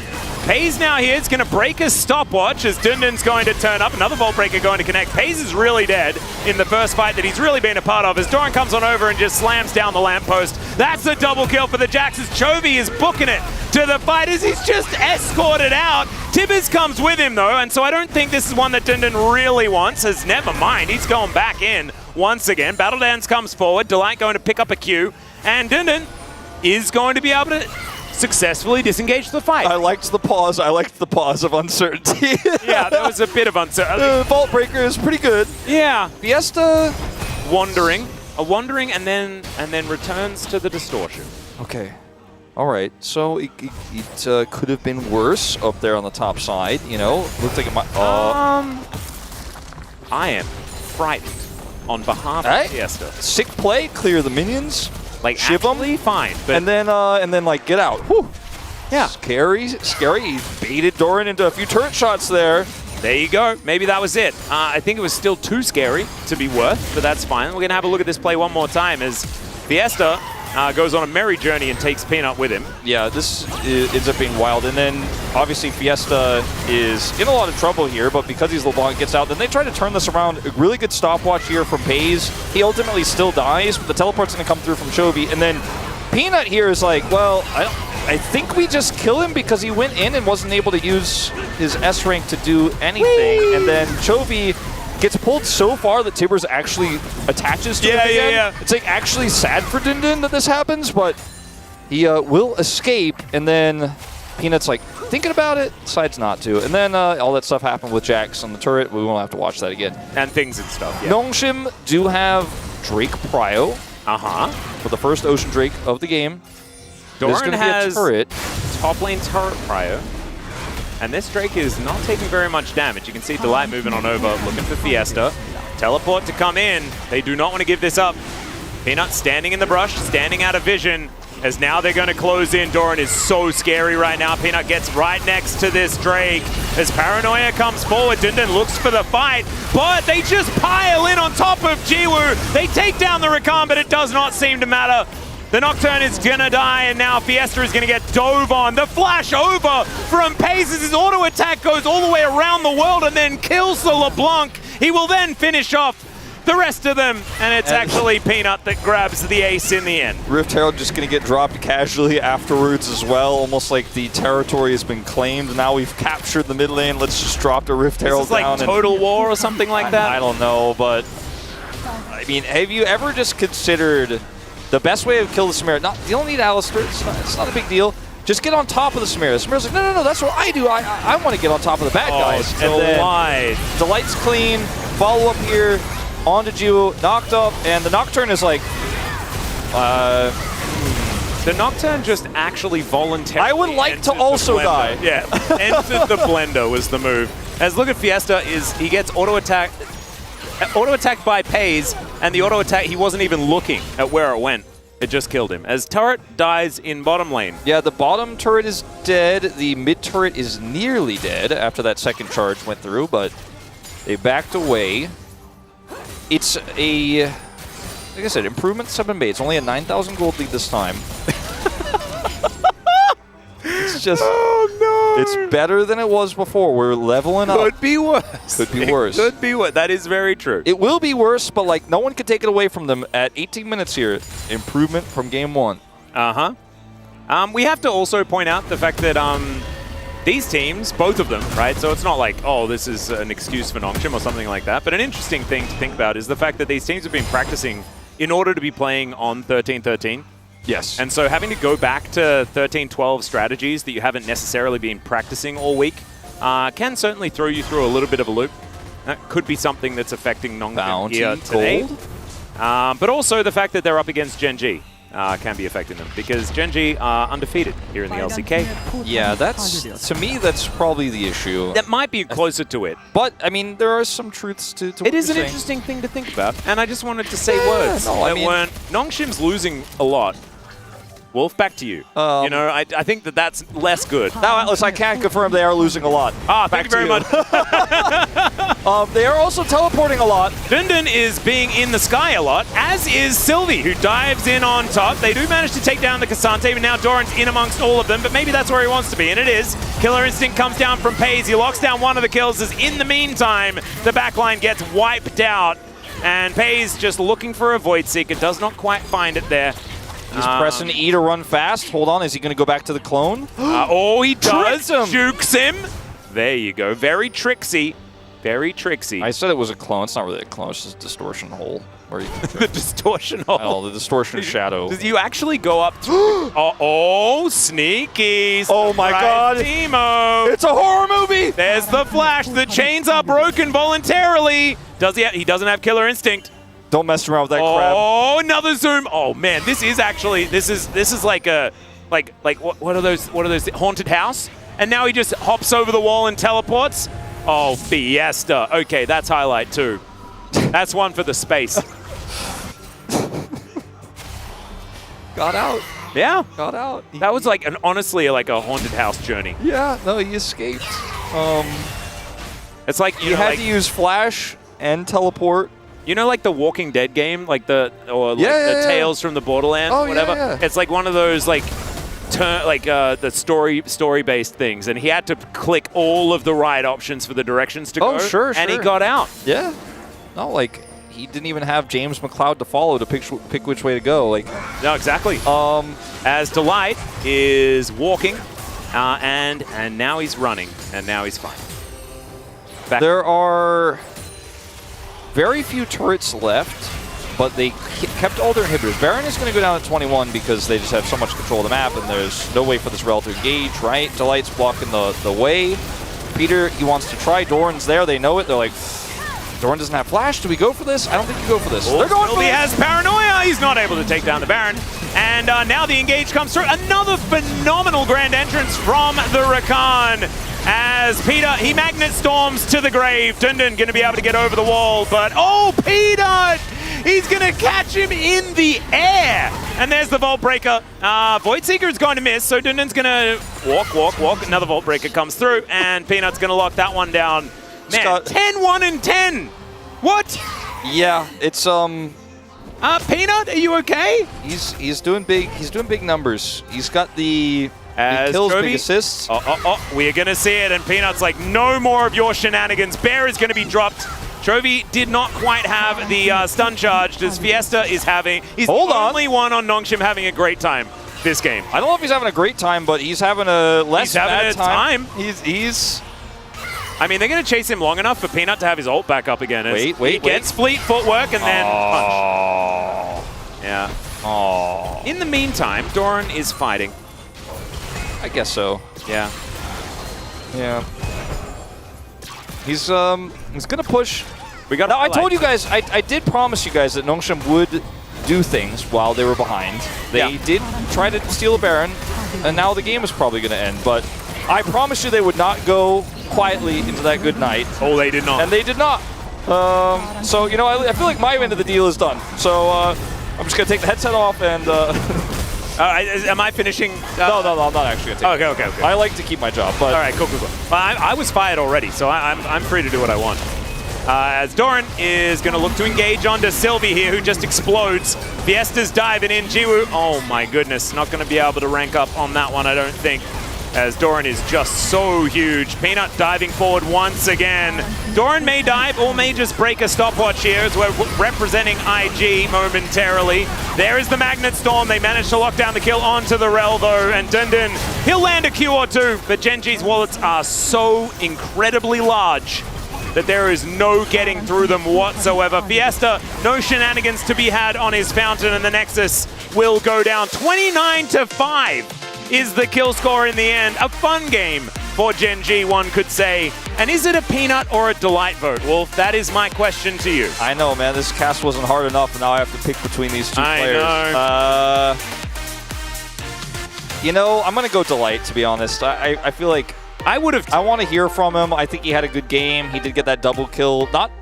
He was gifted that double kill, but at the end of the day, it was a over 17,000 gold lead at the end of the game as the Nexus fell. And yeah, Gen.G, they won again? Yeah, they did. That's an 11-win streak for this team. This is not a surprising result at all, but it was brutal.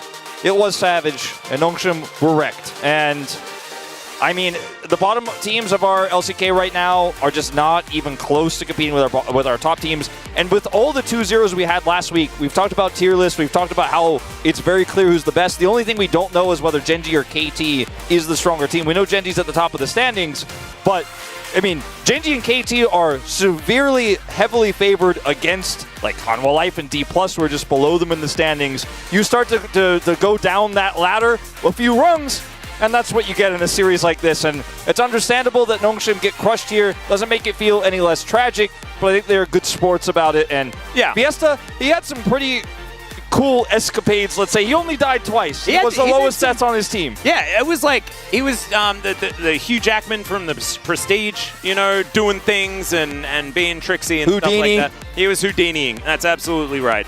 And then his Nexus died, and then we moved on. It looked good right here. This was the part where it looked a little bit good for Nongshim. Yeah. It was like, oh, wow, this is actually pretty solid. Good start. Samira maybe getting ahead. And Pace is there. That's when he accepted his death. And then it wasn't good for the rest of the game. Yeah. Unfortunately. This is where Peanut started the onslaught. So, like, Delight also followed up here. Delight followed up on so many of Peanut's engages, but also played incredibly well in team fights, was never really putting himself in vulnerable positions. I thought that, like, the two of them together had a phenomenal game. And Doran also, Doran has leveled up a lot. And yes, it's against Nongshim, but I'm not just judging Doran off of this series, just across multiple series he's played. He has no longer seemed like a liability. He's been a hard rock for Gen.G on the top side of the map. We're seeing it. We're seeing it. No. This is your Delight vote, Wolf. This is where it is. It's coming into fruition. There's the flash in. No, there is just no way out. Look at this. Get you like hit a minion as well. Oh, just don't do that. But yeah, Delight POG. Yeah, 100%. Super good. The 1v2 Rakan angle. I mean, honestly, this looks like a Rakan highlight reel. I'm not gonna lie. Dundun made K'Sante not look tanky in this moment because he's just so far behind, and then Peanut, he just kept pressing R on those backline targets. And unfortunately for Jiwoo, even though he got to play as Samira that he's very good at, he just kept getting ulted by everyone. And he also got incidentally hit by Peanut's ult as Peanut ulted somebody else right there and died for it. Yeah. This is very sad. Okay, look at everyone is smiling except Paige and Doran, who are like tryharding so hard right now. Yeah.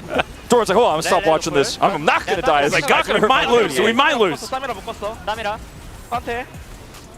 Just calling out who to target, K'Sante and Samira. Yeah, see? Toby keeps complaining about how he's not getting kills. And he also killed Tibbers as well. He got Tibbers killed. Not a great game from Chovy, to be perfectly honest. Not his best work here on the Rift today. Doran top in damage. Yeah. He lampposted a lot. He did. Into a K'Sante. 10k above Dundun in this one. All right, we'll give it 9.9. Yeah. 9.9. Whew. Didn't break 10k. Could be worse. Yeah. Yeah. At Nongshim, look, this team has improved a lot. And I feel like this does put the brakes a little bit on some of those closer series that Nongshim has been playing. But look, I think it's more so... predictions, perhaps. More so, though, I think it says good things about Gen.G. I think that is definitely the case. Of course, Gen.G playing extraordinarily well. We'll see whether they can keep that up as we move further into the week. But now, we're going to move towards the space so they can break down that series. Take it away, boys. Well, guys, thank you, casters, first off, for that wonderful cast on the day. Quick 2-0. Not much to see here except Gen.G stomping some teams that are below them. What did you guys think about this one in the draft?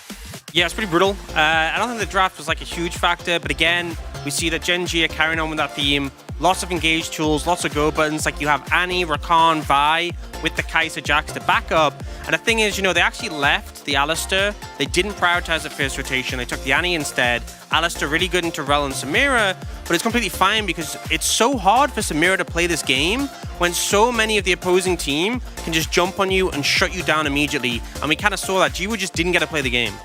Yeah, I mean, honestly, as what Dan said for the first sentence, like, draft doesn't matter. Basically, I think the lane, it's just like starting from the lane is another one. It's like they're, I really respect the Nongshim. They brought the like really strong drafter, which is like Samira Rel, and they tried to play around it, but it's just like the gameplay.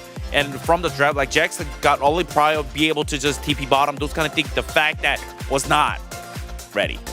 Yeah, I feel like personally, even though the draft in this game obviously didn't matter because the tier list level between the two teams was so different, I think that giving Kai'Sa Vi is a little bit too much. I think that's one duo that maybe you want to try to avoid. I mean, I know LeBlanc is strong and they could have absolutely played around it, but didn't end up being the case. We can take a look at highlight number 1, which was the play on the bottom side of the map. This is what got the craziness going right from the get-go. And honestly, I think this is the right idea for Nongshim, like going for one of these early dives, trying to make a proactive play, and trying to shut down Pays early. Problem is that Gen G see it coming, they manage to get the Kai'Sa, get some distance away, and the play ends up taking way too long, and it gives time for Gen G to react and end up retaliating. Yeah, I mean, that's why, I mean, as I said it before, like, I think Durant was used really prio well on top lane, so to be able to use TP to bottom, and really good patience until Peanuts arrive, and here, Peter just unfortunate flash at the same time, and that's why Peanut be able to find the reach to the Nocturne, and after, they can't really kill anyone, like, from Nongshim, there is, to kill Pace, they use too much. Like, side notes here, I think the next time if Pace go top, I think would have been a little bit better for Doran, so he can actually farm bottom. Because I'm top lane perspective, you know, just for the future. Yeah, no, it's a good note. I think the kind of thing there is like the concept of the play is good. I think that's something we have seen from Nongshim we can credit them with, is that some of our lower end teams are a bit inactive, they just don't make the plays, and it's good to see them doing it, but against Gen G, you have to be flawless, and they win, and it instantly turned on its head there. Yeah, I think we saw kind of the opposite of flawless in this one.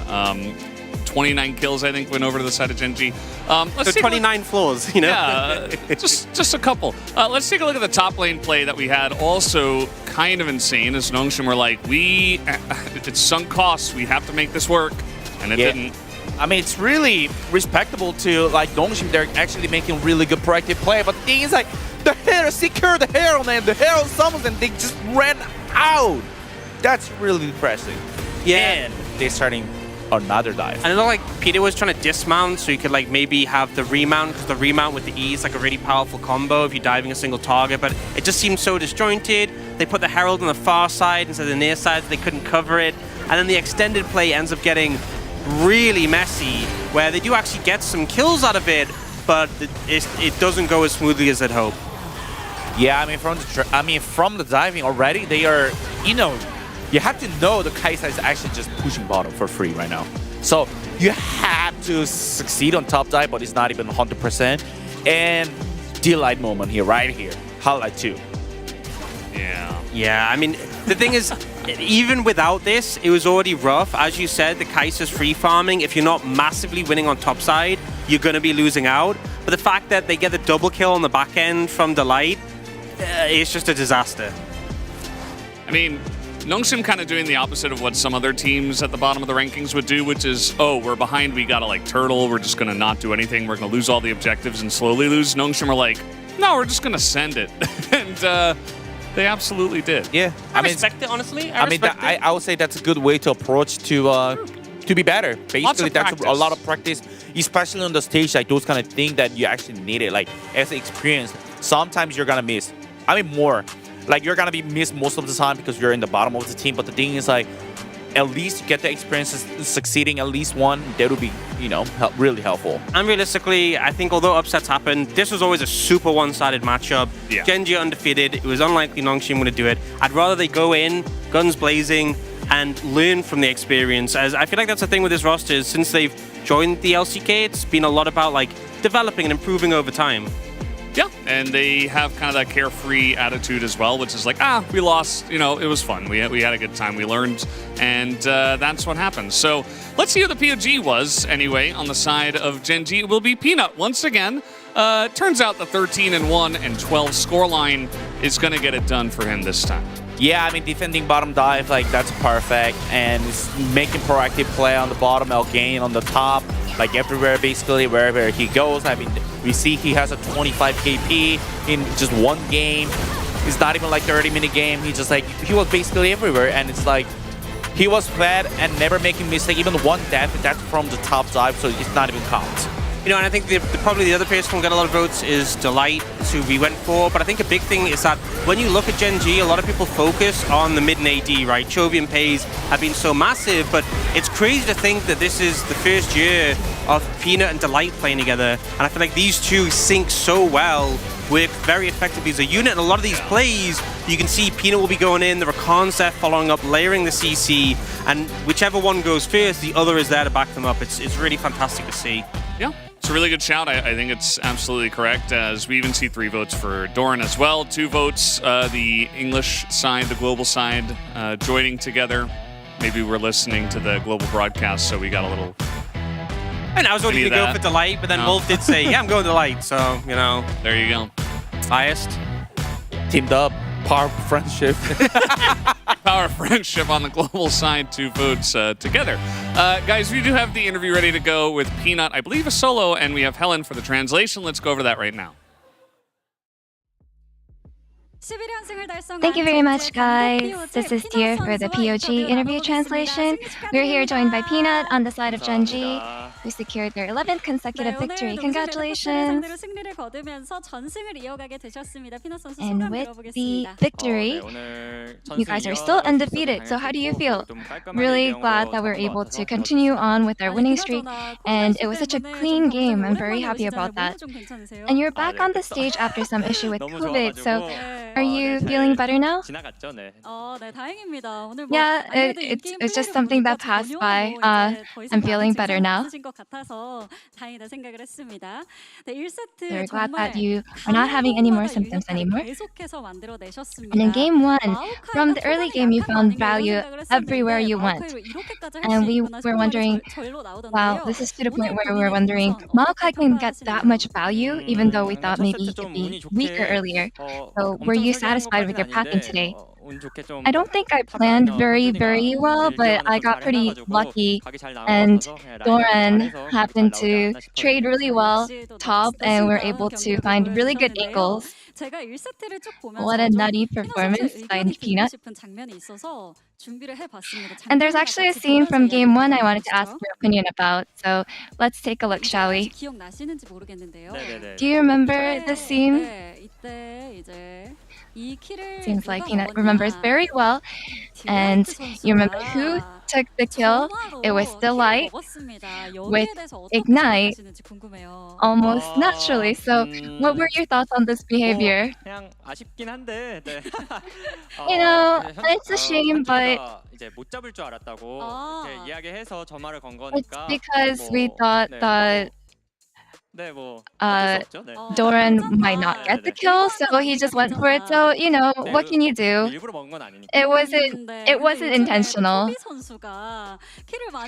And since Chovy especially hasn't been getting a lot of kills lately, he kept complaining, saying, another 2-kill game for me, and it seems that he ended up with 3 total kills today. And Chovy probably doesn't forgive this behavior, so how did your team react? Yeah, maybe it's just that he doesn't have the ability to catch those kills, but you know, he'll be able to get more kills in the future. And of course, you had a large number of kills in your pocket. And in game 2, the enemy took Samira and Rel comp, so since Spy is most definitely a good counter to Samira, was the plan to play around bot? In the earlier game, Doran happened to TP bot, and we were able to actually snowball really well by scaling from that one fight bot early game. And in today's match, both games combined didn't go over 1 hour. It was a 46 minutes and 33-second match. So did you expect today's match to be this dominant? I feel like Nongshim tried to fight and they tried to force fights to actually gain advantages, but we were able to kind of keep up with our usual plays and we were able to do really well. And will there be a team that breaks Gen.G's winning streak? Which team are you most wary of? I feel like a lot of LCK teams, all of LCK teams actually are very good, so I think it all really comes down to how good we perform. So right now, I believe KT is doing really well, so I will say KT. And your next opponent is DRX. Are you confident about getting your 12th consecutive win? I want to make sure that we win against DRX to continue and get our keep our winning streak. I think it's going to be so the next game, the next match, when we win the next match, it'll be the 12th consecutive win, so we'll make sure to secure that. And a word for your fans. Although consecutive wins are great, I feel like with the different format that the playoffs is going with, our performance matters the most. So we'll make sure to keep up our performance. And thank you so much. This will be the end of the interview with Peanut, and back to the space. Thank you so much, dear, for that awesome translation. As always, as Peanut keeping everybody calm, keeping the fans like, okay, we're doing well. Win streaks are good, but, it's not the end of the story for us. Let's take a look at the standings and see where Gen.G are at and what's the situation right now in the LCK.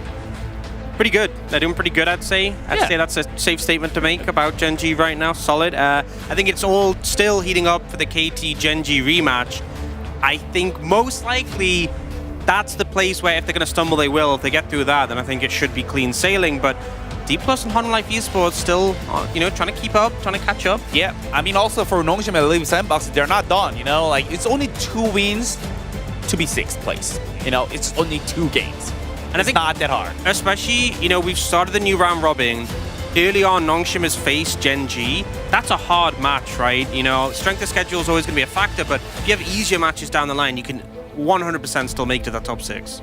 Yeah, it might just come down to who's got the matchups that they feel they can take there at the end. For tomorrow, guys, we do have Hololive Esports up against KT. That should be pretty interesting. I mean, Hololife's on the up and up, but KT obviously kind of on a different tier in our standings, so we'll see if Hololive can challenge them.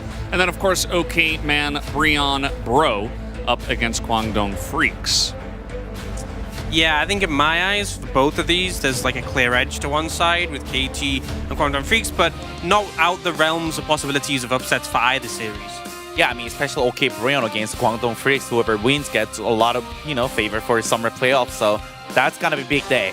It's going to be a big day. It matters a lot, and I hope you guys will join us tomorrow. Our 6th 4-game day in a row. It's kind of crazy how fast things are moving along here at the LCK, but we are done once again for today. Gen.G with the quick win tonight, and that's going to do it for us. Thank you for joining us, and see you tomorrow.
set me free.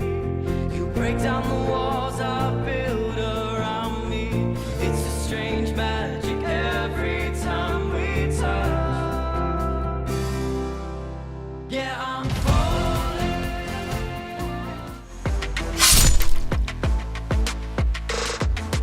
2라운드 이제 지금은 시작을 무조건 다 되는 상황입니다. 동부의 왕자를 일단 노릴 수 있는 그런 매치예요.